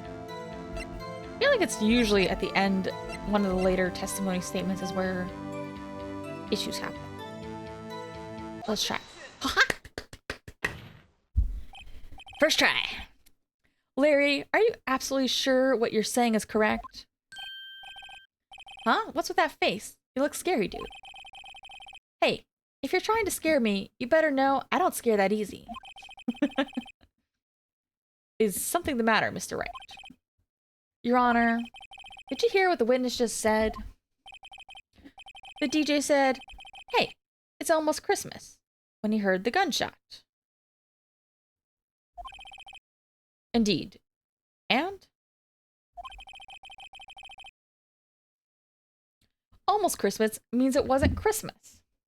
That's one of those memes people say. Do you realize what this means? When he heard the gunshot, it was still Christmas Eve. Yeah. But that contradicts the two testimonies we heard so far, Your Honor. Both Miss Hart and the old man said it was after midnight when they heard the shot. In other words, when they heard the gunshots, it was already Christmas. There's a clear contradiction, Your Honor. Oh, it's crazy. Christmas Eve. Order. What? The two prior witnesses heard gunshots after midnight. However, this witness says he heard a gunshot before midnight.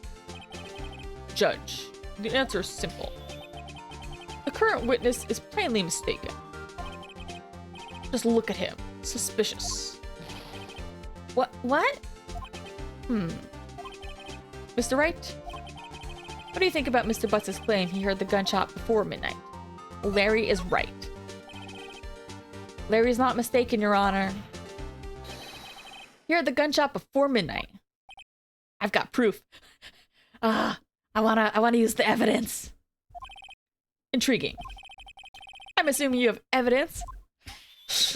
Feels so good when you have evidence. Eat this. Look at this photograph. This was taken by our witness yesterday, Miss Lotta Hart, with her automatic camera. The timestamp on the photo reads December 24th, 11:50 p.m. Oh. Huh? But there's nothing on the lake in this picture. Your Honor, the real issue here is not why nothing is shown in the photograph. It is why the photograph exists at all. What do you mean? Your Honor, this photograph was taken by an automatic camera. The camera was set to go off in response to a loud noise. It's so satisfying to feel like whenever Phoenix finally presents evidence. Like, finding contradictions is one thing, but like when he finally puts together the evidence, it feels really good. Ah, correct. There was a loud noise on the lake at 11:50 p.m. That's why this photograph was taken. In other words, Larry was telling the truth. When Larry heard the gunshot, it was most definitely still Christmas Eve. Indeed, it would seem that is the case. Then, where does that leave us? Miss Hart testified that she heard she heard the gunshots, 2 gunshots on Christmas. Are you claiming she was mistaken? Not at all, Your Honor. It is a fact that the camera also triggered at 15 minutes after midnight. Your Honor, that night there were 2 sets of gunshots with a 25-minute pause between them. That's quite a gap.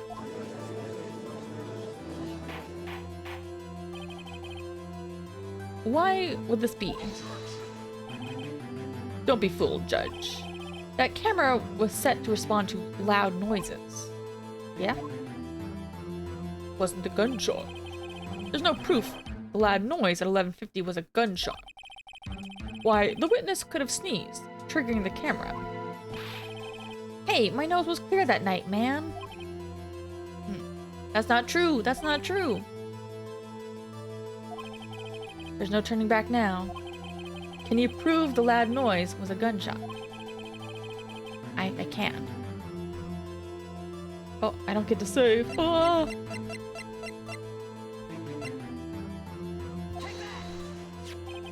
This is my evidence. The murder weapon? Something about this pistol was bothering me, Your Honor. Oh, oh, excuse me, I almost coughed really loud.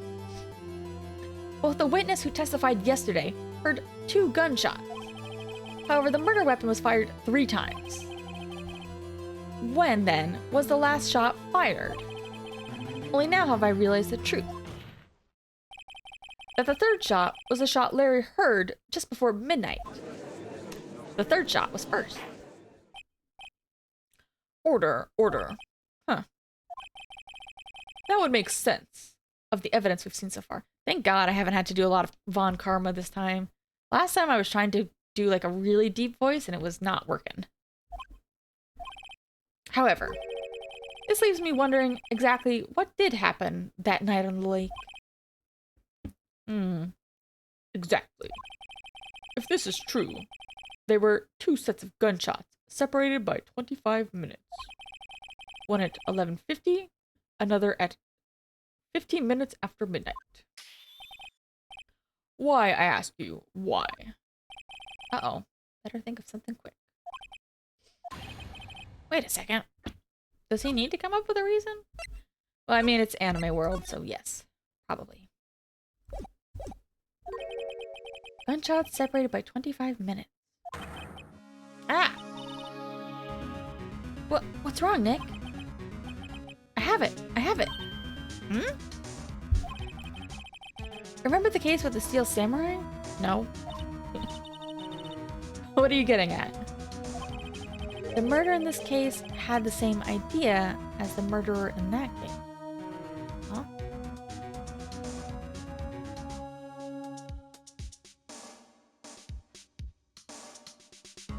The murderer in that case. Well, the murderer in that case was Dee Vasquez. She technically murdered the guy because he was trying to murder her. What do you mean? Maya? Huh? If we don't figure this out now, we'll never overturn Edward's guilty verdict. I've got a hunch, and I'm gonna run with it. Right, I mean, is this safe? Safe? We've already gotten the guilty verdict. We have nothing to lose. You just watch and let me know if I say anything that sounds fishy, okay? Okay. Right, Nick. Your Honor. Yes? The testimony just now has cleared up this entire case. What's he getting at? Is he gonna present the DL6 stuff? What do you mean, right? So you finally realized the truth. There could be no other murderer here than Miles Edgeworth himself. No, no, no. Wrong, Von Karma. A man was shot that night. But it wasn't Edgeworth who did the shooting. Listen, rookie. Take a deep breath and consider the facts. At the time of the murder, one boat was on that lake. This was shown by the witness's photograph. The defendant, Edgeworth, and the victim, Robert Hammond, were on the boat.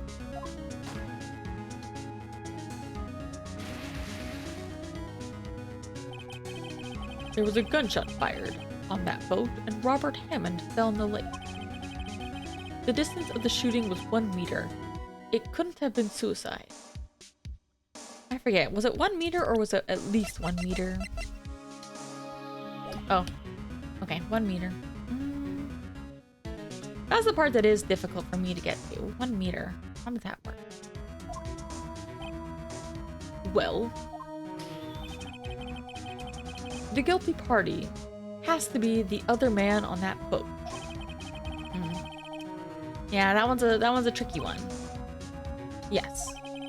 But this assumes that the victim was shot at 15 minutes after midnight. Wait.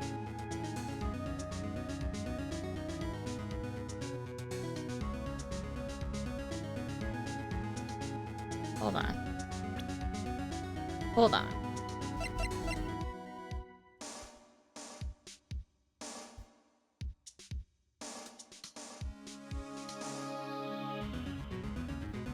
So, if... What's the guy's name again?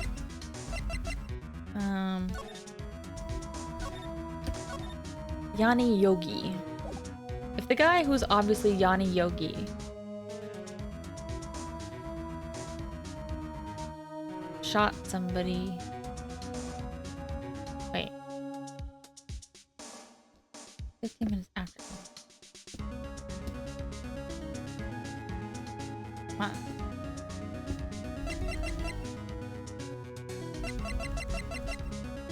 Hold on, my brain. Was he actually shot at the first one? And then... So the first one might have been the actual time of death. But maybe...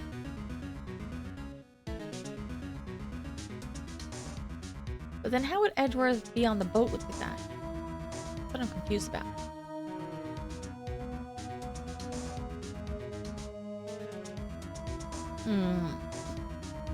And then this one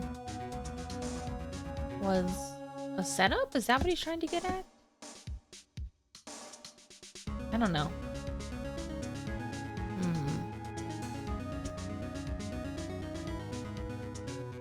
But then who...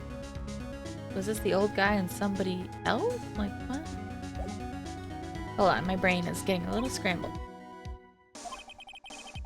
What do you mean by that, Mr. Wright?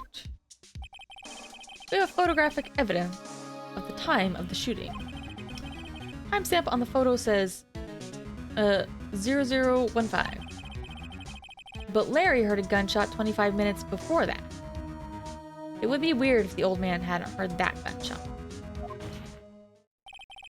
Robert Hammond was killed then, 25 minutes before the shot on the lake. That's the only way Edgeworth could be innocent. What, was the guy shot before and just slowly bleeding out? Mr. Wright, are you quite mad? Explain who the two men in the boat are.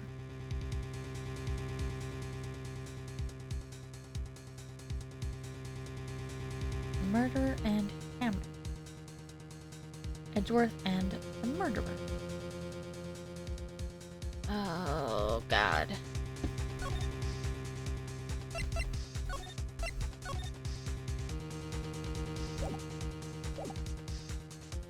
So the one that took place afterwards was still Edward?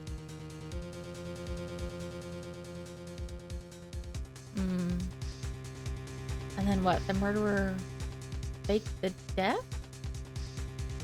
That seems a little convoluted. I don't... Ugh.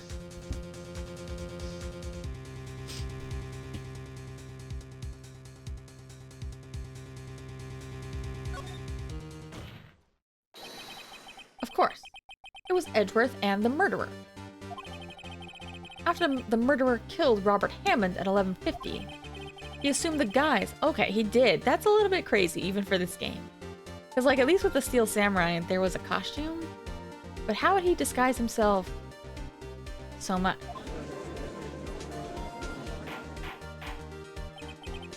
What? Are you serious? Yes. Edgeworth won't tell us why he went to the lake that night. However, I have a hunch. That night, Robert Hammond called Edgeworth to the lake. Now, Edgeworth didn't know Robert Hammond's face that well. Oh. That's why he didn't suspect anything when the murderer took Robert Hammond's place.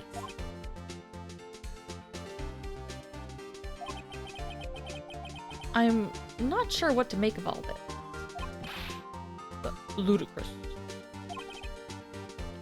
So we need to ask Edgeworth about the victim. Because surely he should be able to tell the difference between Yogi and Hammond. But then again, like, the picture we have of Hammond, I assume, is the recent one. So maybe Edgeworth only knows what he looked like, what they both looked like in the past. Mr. Wright, tell us the name of the murderer then. The murderer's name? Okay. I don't know the name because he has memory loss.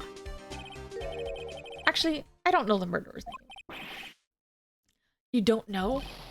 Huh. Again, you waste my time. I don't know because he never told us. The murderer is the caretaker of the boat shop, the old man. At 11:50, he was the one who killed Robert Hammond. The caretaker of the boat shop? Where did he do this? There weren't any boats on the lake then. Yeah, because he didn't kill him on the lake. Why would he have to go all the way out on the lake just to shoot someone? May I suggest the real scene of the crime was not on the boat? Huh? Well then, where did the murder take place? Actually, I don't know.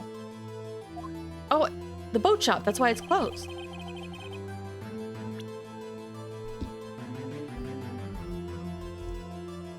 I think so.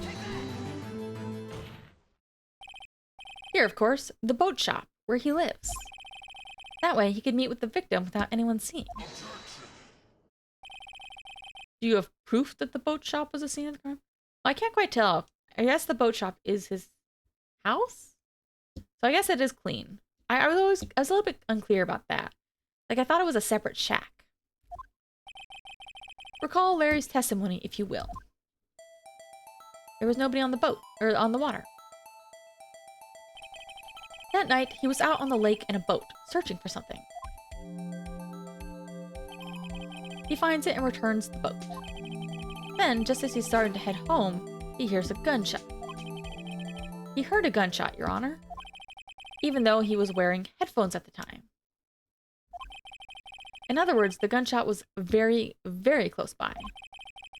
And where would that be if he had just returned a boat? The boat shop. Well, I mean, most of it's pretty close by. Larry's just standing there still. Mr. Wright, what happened that night on Gourd Lake? Please tell the court from the beginning. Yes, Your Honor. Are you sure? Yes. But I think if I start at the very beginning, if I take it slow, I might be able to figure this out. That night, the caretaker of the boat shop called Robert Hammond to his shop.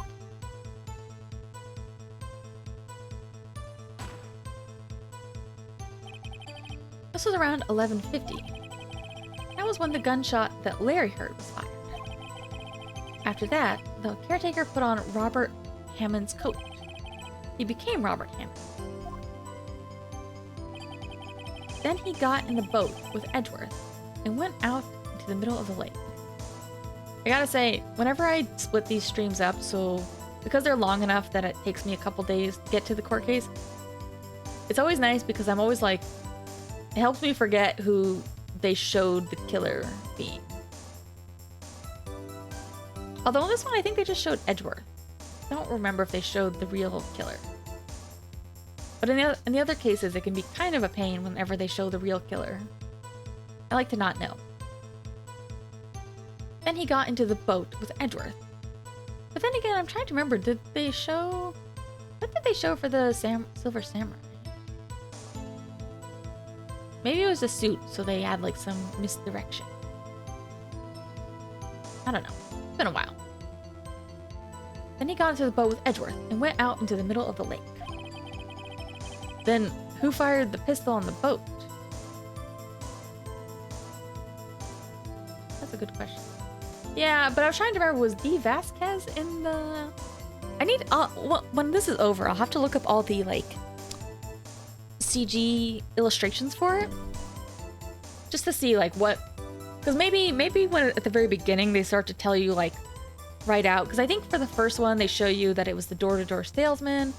And the second one, I think they show you that it was Red, White, Blue guy. Mr. Red, White of Blue Corp. But maybe they didn't show D. I can't remember. Maybe they just showed the Silver Samurai suit.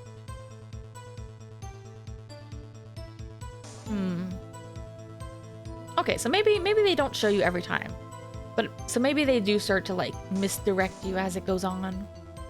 As the cases get tougher, they also don't tell you who the actual murderer is. They want you to figure it out maybe.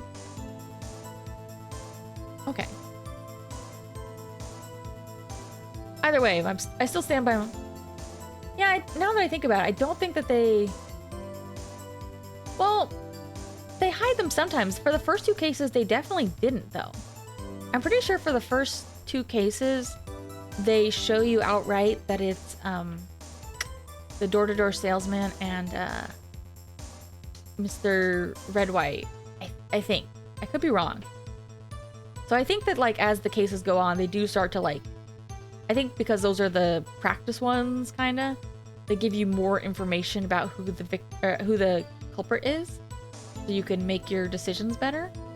But then, like, as things progress, maybe they are trying to, like, obfuscate things more.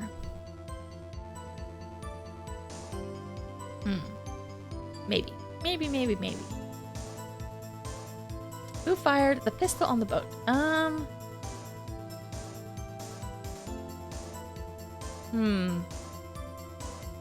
Okay, that's fair.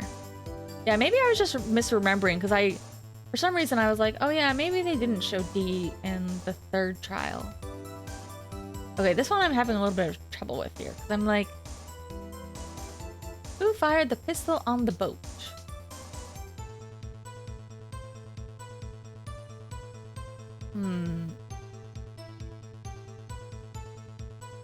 Because, hold on a second.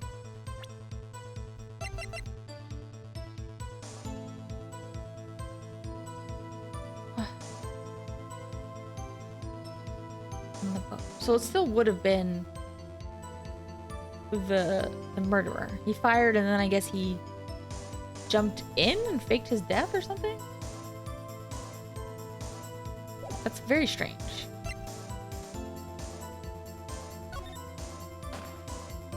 Yes.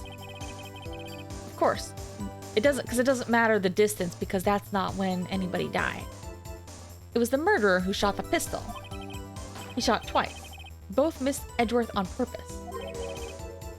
What? Wait a minute. Yes? Why would he shoot twice if he didn't mean to hit anyone? That's a good point. Why twice instead of just once? maybe... Know this, Mr. Wright. The moment you run out of explanations is the moment you lose. Tell us why the murderer had to fire twice. I assume it's because maybe he knew about the camera and he wanted it to go off?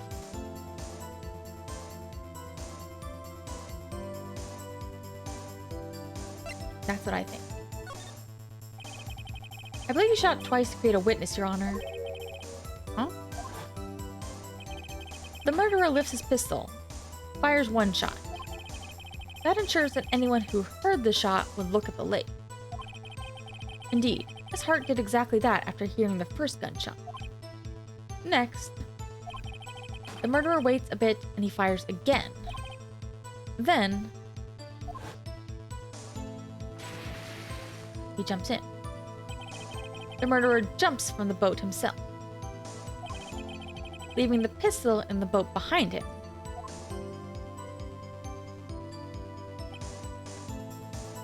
Huh. I see. To someone looking from the edge of the lake, it would appear that one of the men on the boat had shot the other. The murderer didn't know about the automatic... Oh, he didn't know about the automatic camera. That's why he shot twice, to draw attention to the boat. I kind of get that logic. Or my other thinking was like, if you hear like a single gunshot, you might just be like, was that a gunshot? What's that, a bang? Was I imagining it? But if you hear two, you're probably gonna be like, okay, there's a gun over there. Once you realize that, everything else falls into place. The boat shop caretaker swam back to his shop. Then he put Mr. Hammond's wet coat back on the body and threw the body into the lake. This is what happened, Your Honor. These are the events that transpired that night on Gourd Lake.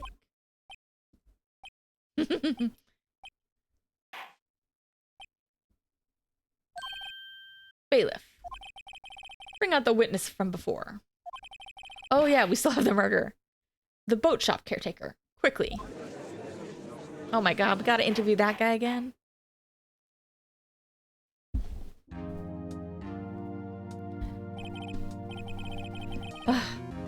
I'm like, I feel like we're getting really close. So I'm like, man, imagine if we could finish this case tonight. That'd be cool. Very well. While we are waiting for the caretaker, I would like to ask the defendant, Miles Edgeworth, a few questions.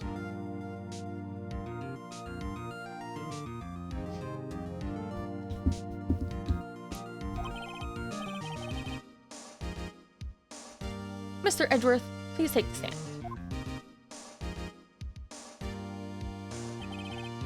Mr. Edgeworth, you heard what the defense has said. Yes. Well, why did you go to the lake that night? Yeah, it would have been nice to hear from him earlier. What Wright has said was mostly correct. I'm really happy with my current Edgeworth voice. I feel like I've given him not quite an accent, but just a little bit of a soft. He's kind of got a sad, brooding, soft voice, but a little bit harsh. Astonishingly so, actually. Yes. Several days ago, I received a letter. The letter was signed Robert Hammond. I wonder if Robert Hammond was gonna be like, I messed up. He was the guy. We gotta get him before the statute of limitations runs out. He asked me to come to the boat shop by the lake at midnight on Christmas Eve. He said he had something very important to discuss with me. Something very important?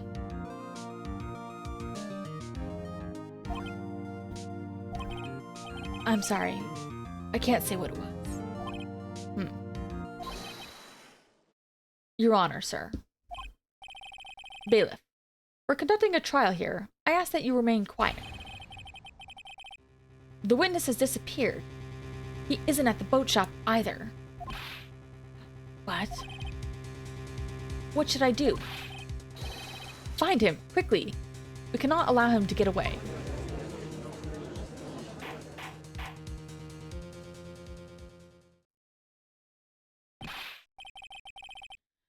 Mr. Von Karma, your witness has disappeared. A search warrant has already been issued. Goes without saying that I cannot declare a verdict under these circumstances. I will extend the trial until tomorrow, the final day allowed. Oh, we're not... There's nothing we can do for now. Okay, because I do know one other thing. I know we're going to call the bird to court. That's what I know. As soon as I saw that parrot, I was like, oh, that parrot... I know the parrot's coming to court. I request that the police department utilize all its forces to find that witness. Am I understood? One more thing. Just who is that boat shop caretaker? I think his identity has become very important in this trial. I want him, and I want to know who he is. Karma's pissed. Very well. Court is adjourned.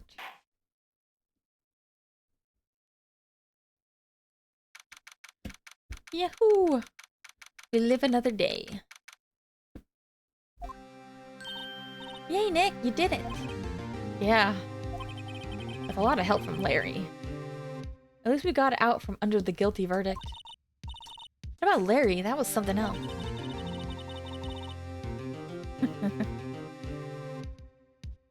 We made things up as we went. Even Von Karma didn't know what to do with his testimony. Like, imagine if Phoenix ever did take, like, an actual guilty client, you know? What would he do? Would he switch up his testimony or his, stance and try to get them convicted partway through? Or would he still try to BS his way out for somebody guilty? Larry really helped us out. Sure, once I sifted through his unique testimony. Still, he did save us. Just wish our case wasn't so close, so down to the wire all the time. I know what you mean. Sometimes I feel like it's us on trial instead of our clients. It kinda is, isn't it? Oh, you need to go to sleep? Oh yes, absolutely. Oh my gosh, it's so late. You should go to sleep. I don't know how long I'm gonna play. Obviously I'm not gonna get to the next court session. I might just start the investigation section. So yes, please go to sleep. Be responsible, earn money. And then, you know, someday I'll come and collect taxes and you can pay me back the money. Hey, Edgeworth. Mr. Edgeworth? Did you say something?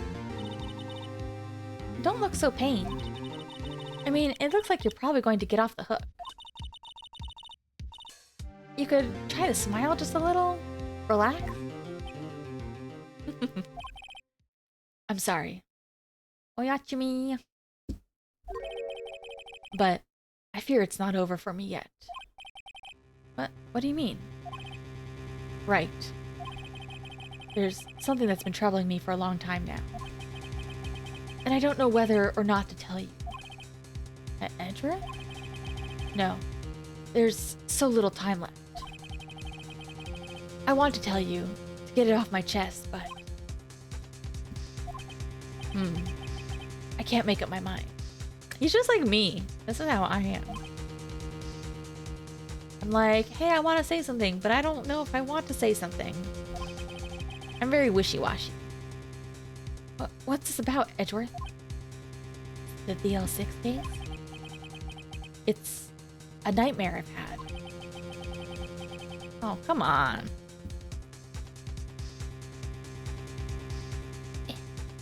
Bam. A memory of a crime that I committed. A crime you committed? A memory of a murder. Does he think he killed his dad? No. No!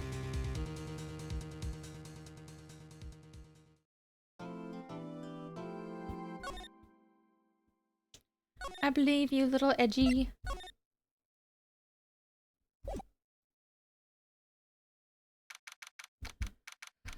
Whew. I'm getting pretty sleepy though. I'm a little sleepy and a little hungry, but I want to keep going.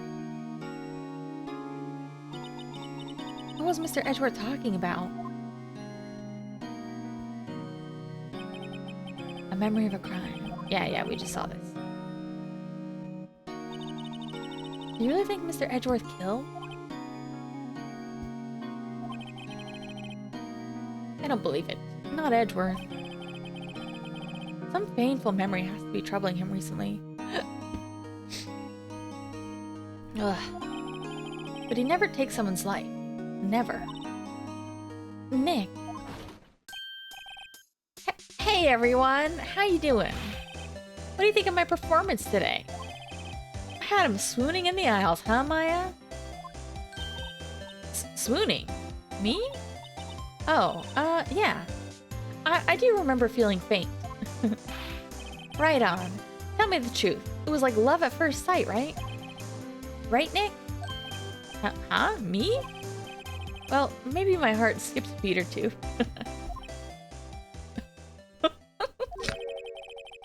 I think you could do better than that. Come on. I saved Edgeworth in there.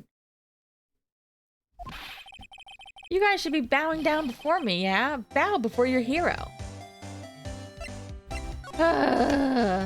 Yeah, thanks, Larry.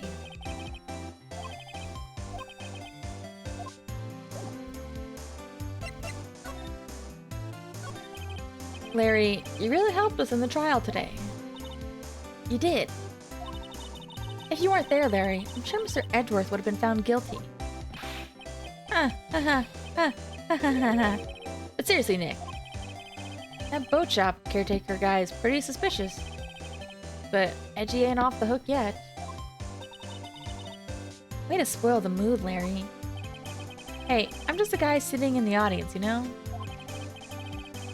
But from where I was sitting, Edgy seemed pretty on edge. I mean, can you really know he's telling the truth about that night? Nick? I don't know. But what I do know is I'm going to believe you two until the end. Us two? Edgeworth and... You mean me? Nah, he means me.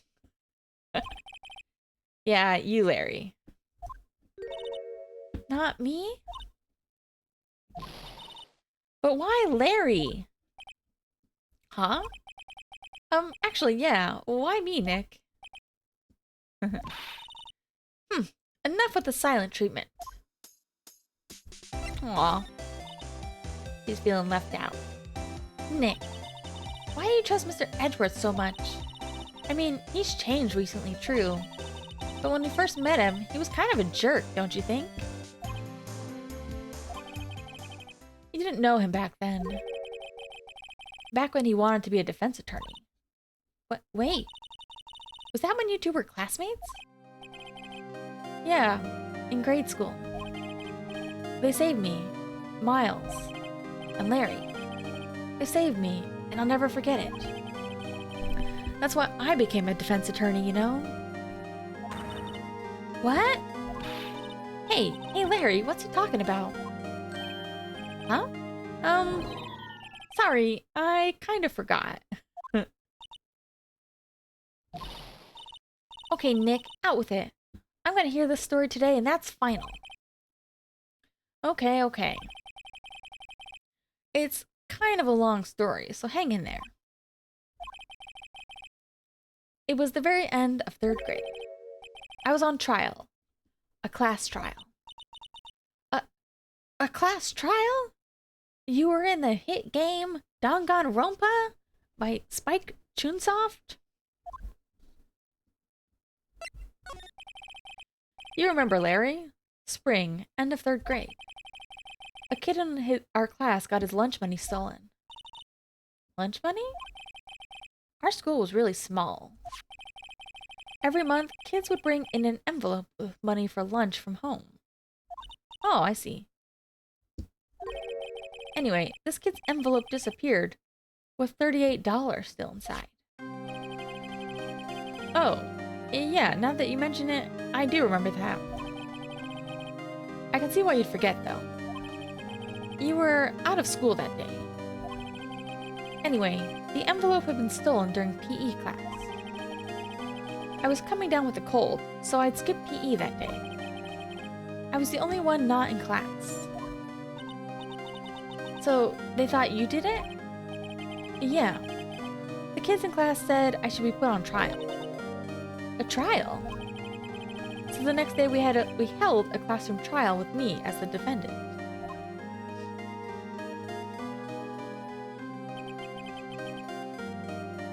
I didn't do it. Guilty. You did it. It was you, thief. Give the money back. Just admit you did it. You can't hide the truth. I'm not gonna play with you anymore. Yeah, you shouldn't be allowed on the relay race or on the library committee. Did you rob that bank the other day? Now, Phoenix, you know you shouldn't steal people's money. It's not right. In the end, even the teacher thought I'd done it. Go over and apologize, Phoenix. I didn't know what was happening. I was so sad, I couldn't stop crying. Ben was staring at me like I'd done it. I tried to apologize. I went to where the boy whose money had been stolen was sitting. That's when it happened. He shouldn't have to apologize. The only thing that belongs in a trial is evidence. Anything else has no place. You should all be ashamed. Amateurs. Miles? Look at his little dorky bow tie. It wasn't you who stole my money, was it? No? Then you shouldn't apologize. Oh, it was his money that went missing. Everyone's been shouting that you did it, but no one has any proof. That's why, Your Honor, this boy is innocent. But, Miles, it was your money that was stolen. Yeah, he did it. We don't need proof. Make him say he's sorry. Why don't you all just shut up? Oh, it's Blair. This is always how it is. Everybody ganging up and picking on one person. Just think how he feels. He said he didn't do it, so he didn't do it.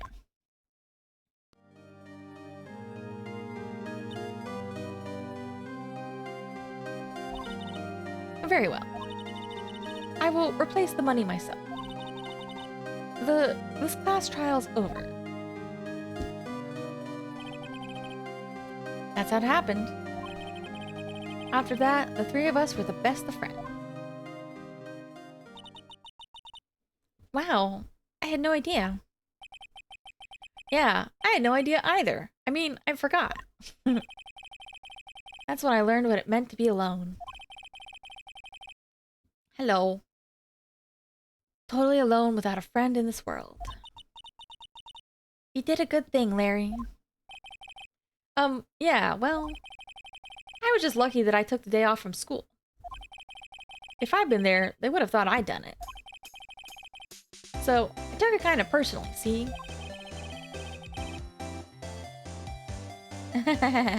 You can miss as many streams as you want. Although I should at least put my streams... I should at least upload my backlog before I go. I'm taking a short trip, kind of last minute. So, I was really hoping to finish this trial before I leave, but I don't know if I can because I still have some stuff I have to do tomorrow. It's okay.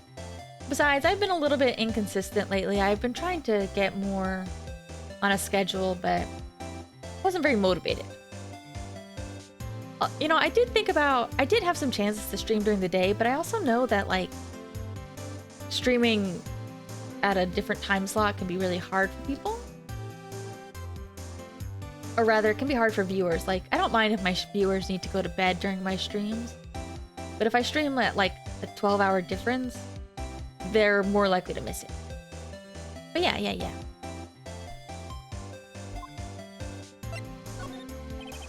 Anyway, Edward and I talked after that class trial. That's when I heard his father was a defense attorney. I remember his eyes would shine when he talked about his father. Look at this dork. I'm gonna become a defense attorney just like my father. A famous defense attorney.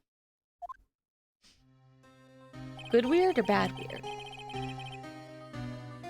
Then a few months later, he transferred to another school. The DL6 incident. Right. Not sure, but the transfer probably had to do with his father's death. That's so sad. It was several years later when I heard Edward's name again. You can type it, but this is, you know, when it comes to most of these games that are very dialogue heavy, I can't always react to every single thing. But you can share. There was an article about him in the newspaper. You got married?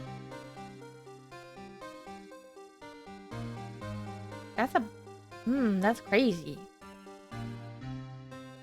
I mean, are you happy with your marriage partner, I guess?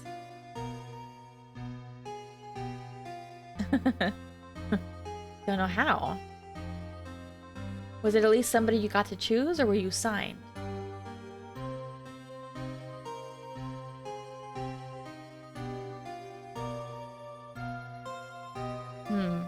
You'll have to figure out your finances now. I think that's the big thing. Finances get really confusing when you change status like that. You know, my advice is always have like a, you know, they always say you gotta keep a separate savings account, you know, just in case things don't go so well. Or just so you have a little bit of independence. Well, I hope your virtual marriage? Your stream marriage goes well. Who'd you get married to? The streamer or like another chatter? A headline was something like, "Dark suspicions of a demon attorney. Fabricating evidence, manipulating testimonies, covering up facts." The article said he'd do anything to get a guilty verdict. Anything.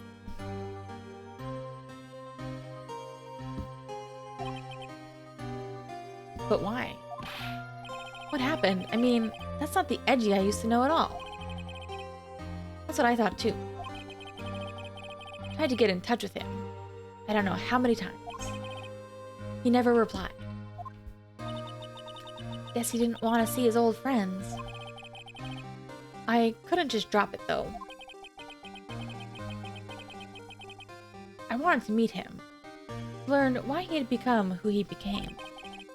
That's when I decided. Wait, you don't mean... That's why? That's why he became a defense attorney? To meet Edgeworth? Really? He became a defense attorney just to meet him? If I was a defense attorney, I knew he'd have to meet me whether he wanted to or not. In court. Man, this really is BL. You know, I kind of was like... When I was going into this and I wasn't entirely confident if I was going to like Edgeworth, I was like, you know, I don't know if I'm gonna like... I was kind of thinking that I wouldn't really like Edgeworth and Wright necessarily as a couple. But yeah, I can definitely see it a lot now. Well, at least you won't be alone on Christmas then. Edgeworth believed in me. And I believe in him. He's in pain, and no one's on his side. I'm the only one who knows the real Edgeworth. I'm the only one who can help him. Whoa, Nick! So, is that why you helped me out for free? Yeah. I helped you because I believed in you. Except, I don't remember saying I'd do it for free. Oh, Nick. Nick. We have to save Mr. Edgeworth if it's the last thing we do, okay? Right. It very well may be. I was gonna say, like, after playing this game, I definitely get the impression... Because whenever I saw Maya or, like, art of her, I always thought of her as being, like... I knew she was kind of a teen, but I thought of her as being closer to young adult. But she's very, I guess because she is so goofy and naive, it does make her seem a little bit too young for Phoenix in this game. I mean, maybe later. Like I said, I'm okay with a throuple. Two guys and a girl just hanging out. Hey, I said later, not right now. Why is everybody so down on me? But like I said, I think because of the way she acts, I'm a little bit less into that ship than I thought I was going to be. Look, they're going to be older in the next games. I know that there's more games, okay? It'll be fine. Just don't think too much about it. First, there's that rental boat shop caretaker. Oh yeah, we have to get that guy. We need to find out who or what he is. I'd settle for who. Guess I can clean out some of this evidence I no longer need. Okay, let's go. Ugh. Oh my gosh, my eyes are getting tired.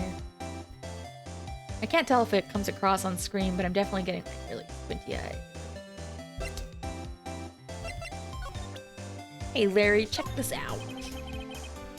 Woohoo, I was hot out there, hot.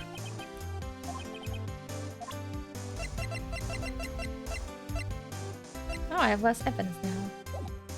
That is true. Part of it too is also because of like the text is always at the bottom of the screen, so I'm always like looking down. So it's hard to tell whether I'm going to be more squinty from eyes tired or if I'm just reading.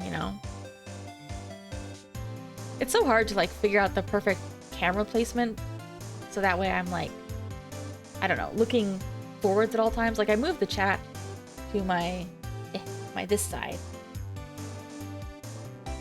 But normally I have it over on this side. But I was like, since this game isn't full screen anyways, I can look at it over here instead. That way it looks more like I'm looking directly at you instead of to the side. Thank you. It is cute.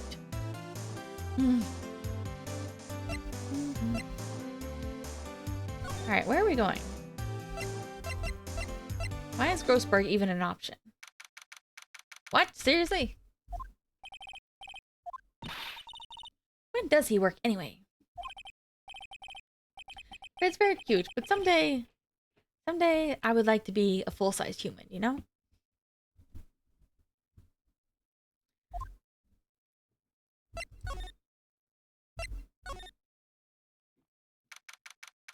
There he is. There's our purple boy. Or I guess it's more of a magenta, really. You look as grim as always. I mean, I'll never stop truly being chibi. In my heart, I'm just a little guy. But sometimes it would be nice to be a full-size person. But I feel like chibi it's just my true nature. Not even like a gremlin chibi, just a little guy.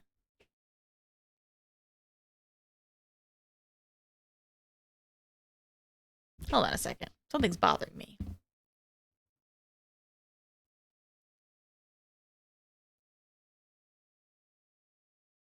Oh, no, that's fine. I don't know why. For a second, I was like, is this...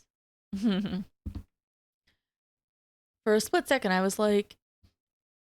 I thought my screen was cutting off or something. Thought I was cutting a little bit of the game off. Hey, I haven't had to climb on the kitchen counters in a very long time. Nowadays, I can just get a ladder out. Yep. Who knows? Maybe my next model will be even more chibi. Maybe I'll become smaller. Mr. Edgeworth, I heard the story about the class trial. Oh, we're the same height then. More or less.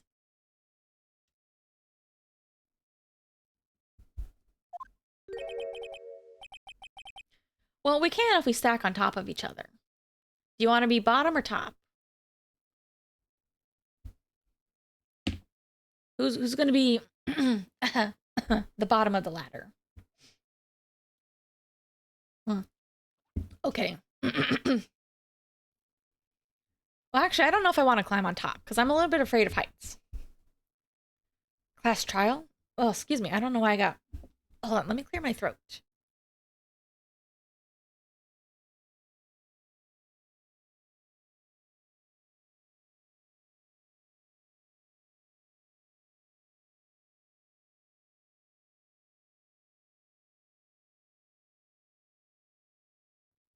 Yeah. I needed some water. Ugh. Excuse me. Weird throat noise coming out. Class trial? What do you mean? Oops. You don't remember? No, I don't. Your lunch money was stolen, wasn't it? In third grade. Lunch money? Oh, right. Yes, I seem to remember something like that. Yeah, I can't blame him for forgetting because it sounds like very shortly after the class trial, his dad was killed in front of him, so I would probably not really care about very much else at that time. Nick, I think you're the only one who remembers. Well, it probably really only mattered to me anyway. Mr. Edgeworth, didn't you know? That trial was the reason Nick became a defense attorney. Ridiculous. Thanks. That said, it does sound like the kind of thing you'd do. You haven't changed a bit, have you, Wright? So simple, even to a fault. As much, like, I really love how the characters' noses look in this game. Well, maybe, yeah. I think you changed too much, Edgeworth. Aw. Aww. Perhaps. You know what, though? I have quite a soft spot for angsty boys, okay?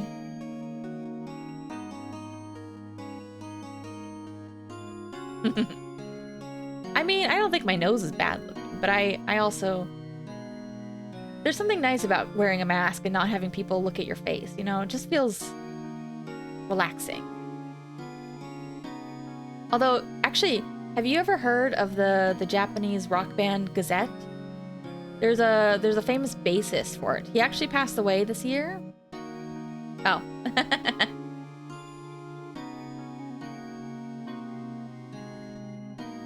Looks better than your... Hmm?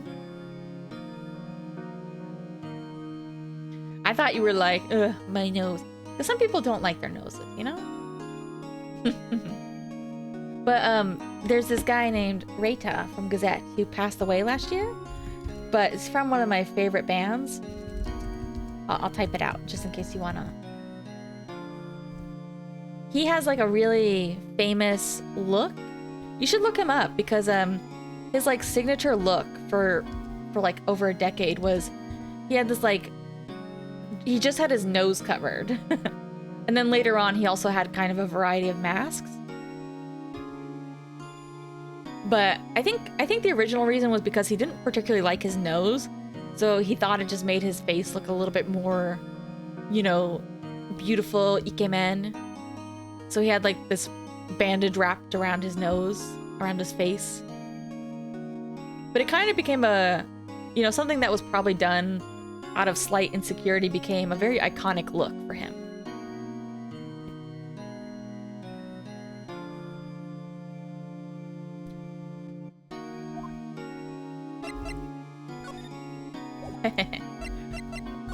Let's do some goofy things first. Sorry. Aw. He doesn't like my... it's not an anime, it's from a band. It's a Japanese band. Oh, Tokyo Ghoul? Is that what you're talking about with the mask? Yeah, it kind of...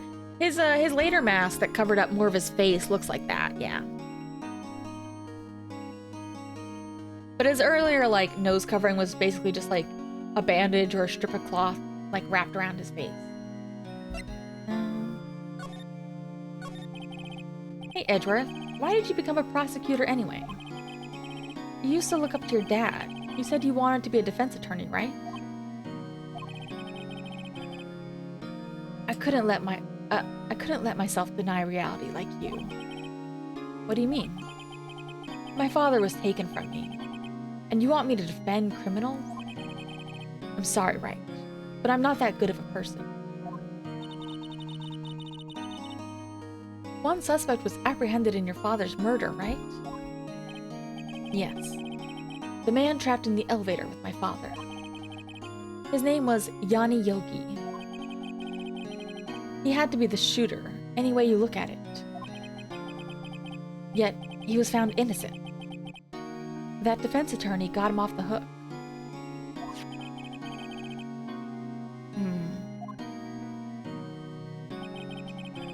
On that day, 15 years ago,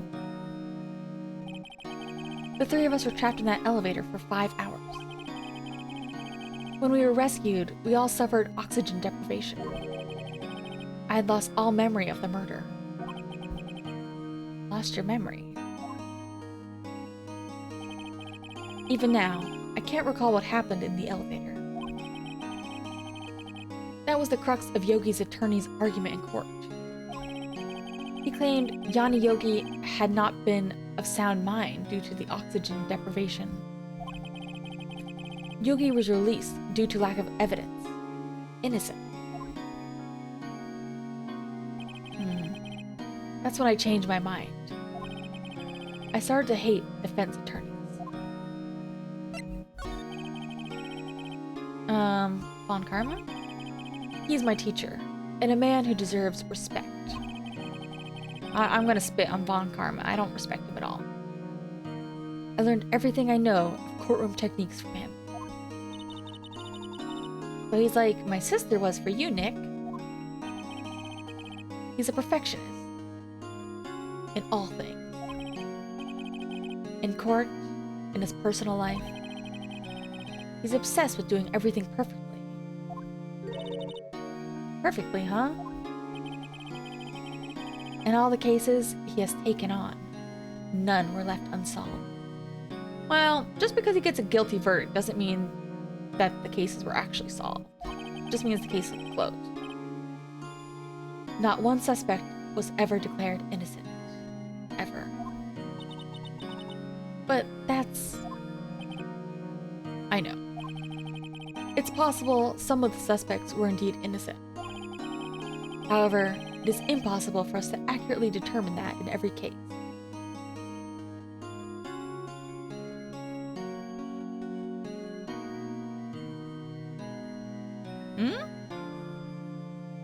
Grinding the meat? You mean grinding the axe? All Von Karma does is his job. To find the suspect... Huh? To find the suspect guilty perfectly. Is that a phrase? I've never heard that.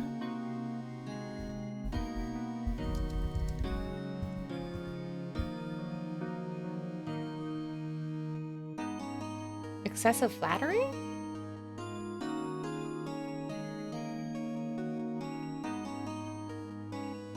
Oh.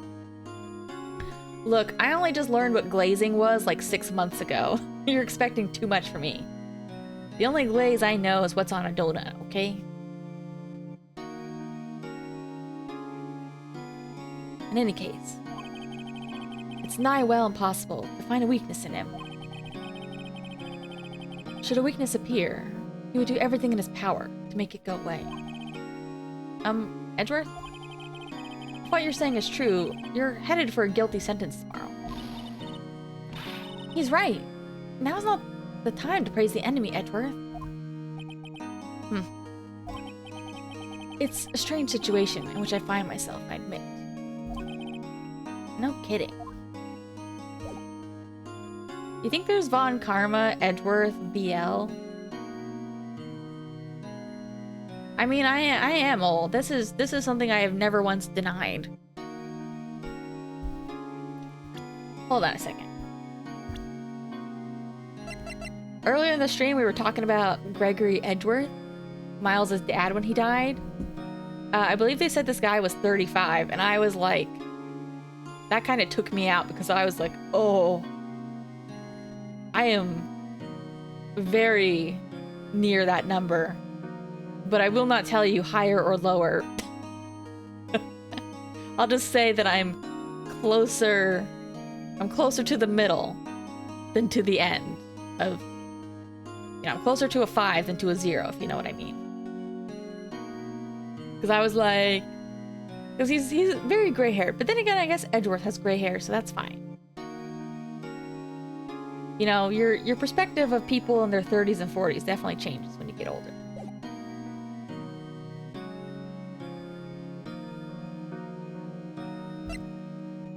But then again, I'm not like particularly an old soul or anything.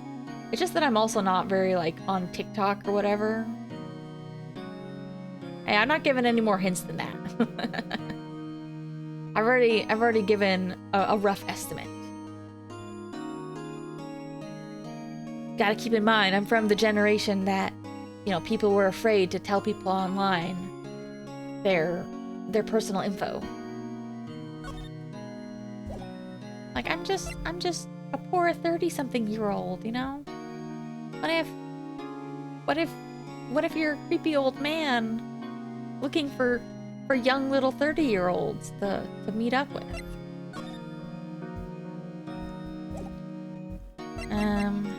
Oh, I guess we should try and ask him about the case. Oh, he doesn't want to talk about it.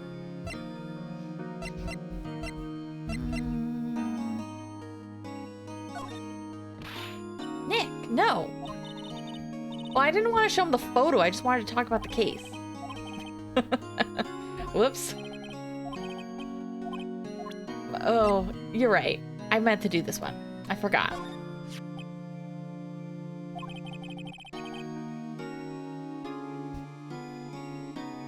Old people can find love, too. I know somebody who got, like, a happy second marriage when they were, like, in their 70s or 80s, you know? Never too late. Except for me. It's definitely too late for me. I'm definitely gonna die alone. It was that case that changed my life. I can't believe I forgot that the photo... I thought the photo was this as well. You're young. Doesn't matter. You're young and married, right? There you go. Happy for you. Tomorrow, on December 28th, its statute of limitation runs out. Tomorrow. Would that be a coincidence? But even if the case is finally closed on paper, it'll never be erased from my memory. Never. Poor Mr. Edgeworth. Alright, I think that was all we needed to show him.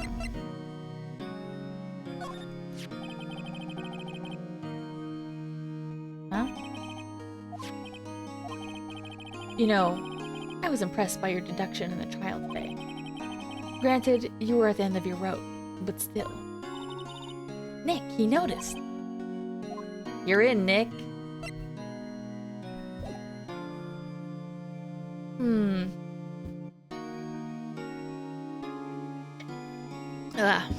Kind of freaking out whenever I drink my soda, or whenever I drink anything.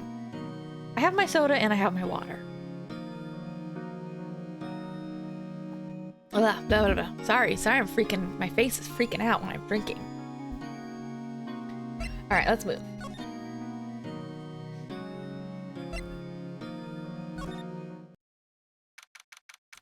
Yeah, we're getting pretty close to getting those magenta pants off. But the cravat stays on, you know? Oh, I was gonna say, maybe I should have gone to the precinct first. Well, I think when I'm old enough to be dying, I don't know if I'm still gonna be streaming then, you know? Hopefully I'll have other things to do in my life. Hey, pal. Long time no see. I mean, even then, I hope I'm still doing fun stuff like playing video games, but I don't know if I'll want to stream as much. You know, if I live a long, full life. Detective Gumshoe. Close one today, huh? Got so worked up, I snapped my tie in half. What?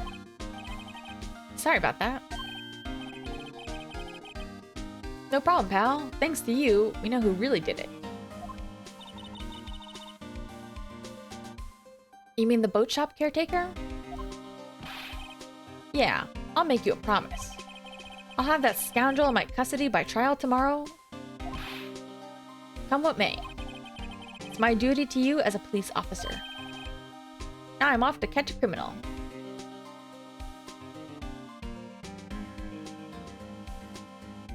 Oh, maybe. That's my fear. That's one of my biggest fears is like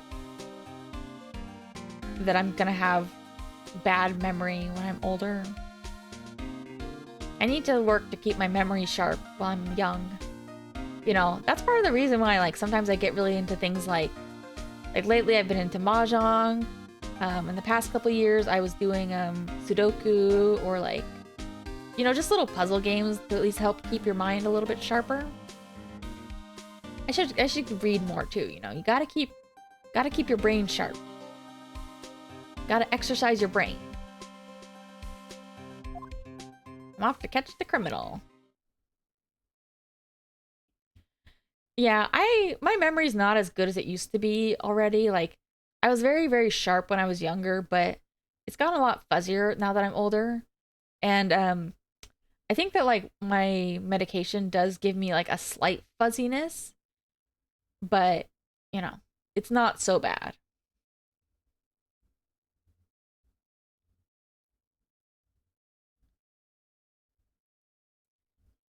Oh yeah, lobotomy. For a second, I thought you were gonna say, "Yeah, I think I just need a lobotomy to help." No, no, no. You need lobotomy corp. I was like, "Yeah, I guess you can get a lobotomy if you want." Detective Gumshoe sure is active today. Oh, one more thing. Eeh. No one can go into the woods today. The woods? Huh. Is lobotomy banned, actually? Really?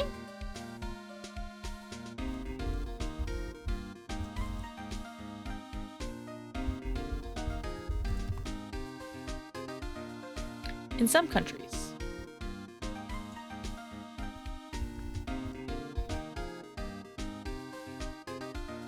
I don't think it's banned in the US, but I think it's just not frequently done here, anyways.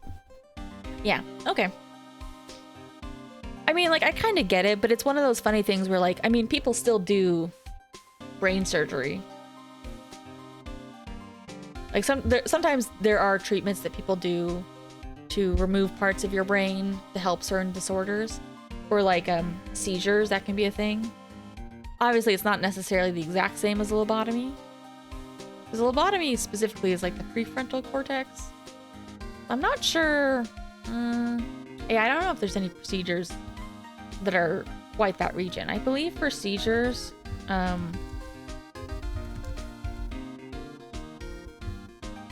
think they remove the corpus callosum. Sometimes. Corpus callosotomy. Or like a funny thing is, you know, you might think of like electroshock as being like kind of an old-fashioned procedure. But like certain kinds of like electrotherapies are actually kind of making a little bit of a comeback because there actually are some like there are some actual benefits for it. I think they actually use that to treat like certain like depression.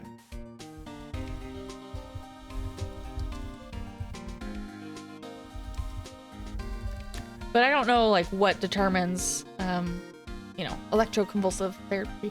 I don't know what determines like why they might want to use it, you know. Woods are off limits to camping, and apparently the park ranger found out. He got pretty mad. No one can go in for a while. Guess Lotta's in a lot of trouble. Anyway, I'll be seeing you tomorrow. I guess Lotta's just done for the story. Alright. I feel winter's chill from the bare leaf trees today. is it about winter that turned... Oh, yeah. I think this is the same as the first time we came here. Oops. Yeah, my poetry has that effect on people. Oops.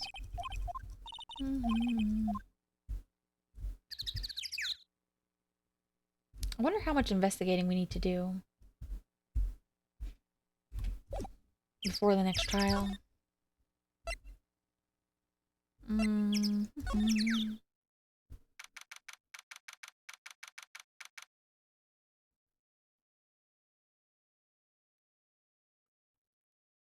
Oh, were they just joking around, or were they trying to be, like, a little bit mean?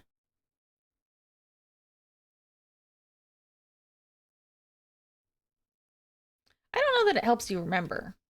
Aw. Well, I'm sorry that they're being mean.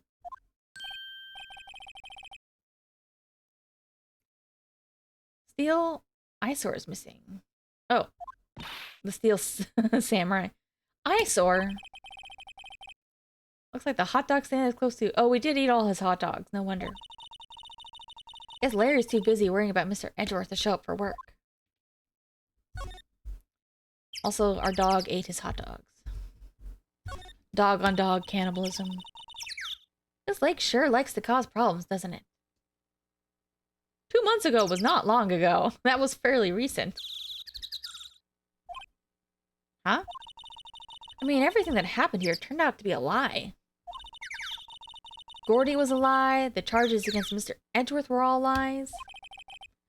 Guess you're right. I mean, I'm glad the charges were all lies, but still. Trash can with no trash.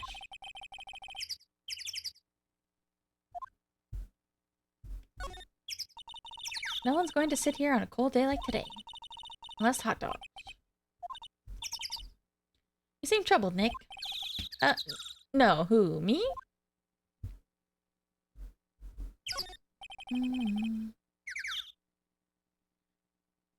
Guess Larry has today off. He's pretty happy about saving Mr. Edgeworth. True. We owe him big. I'm surprised he didn't end up talking about his lady friend again. Fiance. Oh, you going? Okay. Goodbye. Oh, I probably won't go too much longer. Maybe half an hour. Maybe. That old caretaker got away. Yep. Never imagined he might be the real murderer. Ahem. I know that clearing of the throat anywhere. Oh. Why is he here? Oh. Yeah, what might you be doing here? Out for a walk, hmm? Ah. The days of my youth, like the scent of fresh lemon. You see. Mr. Grossberg? This is no time for idle reminiscing. Mr. Edgeworth's trial ends tomorrow. That is true, yes. But from what I saw of today's trial, Edgeworth should be fine, right? Well, I'm not sure about that. Oh, what do you mean by that? Well, I'm not sure. If you find anything out, come by my office at once. I may be able to offer you some assistance. Thanks. Bye. What do you think Mr. Grossberg, was doing here anyway? Who knows? He must be here because he knows something about the DL6. Boat rental shop. Doesn't look like anyone's around. Yeah, caretaker ran for it. He didn't seem like a bad person. Yeah, I feel like there's more to the DL6 stuff. Forest here, beyond these bushes. The forest! There's someone in there! Huh? Yeah, there's a few policemen in there. They must be looking for the caretaker. Good luck.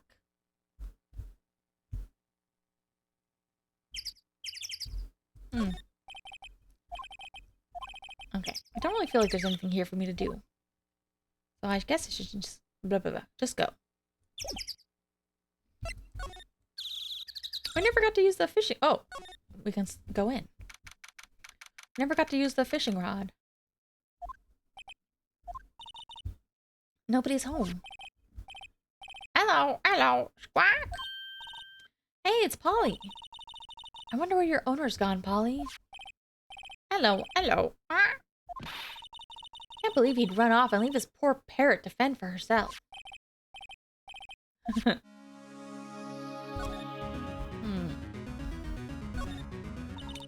Doesn't look like he used this kitchen much. You're right. Guess the whole pasta restaurant thing was a lie. What? You thought he was telling the truth? I don't know. I can't quite tell, like, how much of his brain is... I don't know. Hard to say with him. How much of his brain is scrambled. Everything's cold. Looks like he didn't turn his heater on. Hasn't been back since the trial. Oh, we can enter the safe. What's wrong? Never mind. Huh? Tell me. Just when I saw the TV, I remembered. They're showing a Pink Princess special this week. See? That's why I didn't want to tell you. 12:28. I remembered. That reminds me, Nick. Polly here knows the number of the safe, right? Yeah, let's crack it open. Thanks. I'm sure there isn't any money in there. Aw. But there might be evidence. He keeps it locked, right? So it must be something of value in there. I'm not so sure. Okay, Nick. Let's see what's in there. The only thing in here is a letter. A letter? Aw, boring. No name or signature on this thing. It's handwritten in very precise, clear letters.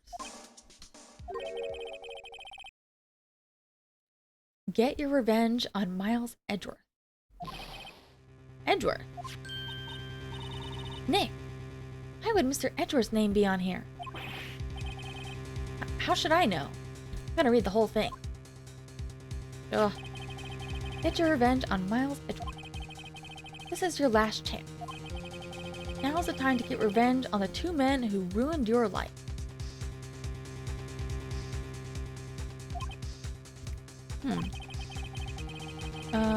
The murder. How to kill Robert Hammond and frame Edgeworth. Calling Edgeworth out to the lake, getting on the boat, firing twice. This is exactly what I figured out today in court. It's all here in perfect detail. Well, what do you think it means, Nick? Don't know, but it looks like these are instructions for the caretaker. When he killed Robert Hammond and called out Edgeworth, he was following instructions. But who could have written that letter? What does it mean to get revenge on Miles Edgeworth? I don't know, okay? One thing's for certain. This letter is an amazing clue.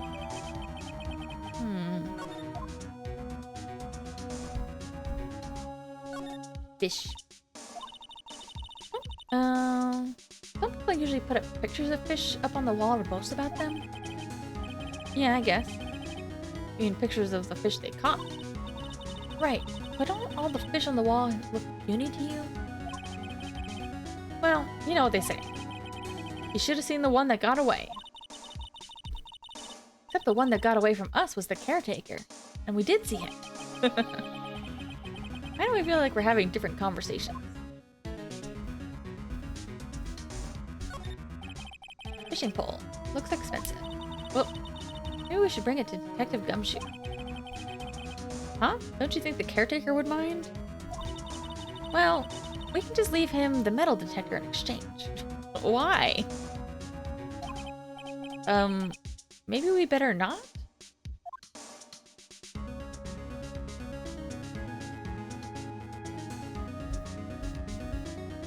Is that all there is here? Maybe I should take care of Polly, Nick. You probably shouldn't just kidnap her. The police know about her anyway. I'm sure they'll do something. Well, okay.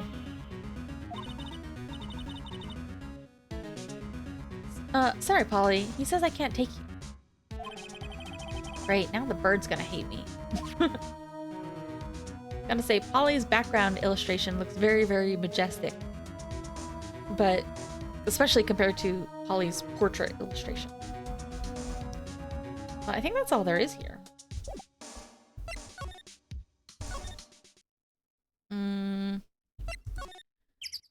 Let's go back. Oops, not examine. Leave.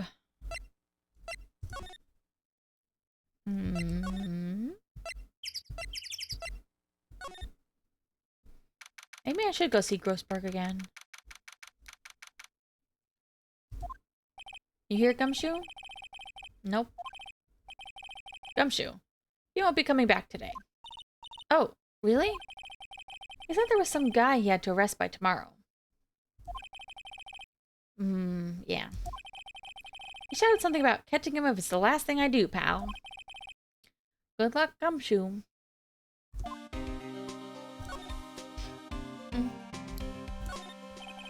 That must be the one of the detective. Please, think about what you're doing, Jolinda. Don't take my Tommy away from me. No. What? I must be doing image training of a nasty divorce argument. What the heck is this guy? Ugh, he's going through it.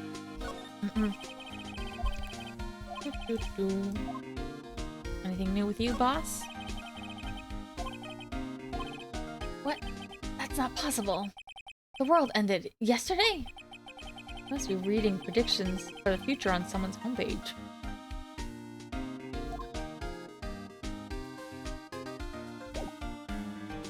Alright, where should I go?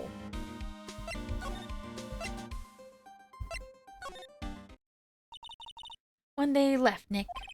Yeah. Okay. Here we go. Oh, he's not here. Okay, never mind then. Do I have any news here? Oh. Yes, we should. Edgeworth, see this letter? This came out of the safe in the shack where that boat rental caretaker lived. I wanted to show it to Gumshoe, too. I see. Revenge? On me? Who's that old guy anyway? I don't know. Could he be an innocent defendant? Oh, could he be an innocent defendant you got declared guilty or something? Nice, Wright. But I don't remember that old man. Not at all. So he was following this letter then. Which means there was someone else behind it. Now's the time to get revenge on the two men who ruined your life. Two men, meaning myself and Robert Hammond. This is your last chance. Last chance? Maybe. Maybe he's talking about the statute of limitations on the... Oh, this is Phoenix. Maybe he's talking about the statute of limitations on the DL6 incident.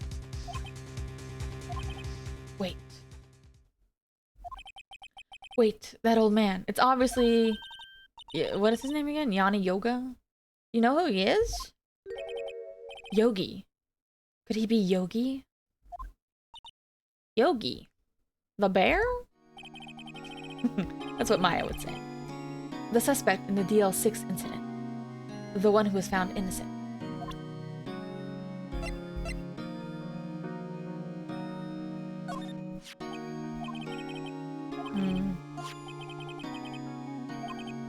But even if the case is finally closed on paper, it'll never be erased from my memory.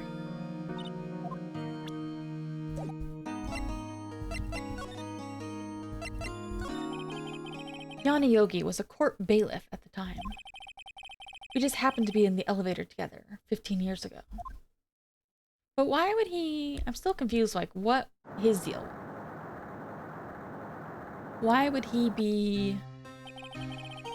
Why would he kill Miles' dad?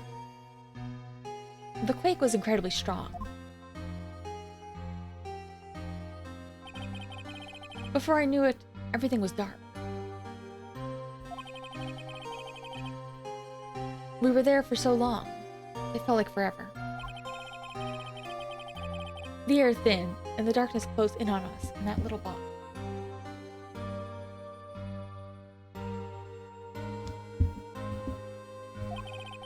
We became unsettled. Help! I can't breathe. I'm still kind of surprised that this is a thing, like, that, like, I guess the air circulation gets cut off in the elevator on a blackout. I mean, I guess. Quiet. I said quiet. You're not making this any easier. I want to get out. Help! Get us out! Oh, is he like freaking out? Don't shout. You'll just use up more oxygen.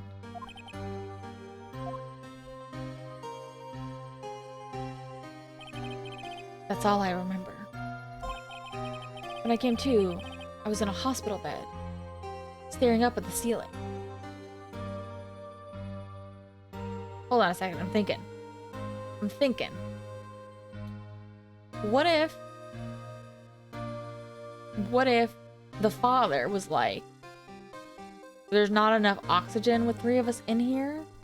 Or like, what if that was the motive? Like the other guy was like, there's not enough oxygen with 3 people and that's why? When I came to, ceiling, blah, blah, blah, blah, blah. In court, Yana Yogi's mental condition was called into question. They claimed the oxygen deprivation and stress had caused temporary insanity. In the end, the claim passed the court, and Yogi was found innocent.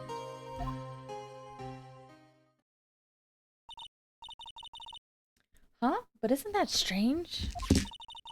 Hold on a second. I don't know why, I just had like a moment of like panic being like, what if my travel plans are on a different date than I thought? Nope, okay. Okay, no, we're still good. I don't know why, I was like, what if it's today? What if I need to leave right now? This letter tells him to get revenge on Edgeworth. Why would he want to take revenge on you? Hello. Welcome. Right. Yeah?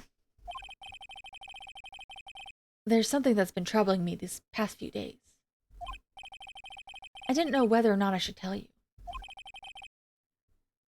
We like Edgeworth now. He's good boy now. You mean the nightmare? It's a nightmare I've had. A memory of a crime that I committed. A crime you committed? A memory of a murder.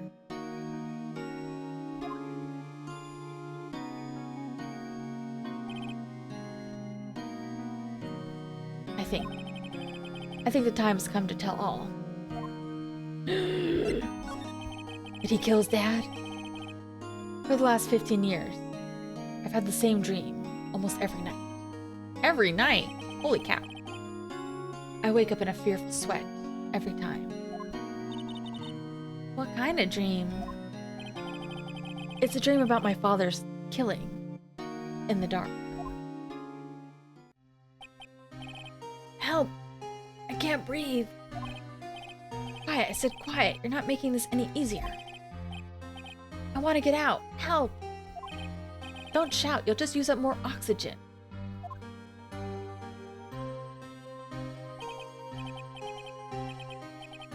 I can't breathe. You're using up my air. What? Stop breathing my air. I'll stop you. What are you? Oh, okay, it was him. No. Father!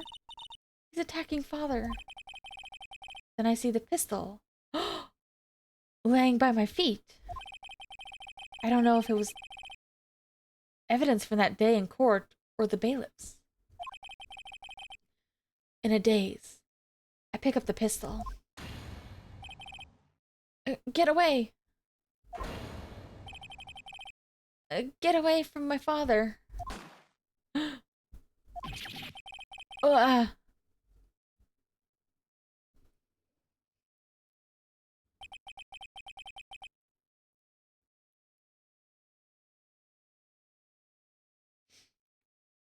And with that scream, I wake.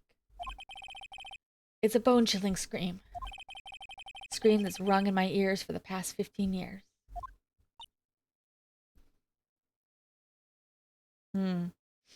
So the bailiff started to go a little bit nuts and attacked him.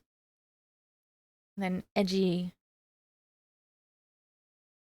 got the gun and maybe accidentally fired it or fired the wrong person. But that's just a dream, right? Sometimes this game is so silly, and then sometimes you're like, oh yeah, it's about murder. That thought is the only thing that has kept me sane for the last 15 years. But what if I'm wrong? What if it is real? They say that sometimes people shut out memories in self-defense. Maybe it was I who killed my father. What? If you think about it, that way, this letter makes sense. Get your revenge on Miles Edgeworth. Think about it. Yogi was really innocent. That's why he wanted revenge against me. Wait, Edgeworth, you mean... It was me. I was the true criminal of DL6. I shot my father. This is bad. But I thought Misty Faye also pointed to the bailiff. What are we gonna do, Nick? What can we do? I don't know. I don't think there's anything we can do, like it or not. If there's someone else who knows a lot about the DL6 incident, maybe. There is, Nick. Grossberg or her mom. There's someone else who knows about DL6, or Mia. Okay, bye. Yep, here we go.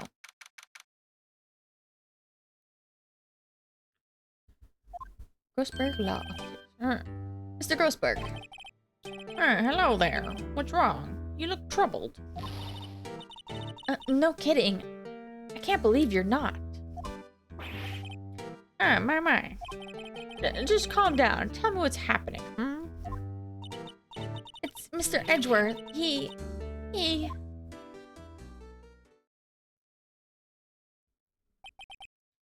I see. So, Edgeworth dreamt he shot his own father. It's only a dream. Only a dream.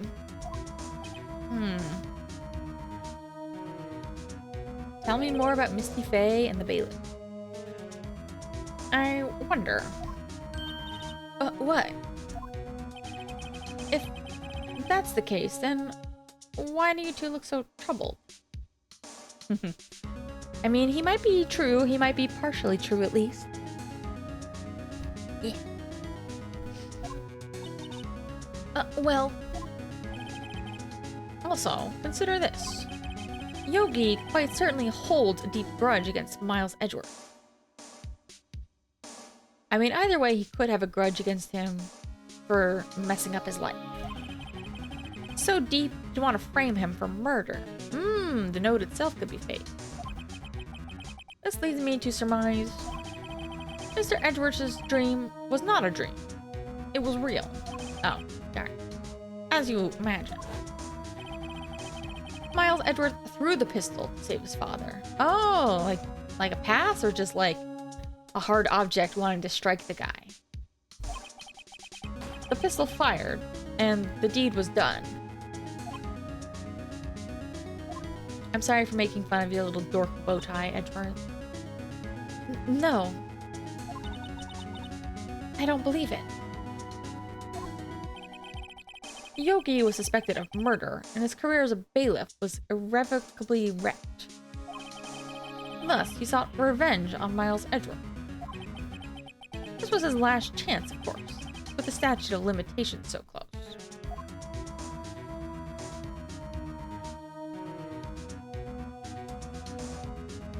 The one thing that doesn't really make sense to me about the statute of limitations is that, like, when he was framing Edgeworth, I don't think part of his plan had anything to do with revealing the DL6 case, or like clearing his name or getting Edgeworth convicted of that.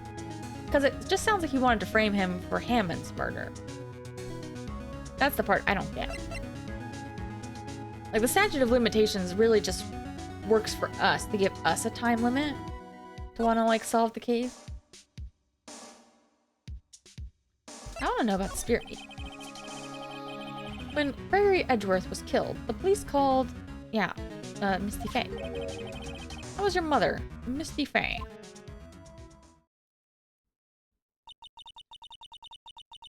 I'm Gregory Edgeworth.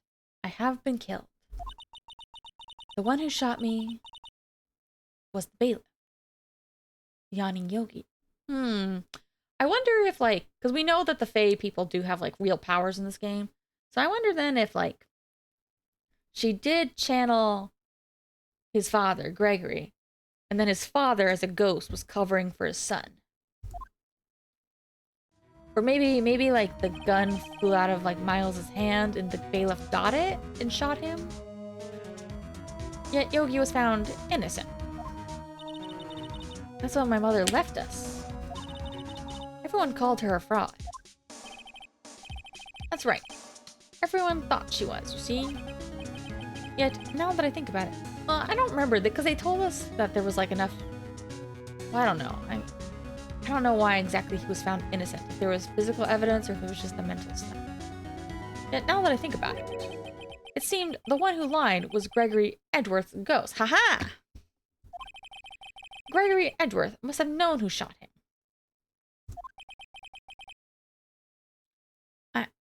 I don't believe it. I can, Phoenix. Catch up, Phoenix. You're saying he falsified his testimony? That Edgeworth's dad lied to protect his son? It's only a possibility, mind you. But a possibility nonetheless. That's what I think. What do you know about his father? He was a defense attorney without peer. Sounds trite, but it's true. Well, he may have had one peer, now that I think about it. Your mentor, Mia Fey. My sister?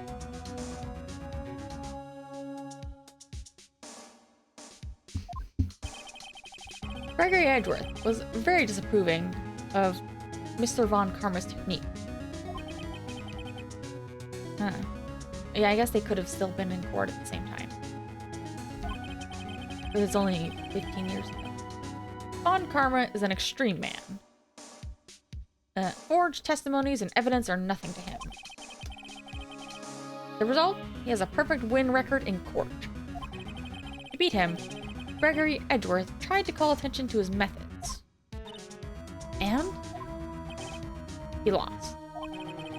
And died in despair, as it were. I see. Okay. I guess I should talk to him about this. Oh, so this is the letter. It does seem that Yogi was following this letter. And he killed Hammond. But why kill Hammond? Hammond was a skilled defense attorney. But he defended clients not for their sake, but for his own. Huh? His own sake? He never trusted his clients, that one. The only thing he trusted was his own ability. but he got his client found innocent. Oh, maybe he made him take like a insanity defense or something. Actually, my dear, it's quite different. He won that innocent verdict for no one but himself. Yogi was a free man, but socially he was ruined. You'll understand soon enough. Wait. Huh? This letter. I've seen this handwriting somewhere before. Long time ago. Whose handwriting was this? Is it Mr. White? Do you have any idea who wrote this? Huh?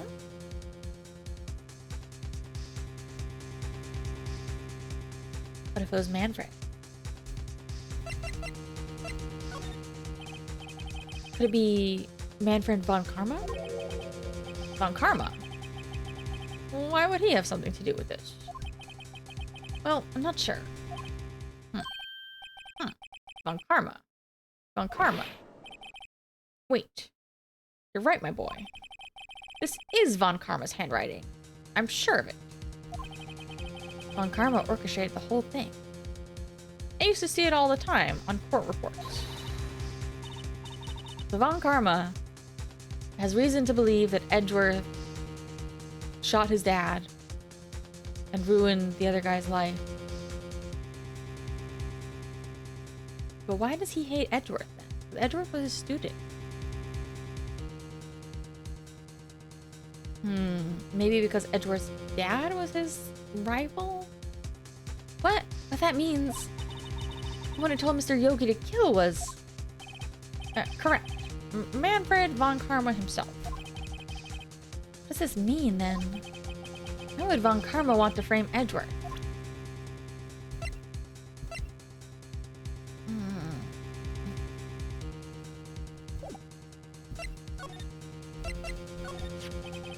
If it really was true, von Karma who wrote this letter...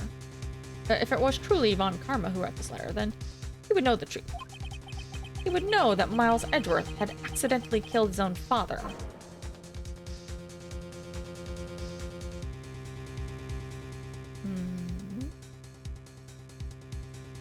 Maybe because he's just that much of a freak for getting people convicted?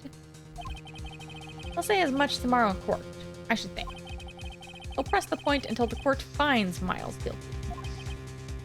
Oh no. But how could von Karma know about Mr. Edgeworth's path like that? Were they like having a little midnight rendezvous and he overheard Miles talking in his sleep? About his nightmare? And he put the pieces together? A little mentor-disciple action? Even Mr. Edgeworth thought it was just a nightmare. I do not know that von Karma... yet I do know that von Karma is both persistent and a perfectionist. Maybe seeking to satisfy a grudge against Gregory Edgeworth by hurting his son. What do you mean? It was 15 years ago. Von Karma met Gregory Edgeworth in court, and von Karma did win. But he didn't make it through the trial unscarred. Gregory versus Manfred. Okay. Von Karma got the guilty verdict he wanted. He won the trial. But Gregory Edgeworth accused von Karma of faulty evidence. And though he lost the trial, Mr. Edgeworth's accusation stood. Faulty evidence? It was the only penalty von Karma has ever received in his career as a prosecutor. Gregory Edgeworth dealt a blow to his perfect trial record. Oh. Wow. Must have been quite a shock for von Karma. He took a... What if he also orchestrated the blackout? What a crazy guy. Took a vacation for several months after that, you see. Imagine being so depressed that your rival gets 1 point on you that you go on sabbatical. Vacation. Yes, an unusual event for the man. That was the first and last vacation he's taken in his many years of prosecuting. Really? He doesn't take vacations? Yeah, he's a freak. He's a freak for prosecution. What'd I say? Like, go to the sea or the mountains? Don't tell me he's never been to Europe. You have a strange idea about vacations. Really? Is that weird? In any case, that was the only time he took a vacation from work. I believe the penalty upset him quite a lot. Odd. Odd, if he wanted to keep a perfect record so bad, why would he take such a long vacation?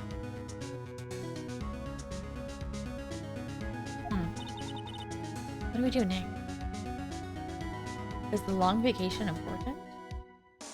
You wanted a perfect record. Take a long vacation. Or Carver's gonna bring up the DL6, you can bet on it. What if Mr. Edgeworth pleads guilty to DL6? Oh, he totally would. I won't let him. Yes, Mr. Wright. Hate to say this, but even accidental murder is murder, you know. I know that. I just believe in Edward's innocence. I can't believe he'd kill someone. But Nick, Mr. Edgeworth admits it himself. His father must have lied to protect him from beyond the grave. Now I'm starting to think that maybe this isn't the case. Maybe there's something else going on. Like the gun flew out of his hand at the last second. The whole thing was a big setup. I don't care. I know he's not guilty.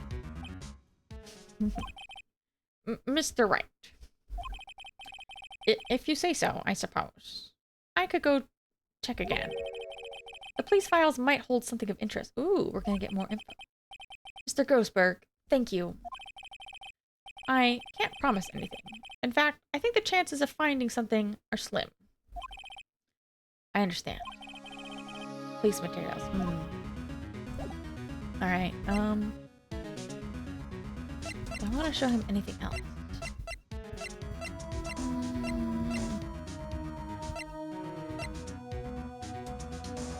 Any other comment here? Trigger Andrew. Okay.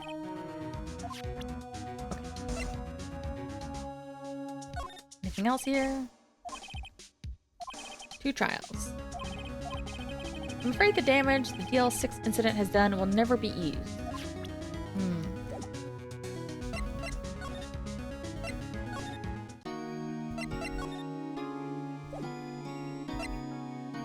I guess I don't have anything new to show him.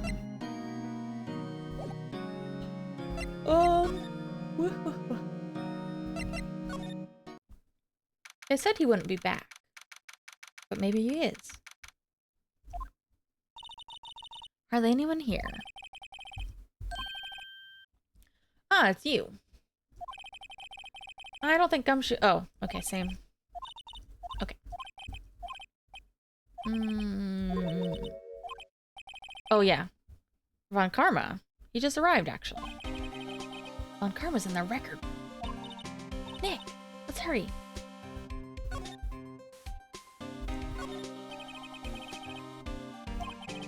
Something.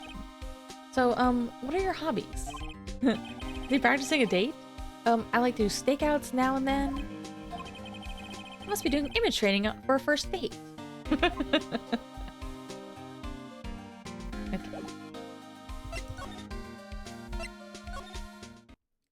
Let's ambush him. Dusty as always. We were only here just yesterday. I'm sure they just haven't had time to clean. What's wrong, Nick? Nothing. I was just noticing that he isn't here. Von Karma? That is suspicious. Huh? One of the drawers here is open. Someone must have been looking in it recently. Didn't we take some of the records? Label says unsolved cases evidence. Took evidence? Nick, the file for DL6 is completely empty. What? What are you doing? What are you doing here? Oh my god, he looks different in his non-court pose. Eek. Von Karma. You.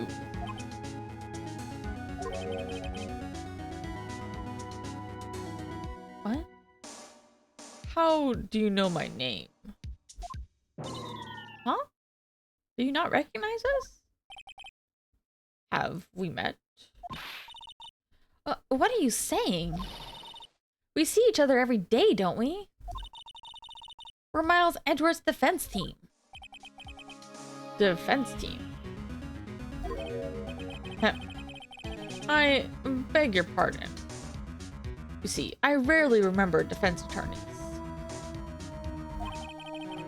They're like bugs to me. Needless things to be crushed. Wow. I can see how this guy was Edgeworth's mentor. His front-facing portrait kind of freaks me out.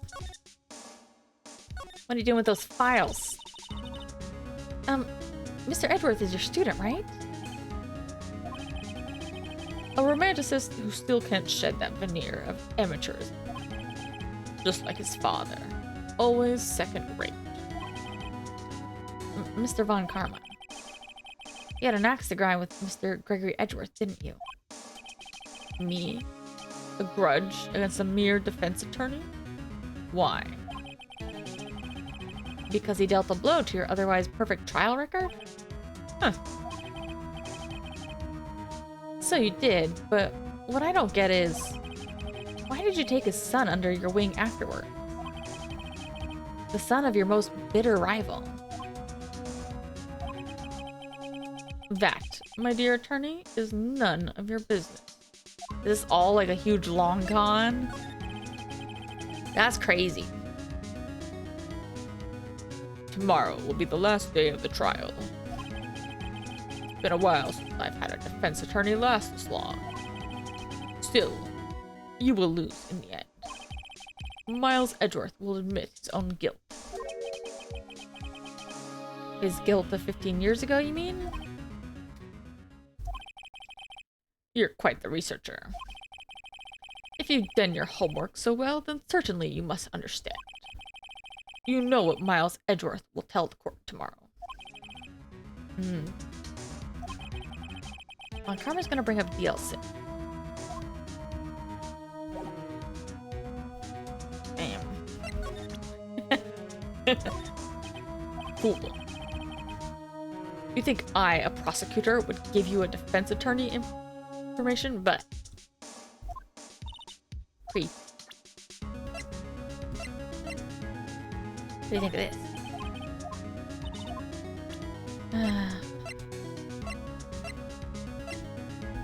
You want a metal detector?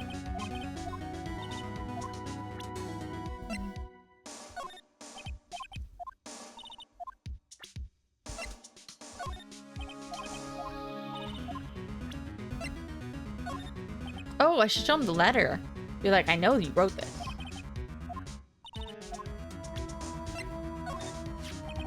Mr. Von Karma, have a look at this.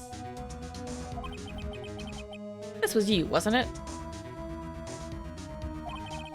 You instructed Yanni Yogi to commit murder. Yanni Yogi? How many years has it been since I've heard him called by that name? He's a fool.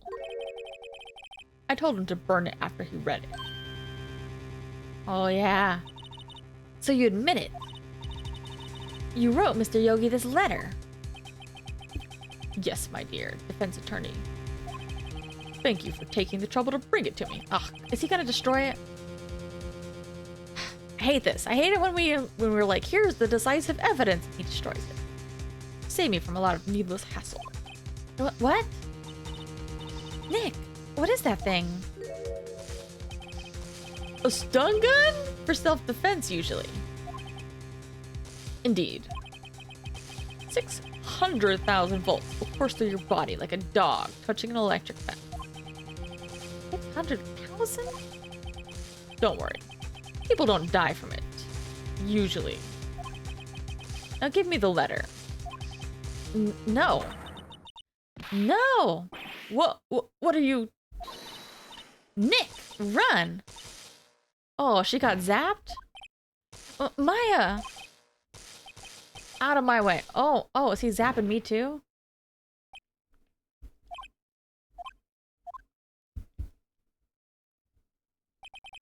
Ugh, he got us. The letter's gone.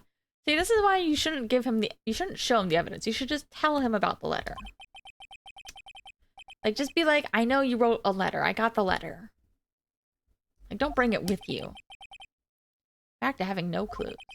Wait. Maya jumped first. Maya, is she okay? Maya!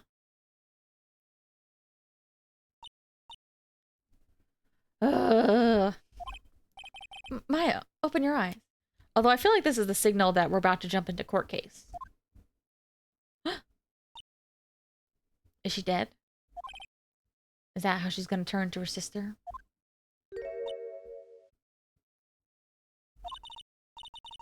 The letter! Did he take it? Huh? Oh, yeah. Are you okay? I couldn't stop him. I jumped as fast as I could, but one shot from that thing knocked me out cold. I'm useless. I'm no good as a lawyer or a medium. Can't even call my sister. Not even now when we need her most. I wish I hadn't woken up at all. Aww. She's too hard on herself. She's very helpful. Maya! There has to be some way we can help her. We better do something about her self-confidence first. Huh? Maya, she's holding something. What's that? A bullet? DL6 incident, evidence number 7, taken from the heart of Gregory Edgeworth. I remember. Von Karma was holding this when Maya jumped him. Looks like the same bullet we have. I'll prove it to you, Maya. You're most definitely not useless. I'll prove it to you in court tomorrow. I wonder if Von Karma gave him the gun?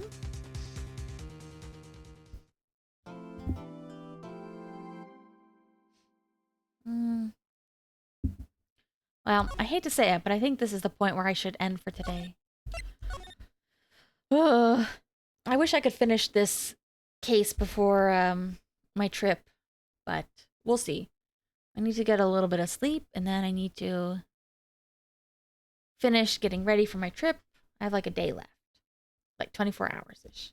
So I should probably get a little bit of sleepy. Oh, I wanna unravel the final bits of the mystery. Ugh, yeah. But I'm so sleepy too. We'll try. I'll try my best to see if I can stream tomorrow. Tomorrow sometime. I just have to finish a couple things at least. I wanted to get more cleaning done before I left so I could come back and my apartment would be clean. But honestly, it's not that big of a deal. I mainly just need to do the things I absolutely have to do is my laundry and to throw out some old stuff, old food before I leave. So maybe I can make it work. And to pack, of course. Okay. Well, thank you. Thank you. Hold on, the trial's gonna start, of course. Before I can go back to the menu. This is it. Judgment Day. You said it, Phoenix. Because I feel like there's more to it. I don't think it's quite as simple as, like, Miles shooting his father. Because I feel like... we don't really defend anybody who's actually guilty. There's got to be some catch. Like Von Karma was in the air vent and he shot the bullet or whatever. Something crazy.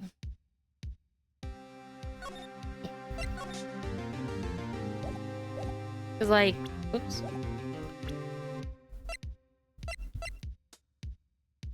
There's this bullet. You know, what if this is like Von Karma's gun that he gave to Yanni Yogi or whatever? That's what I'm thinking.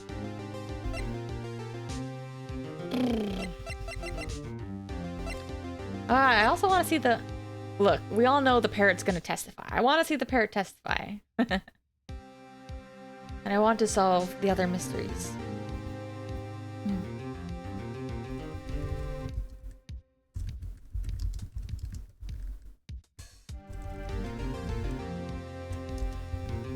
I think there's one more case after this.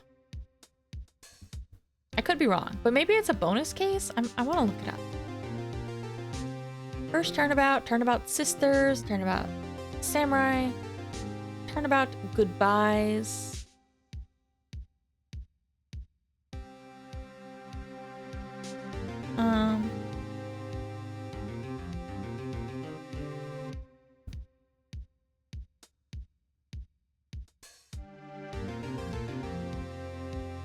Wait, what? Oh, maybe there is more, huh? Oh, it says that there's more episodes. There's a DL6 incident, DL6 incident retrial, Rise from the Ashes, SL9 incident. I thought there was only like 5 cases. Episode 5, Rise from the Ashes, is the final episode of Phoenix Wright Ace Attorney. Okay. Oh no, that one is, it is only 5. I guess for some reason it, I don't know. I was looking up the episodes, but it listed them out by cases.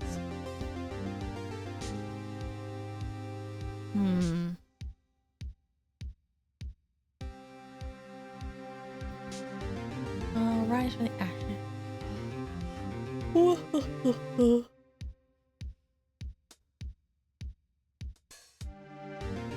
Alright.